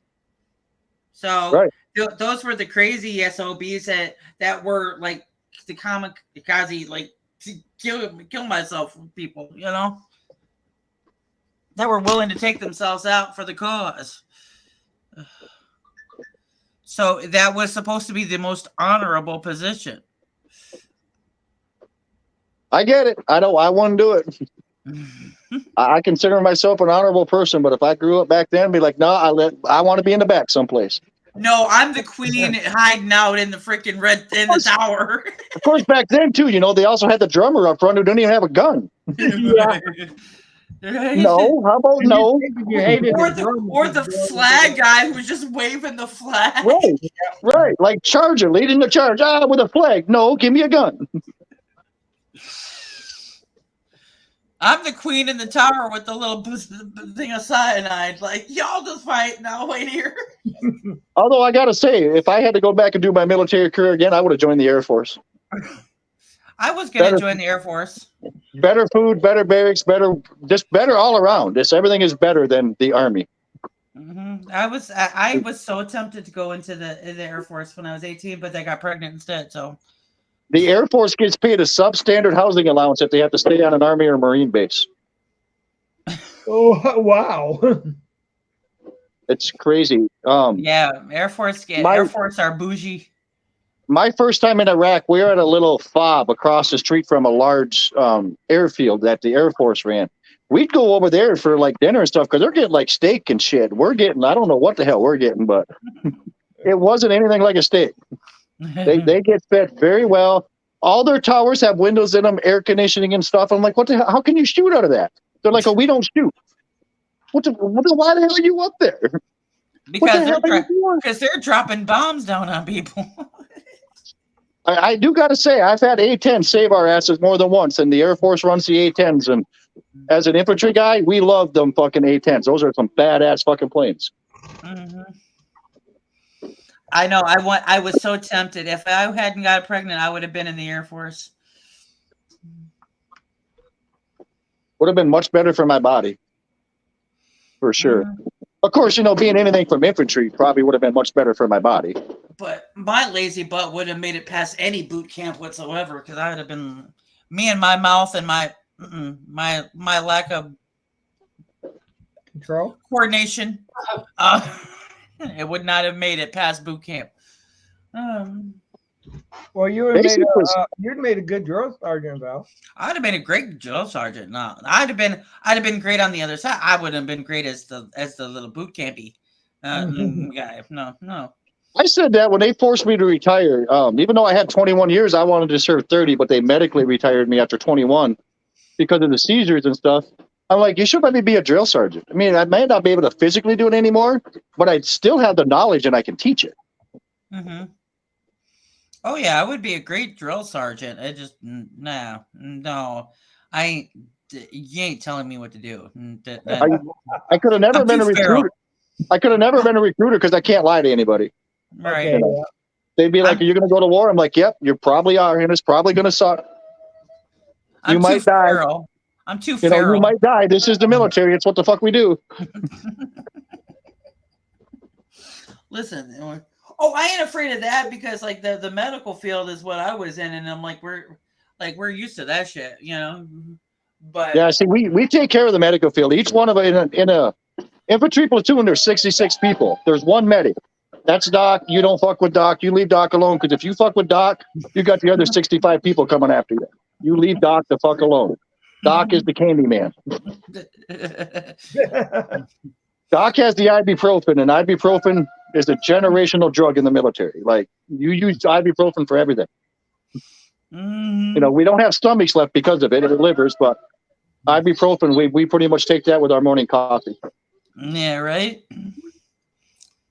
Yeah, you protect the medic at all costs because he's the one that's going to make you feel good. Yep. Yeah, we saw that the Patriots drafted the MSU punter, Mike. Yeah. That's so. Yeah, I am too feral for anybody to tell me what to do. And no. That's me. I tell everyone that's why I stay single because I like doing me. Mm-hmm. I had a girlfriend recently. It lasted a year, and then it was like a month ago. She sent me a message. I'm just not feeling it. Just want to be friends. And I'm like, okay. And it was over. Mm-hmm. And everyone's like, it's not going to bother you. I'm like, I don't let shit bother me. I don't let people bother me anymore. You want to be in my life? Cool. You don't? Cool. See you.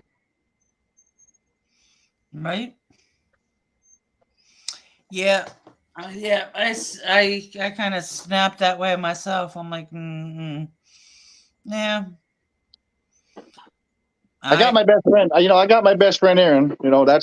She gives me everything a woman gets. We're not intimate, so I don't really need a girlfriend. And I got Bo Jean that keeps me busy, and I take care of my mom. I'm surprised she hasn't been out here yet, actually. And of course, Jack. Can't forget Jack. See, he's like, you forgot Jack's me. like, Yeah, he's like, you forgot me, man. I'm your best friend, man.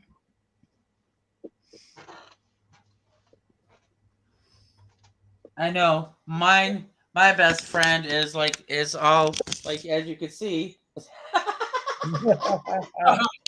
Asleep. passed out right next to me. Okay, tennis can be.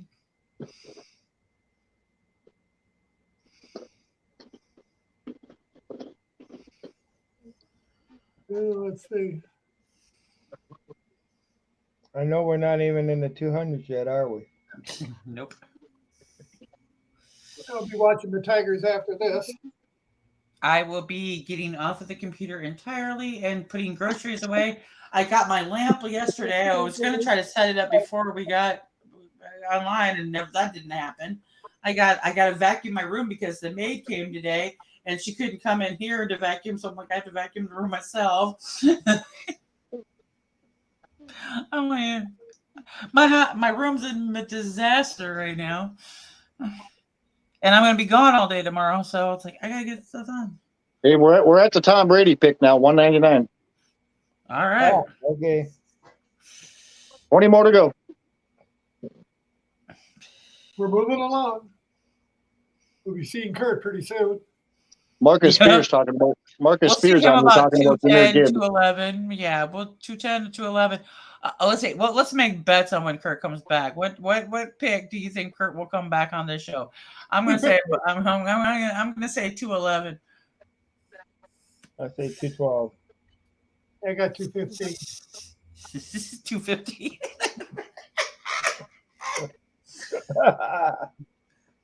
Paul's gonna win, I swear.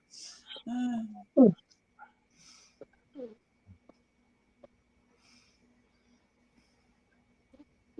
wonder if Curt's listening to us. I bet you he is. I'm gonna pick on his ass too. I don't care. That's fine. Sorry, Curt, we got to abuse ourselves. Yeah. That's all right. He's a big boy. He can handle it. Oh yeah.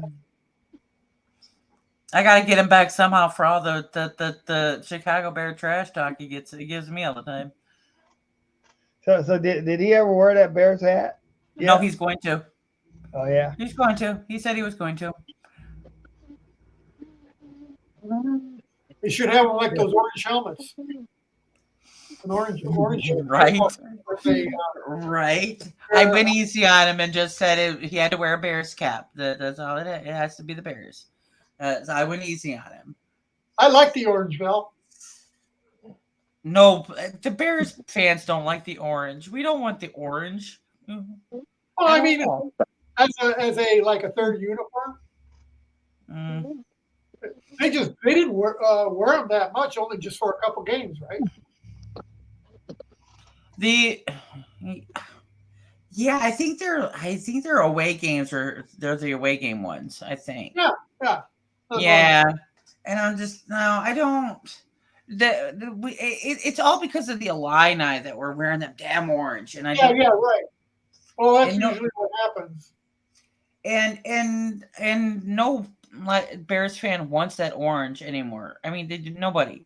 We don't even want that toilet bowl C. We want the damn bear. The bear's cool. The bear's cool, except if you look at him, he looks like he got into 420 and when stoned, and he looks like it's Lazy Eye Jenkins teddy bear. I swear to God. Oh. Well, that's the old original logo. Yeah. When I was a kid, football cards, that first Detroit Lions logo was like a football player with a football and a lion next to it. Mm-hmm. Original logo. Mm-hmm. It was just easier for merchandise, I guess, for them to go with the C instead, because the C is easier to deal with merchandise. But I get whatever. That's why Green Bay has that stupid G. Oh yeah, that's original too. Because when you go to transfer certain logos on T-shirts and things like that, it can't transfer. It either blends out or it messes up on the shirt. So that's why they stick to those ugly logos.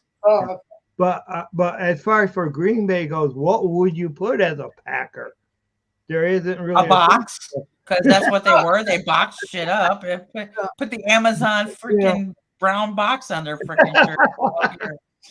Yeah, that's what they were. They were the Acme Packers. Put the goddamn Wile E. Coyote on the front of their shirt.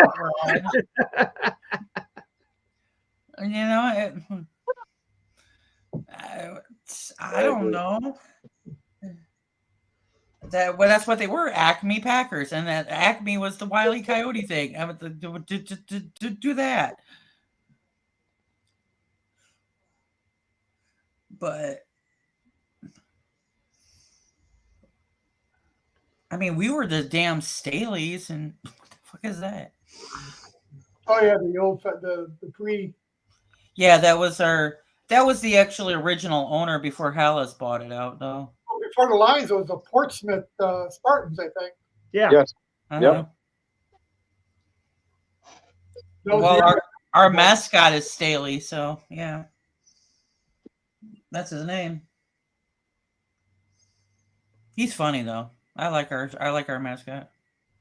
I want to see Staley and Rory Got that face off. pizza that you gave him.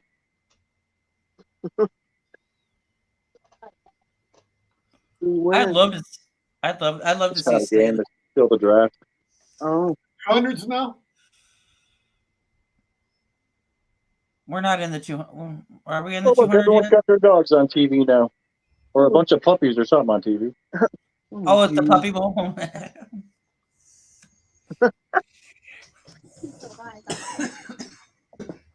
you got one. More Peter- excited than watching Peter Schrager's looking like, man, keep these dogs away from me.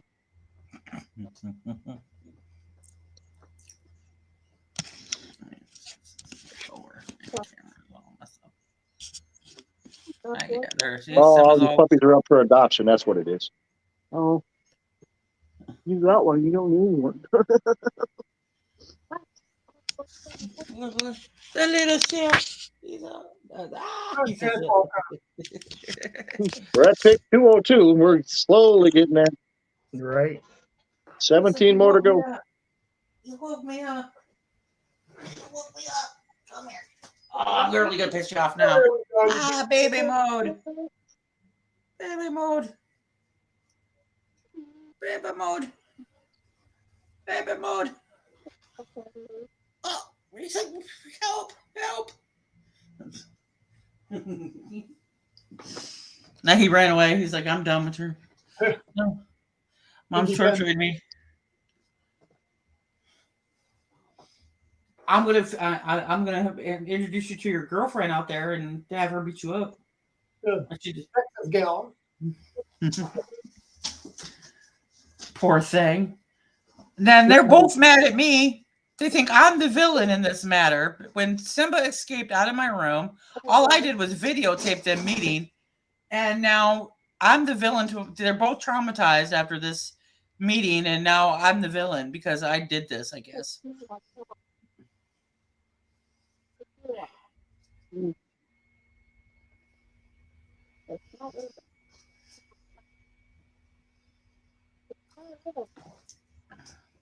You got it, Papa. You know little one.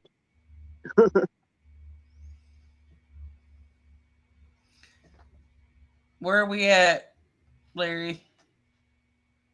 203. 203. We're getting there. 203. The pick is in. And a lot of times, like 3 minutes later, we'll find out what the pick was. Oh, Daniel Jeremiah got peed on. That's kind of funny. That's well Yeah. deserved. That's pretty funny. That's well deserved. What did he do? He got peed on by one of the puppies. Oh, took him out. That's well deserved. After all the mock drafts he was doing this year, yeah, that's well deserved. Yeah.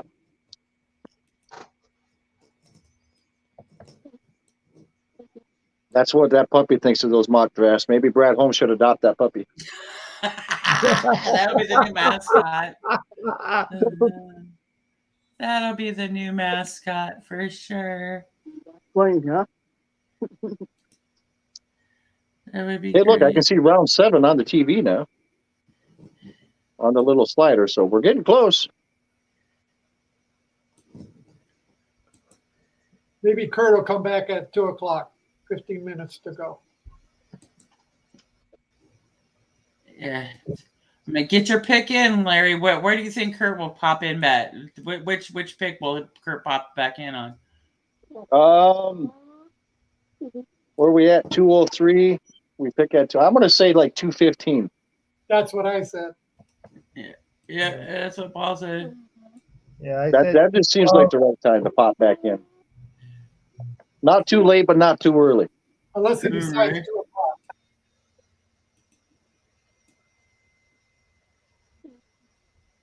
Don't they end usually about a half hour before the program stops because the picks are going very quickly? Yes. Yeah, by the time you get to the 7th round, the picks are like almost instant. Yeah, so about 45 more minutes, this thing will be all over. I think when it gets to that point, NFL teams are just like, everything's computer generated. Just, okay, just give us whoever.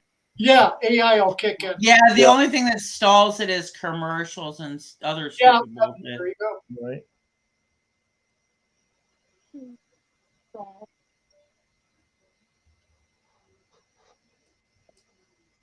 At least have your dog spayed or neutered. I don't think Jack would like that. No, he wouldn't. He wouldn't.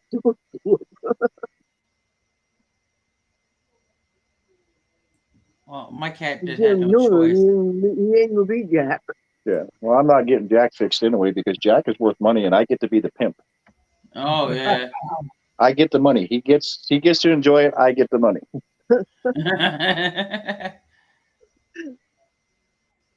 My dream job growing up, the pimp of a German Shepherd. And I don't have to deal with the puppies. That's even better. Yeah, right? Oh, I learned a long time ago not to have female animals. Ooh, no way. Nope. They are the most annoying thing on earth. My mother always did, but my wife always knows. Nope, I will. Nope. Jack. Every animal I've owned has been a male. I will I was not gonna deal say, I had one female pit bull, but she was fixed when I got her, so yeah. didn't have to worry about her. She lived to be 16, actually. Well, that's a good life. For Yeah. She died in 2020. I had a pit bull male service dog too, but these two dogs have been together for 10 years, and somehow my male service dog got poisoned. We've never figured out how, and we ended up having to put him down. And the female had a tumor, but that tumor's never bothered her. And then 3 days after we put down the service dog, the tumor burst, and we ended up having to put her down. Wow. That's what happened. And I truly think she just wanted to be with, she realized the other dog was gone. Yeah. Yeah, And she gave up. like kind of like that old couple that died together. That was those two. It was sad as hell, but it was. I'm glad knowing that they're together.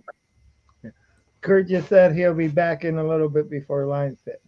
Yeah, I know him. That's why we're teasing on him. Yeah. He's popping in at pick 218 then. Yeah.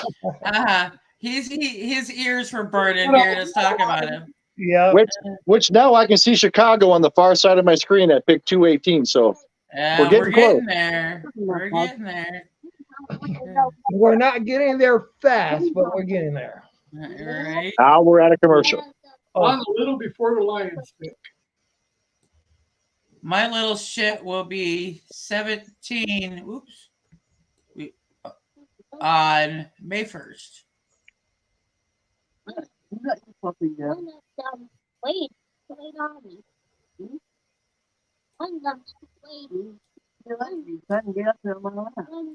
Jack just turned 3 like a month ago. He's still pretty young.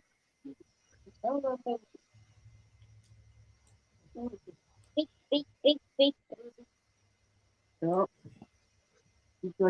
When I tell people my cat's 17, they're like, no way, because he doesn't even look like it or act it. Yeah, your cat looks good. Mm-hmm. The cats we had, they lost up before they got.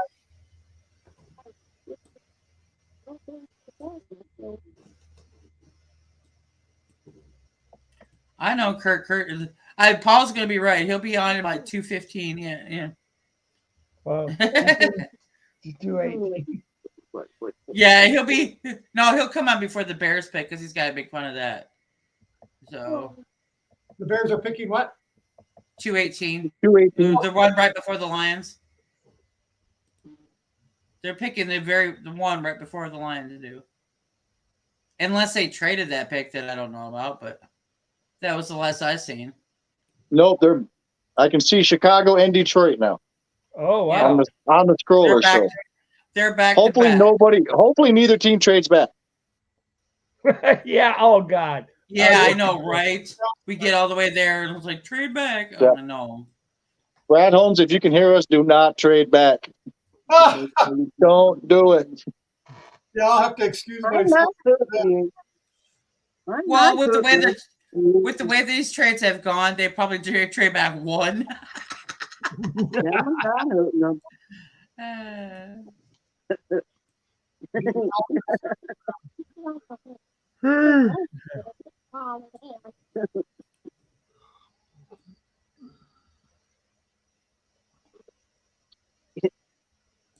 He's spoiled. He's like you.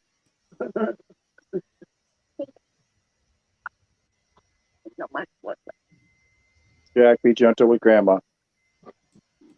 You know my foot. Be gentle with me too. Like you're big, you know that, right? Come on, Jack. Get off my daddy. Come on. He's fine. Stay off my daddy, you big fool. Get him, Grandma. Get him. At least once a day. At least once a day. Just so y'all know, at least once a day, Jack gets a perfect nut shot on me. Oh, geez. It's insane. I'm gonna start kicking him in his, I think. What are you doing? Yay, back on Chrome. Round 7. Oh, hey, that was a face. Watch the face.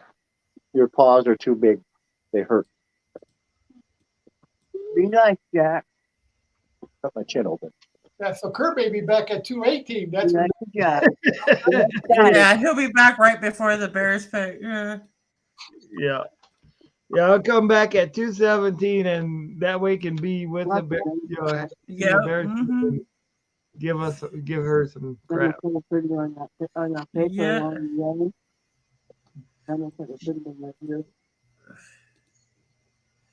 That's okay. Curt does so much during the week that it's like I'll take over the lives. Let's go. Oh, he's graduating too. Yep. Mm-hmm.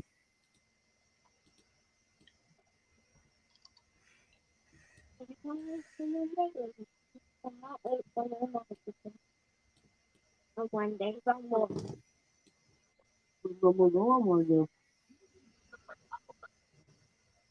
And for the 4 people that are watching right now, I feel so sorry for you, but I'm impressed there's still 4 people. oh, there's always somebody.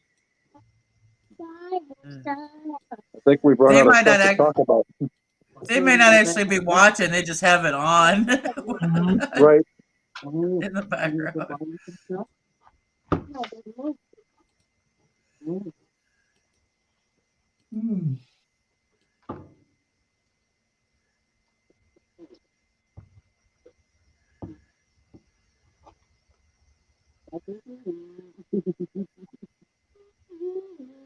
So even this is wrong. It shows the Philadelphia Eagles from Houston to Minnesota, now Detroit. Huh?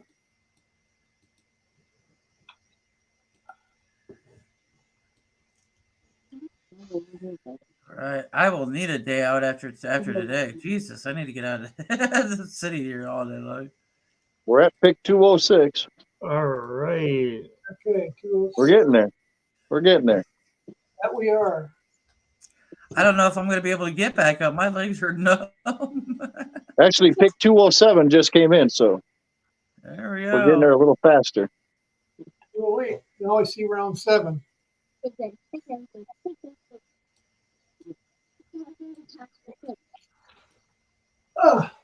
I'll be back.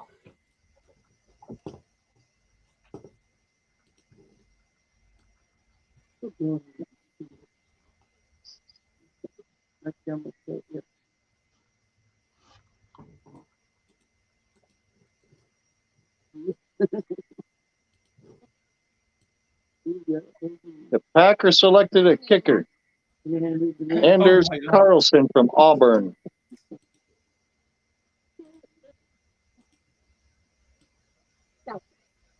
Okay.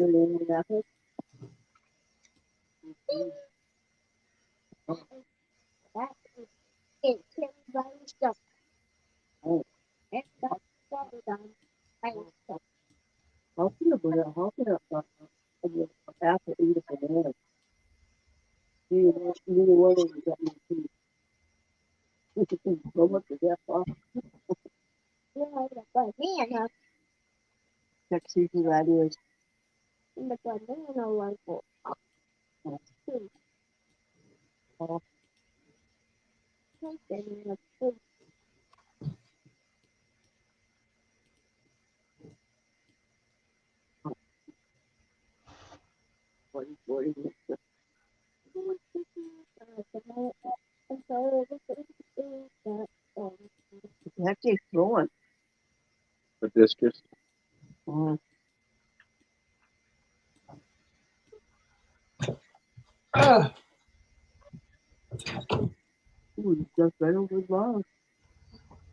You didn't miss anything.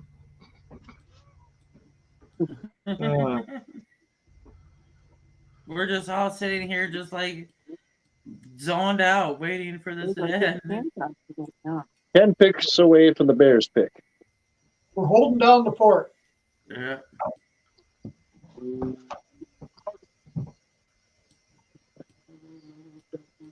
So will the pick be at 4:20 your time, Val? No, that's our. Yeah, it could be.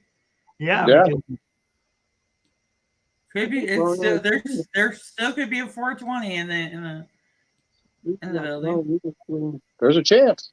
Yeah. No, but the thing ends at 5, so there's no way. Well, yeah, it could be. It very well could be. The program. Well, we're going to start at the 7th round, so who cares, huh? We're out of here. Right. Mhm. Here we thought we'd be out the 6th round. You don't want to hang around for the credits. I know I'm not going to. Once the Detroit Man, pick- I was so hoping that Brad Holmes would trade this up. Like he is just torturing Lions fans now. Like nobody cares. You know you don't care about your draft board. You only care about his. Well, you know what? I wish you would care a little bit enough to let me go do something else. Shit. The Lions still got that guy from last year from that guy. That big guy, that other big guy, they kept on the practice squad. They're going to teach him how to play football. Remember that guy? Yeah. Yeah. Yeah, I think they still got him on. Yeah, he's still on. Chase Lucas. We were talking about him earlier. Right. So there's only going to be one cut this year, I'm reading. Just to go from 90 to 53 all in one whack. Yeah, Yes. in one day. Yep. Mm-hmm. Yep. Wow. Yep. Yeah, they No more slow burn. because you got your Which is- practice. It's better. To be honest, Aren't they it may adding a not couple be. more players to the practice squad, the league? I thought I read What's that? something. Adding a couple more players to the practice squad. Oh, And another maybe. one. I don't know. Maybe 3 quarterbacks. Because what happened to the 49ers? Yeah, I don't know. I did see that about the 90 people though, all in one day or whatever. With 17 games, they should add more players to the active roster. Yeah, Right. because they're eventually going to do 18, Right. even it out.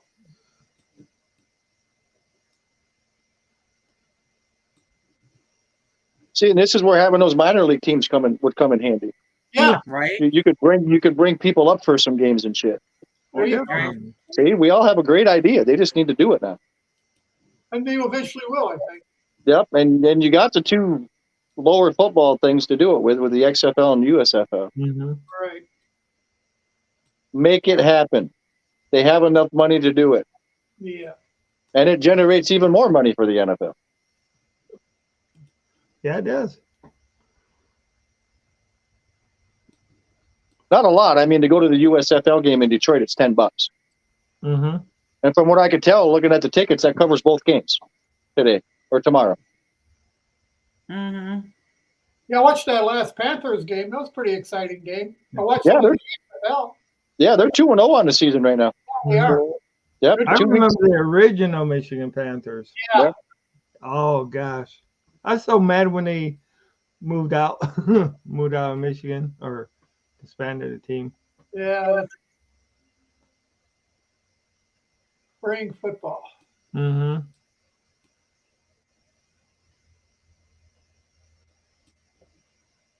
And back then, I always wanted to see an exhibition game between them and the Lions. I thought that would have been good. It would never happen because the two leagues hated each other back then. But Right. Well, a couple of those players from these leagues will probably be invited to camps with the NFL. Oh, I'm sure of it. yeah, and I heard even there's refs that has been promoted from these leagues too. Hmm. Like 8 refs. Okay, really? Mm-hmm. Yeah. Why not? Huh? Makes sense. Yeah.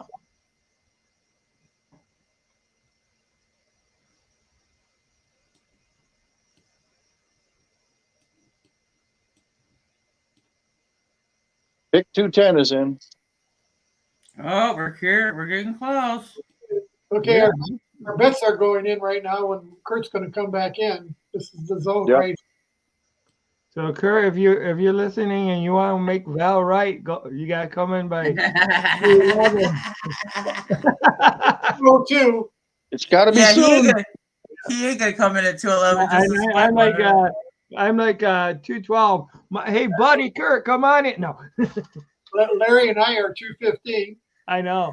Yeah, he'll be like 217. I swear. Yeah. Yep, it's going to be right after Cincinnati picks. And then it'll be the Bears pick. Pick 211 is in. Did they even show who pick 210 was? I didn't see it. Yeah, right now they're just going. They're talking. Right. They're talking, not even paying attention who's Yep. being. Yep, right now those talking heads are doing exactly what we're doing. Like, can we just get this fucking over? I know. Right? They are running out of shit to talk about. You get a certain shout out for keeping the. But the big difference is they get paid a whole lot more money than we do for doing this. Oh, yeah. We're doing it for the enjoyment. Exactly. So Because we who love are enjoying torture. this right now? Raise your hand. We love torture. Right. We love to abuse ourselves. Those guys are getting paid millions of dollars to do it. Yeah, that's true. I bet we're more entertaining now. Yeah, I bet we by are. far. I know But I we am. There would be a whole lot of beep, beep, beep, beep, beep. You're seeing the real Prowl family right here.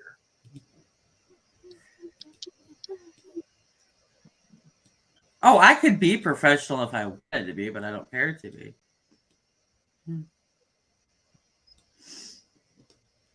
Yeah, put the dollar signs behind it. Hey, bud. All right. I'm going to make dinner here in a bit. Okay. So we're at 212, huh? Bud, Jack out. All right, come on, Curt. Come on in now. No.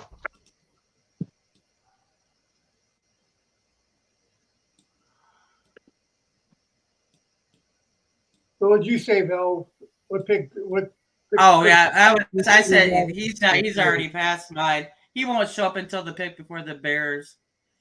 Pick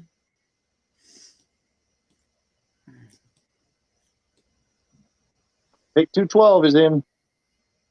Right, going to 213.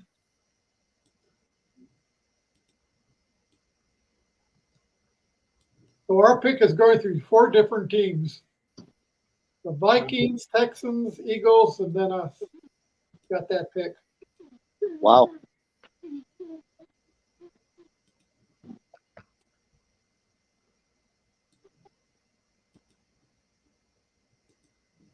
Must be pretty crazy because they probably got all kinds of different variables until last minute they're going to grab who they want to trade with.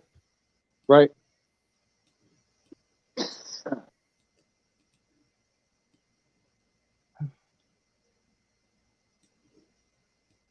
Well, so far all the players are going to make the team.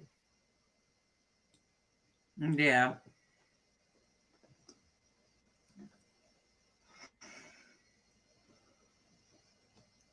I remember it used to be 12 rounds back in the day. Oh God, I know, right? Yeah. Like, who the fuck wants to do this? And back in the 50s, they had up to 8 exhibition games before the season started. I never realized that. Mm-hmm. Yeah. They played 12 games during the season. Yep.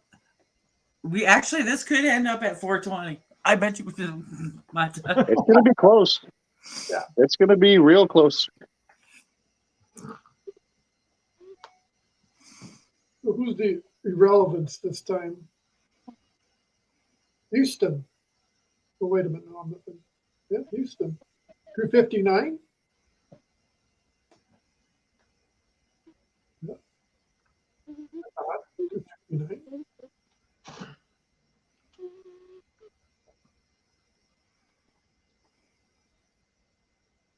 Oh, compensatory. They get a compensatory pick. Oh. Bears get a compensatory pick. Oh, there's all kinds of compensatory picks at the end. It's interesting. Lions don't have any of those, do they? No, we didn't get any. They're still showing the Lions at 249, but I guess this is the old list and they didn't change it. Because it's still showing Philadelphia to Well, I don't care. Even if they do got one at 249, I'm not waiting. It's still showing Philadelphia on mine. Okay. They didn't change it.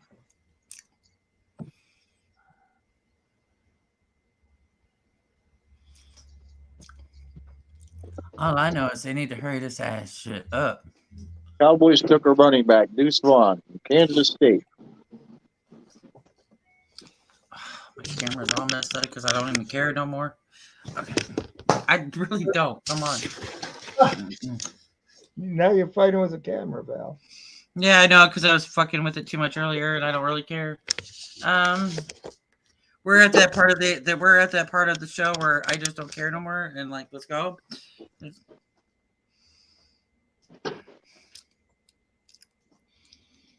I don't think I'll be able to stand up once we finish the show.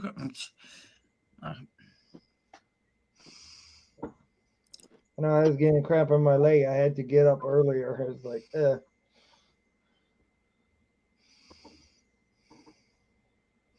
Like, I don't care. This is like the 7th round. I'm like, you had to make us wait for like 3 years to fucking have this pick. I'm like, Apparently, this running back that the Dallas Cowboys took, his dad works for the Cowboys.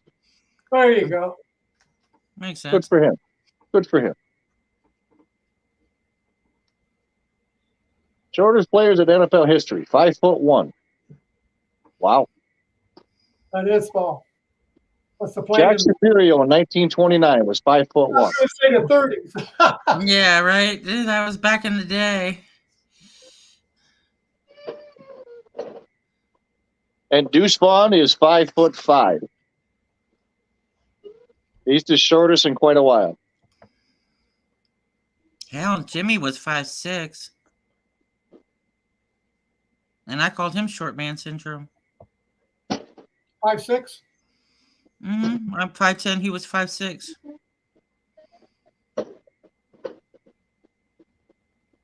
My dad, I think, was only 5'7". I was 6'3". My dad was 5'7". My dad was 5'7", and my mom was 5'4". Oh, really? Mm-hmm. I'm taller than all my brothers. Probably from a brother or their sisters, somebody there. My tallest brother is 5'9". Huh. My dad was like 6'10". My mom was like 5 foot nothing. My grandpa on my dad's side was 6'2", 5'2", and my grandma who he's married to was 5'2". So this is interesting.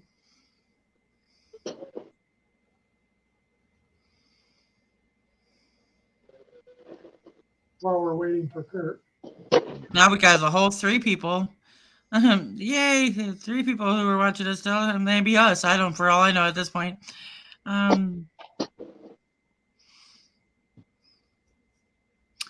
Yeah, so many fans were done with this hours ago.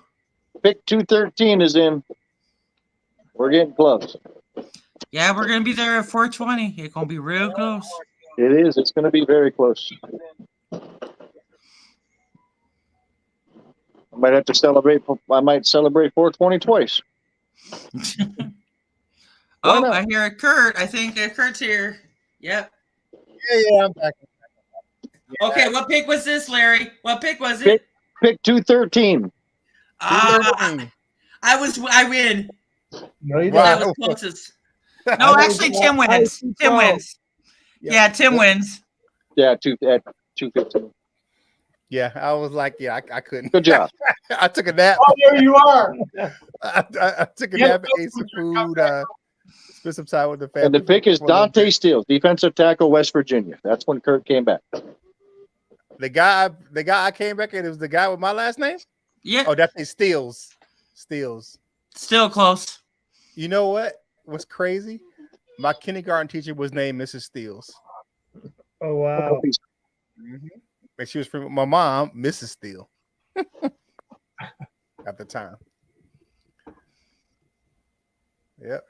So yeah, I was like, yeah, I'm just. We had a betting pool on you. Yeah, bet we know I was coming back here. Yeah. And like I'm just. I mean, like doing. I mean, I love it, but I'm just a little run down. You guys know I've been up and down and have a lot of stuff to do, and finished up this course, which I finished. Like I told you guys earlier, I finished up today. I turned my last assignment in. So, yep, done deal. Yep, done deal. Yeah, I'm looking at my suit, and my cap and gown behind me, hanging up on the door. So, it's ready to be put in the bag and get on the flight to Florida. Do you have a vision or a goal where you're going to, after you graduate, to where you want to go? I mean, as far as, future. Well, I'm starting a full time somewhere else here shortly. So. Oh, okay. Yeah. So I got some things I want to do. Freelance is probably going to be the most, with my son that has autism. Freelance is going to be a lot. I have to do a lot with what I'm doing as far as what I'm doing for writing. But I wrote the article after the first night of the draft, man. Like, Brad Holmes doesn't care about your mock drafts. I wrote a whole article on there, posted over there on SideLion Report. Like, we don't care. All right. Mm-hmm. We don't care. We don't give a shit. It's his team. He's building it the way he wants to. Yep. But we got the Patriots on the clock now. Yeah, but our viewer numbers are picking back up. They know that this pick is close. Yeah, right. Yeah. People coming back in because the pick is close. Yeah, starting up again.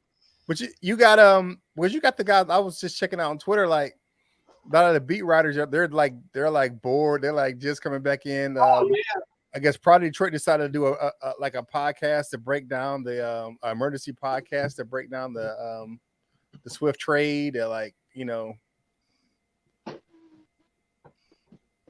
we got stuck. We were talking about the Titanic and everything else. We talked about everything. It's all good. It's all good. Yeah, chicken hookers and yeah. You got Prowl Detroit. They got two different what do you call that, variations on what people think about the trade. Some people, one guy said we got an excellent value for him, in my opinion. The other person said we basically gave him away. I'm like, okay, I'm not sure we gave him away, but okay.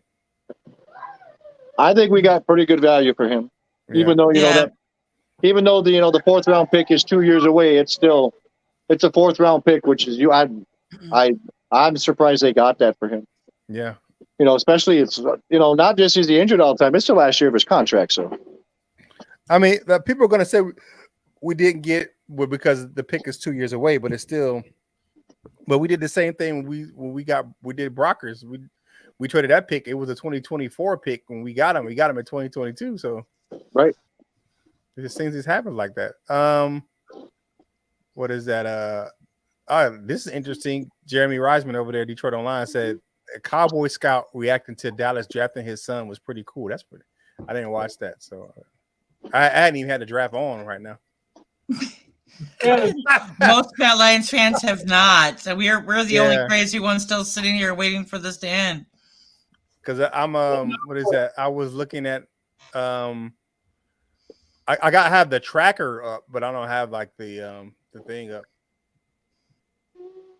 Or I just turned the actual draft back on.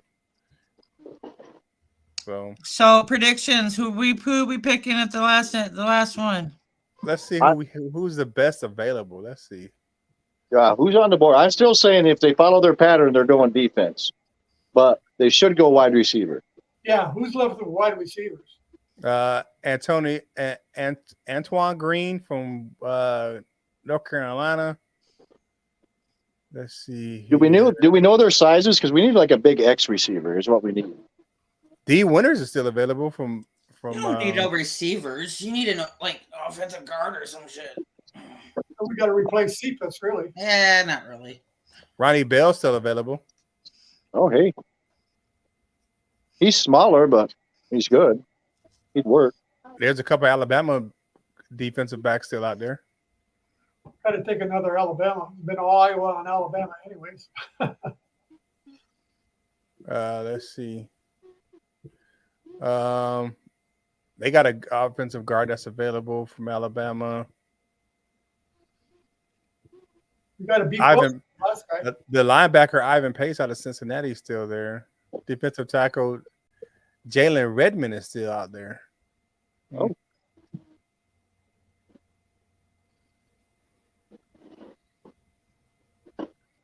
I think this is going to be the one year that the Lions are going to have some guys here at that bottom of the draft. It's not going to make their roster. They'll be the only one. I think all the others are going to make it. Yeah, because we had a lot of early picks. Yeah. Even at B+, we got a B+ for drafting them. If you want to count the grades. Yeah. Ronnie Bell, Larix. And right now we only have 74 guys on the roster, so we're going to sign a crap load of undrafted free agents just for camp. Yep. Well, D Winters is could be a good special teamer. Yeah, that's the main thing, a special teamer. Yeah, 5'11", 227 inside interior linebacker. Let's see.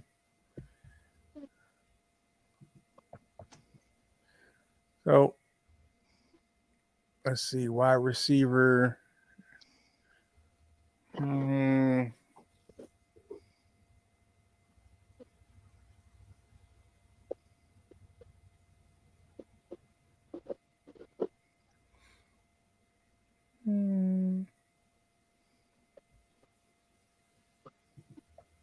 Oh, we're almost at 420, Larry. What pick are we at right now? We are at pick 216. 216. And that pick is in, so pick 217 is on the clock. Oh, it could be just right after 420. It's going to be close. Chicago might pick at 420. Yeah, Chicago will be your time. Pick. Yeah. Yeah, we're going Val's time now because we obviously passed 420 our time. Yeah. Oh, That's how sad it is. Hey, with me on the board, you got 420 twice. Yeah. Pick 218 is on the board. Or pick 218 is on the clock. Chicago's on the clock. Oh, Chicago so on the clock. the Lions could go 420. Yeah. It is. It's going to be close. Yeah. Well, if Bears can hurry up. But if not, Well, it's now 4:20, so Bears are on the clock. So can the Bears and the Lions be both 4:20? We'll see. I don't think Pick so. 217 was a punter from Michigan. Was Michigan's punter? Okay, I like Michigan's punter. You know Brad they're going to have Robbins. a commercial before they announce the Lions anyway. Oh, Brad Robbins went to the Bengals. Yeah. Cool. I like Brad Robbins. Brad Robbins. But Jack Fox isn't going to have much to do this year with this offense. I hope not. Right. He might. He might. Is it? I mean, he might be the highest paid punter, but he ain't going to have much to do, Right? which I'm okay with. Oh, yeah. I'll continue to pay him to sit on the bench and watch football. I am so happy for him to sit down and be quiet. Yeah. I am so. Bears are on the clock. Bears, what are you doing, Chicago? The pick is in. It's now It's 4:21. It's 4:21. We passed 4:20. Lions are on the clock.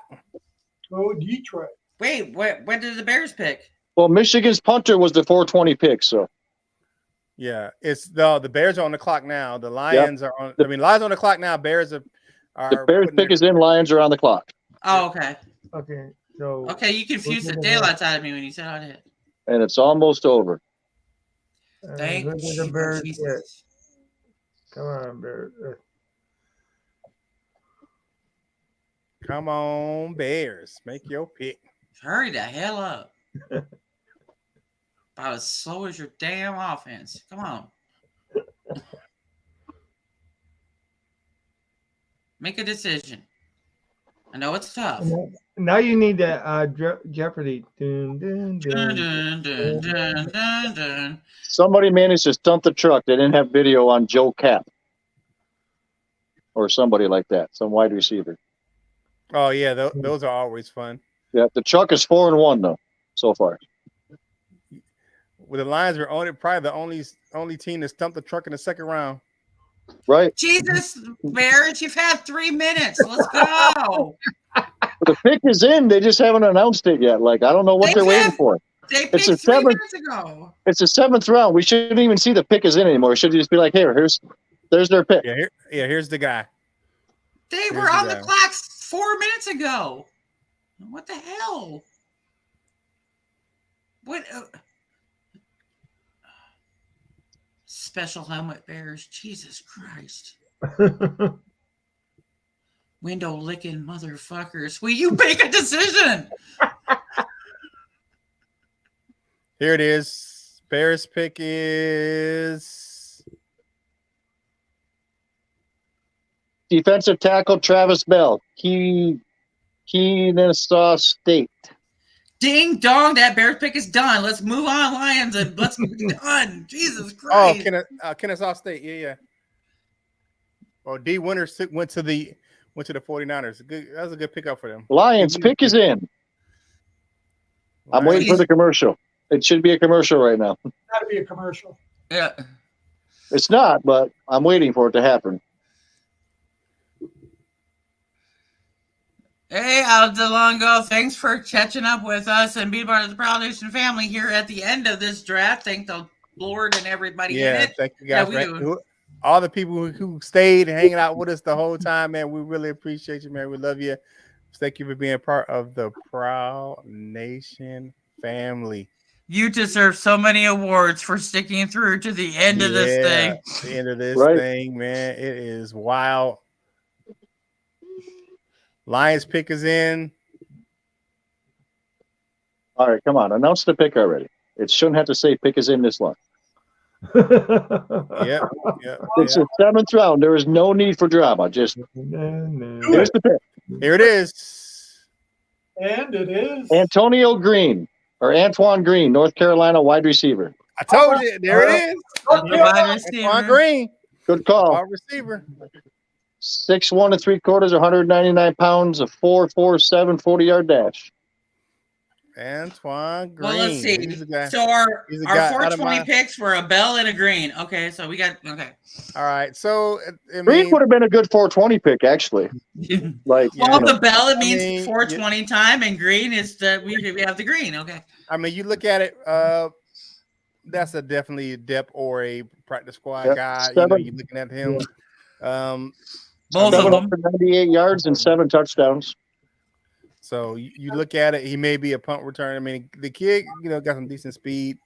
So, but I think overall, I've never been a big component of doing a glitter grade on a draft that just happened, no matter what. Because to me, I think you can't grade a draft until at least 1 to 2 years after the draft itself to see how they have produced. I'm okay with this draft. I think that yesterday was a day that everyone else kind of came on board because of the players we got and like Val said earlier, it was we would have. I think she said we should have drafted the guys that earlier. We would have drafted them anyway, but just not where we drafted them. We kind of drafted them in a different order, but we got the guys we wanted, just in not the order that people thought we were going to pick them. But it is a honor and a privilege to bring you guys this coverage of the NFL draft right here on Detroit Lions, and probably your home for Detroit Lions news and rumors. Yes, lay a lot in order of douchebag and Nicole. It is finally over. The last draft pick is done. was a guy from my backyard at the University of North Carolina, Antoine Green. Good little receiver. And I don't know what kind of impact he's going to have or he's going to be on the roster anyway, but could be a camp body practice squad guy. Usually those guys that come in like that, they're usually a practice squad guy at the end of the draft. But we'll see. But hell, the way that this regime is, nobody's safe. They didn't drop a whole bunch of people that I mean, you think about this. Oh, Jabal Williams is the heart of the team, but ain't the heart of somebody else's team now. Exactly. I'm just saying. But final thoughts from this go around. I want to get the final thoughts on how the Lions draft did. We'll start with you, Maniac Tim. Okay. What do you think of the Lions draft? I think overall it did something that's going to. They definitely made the offense and defense better. We will need to see proof of that.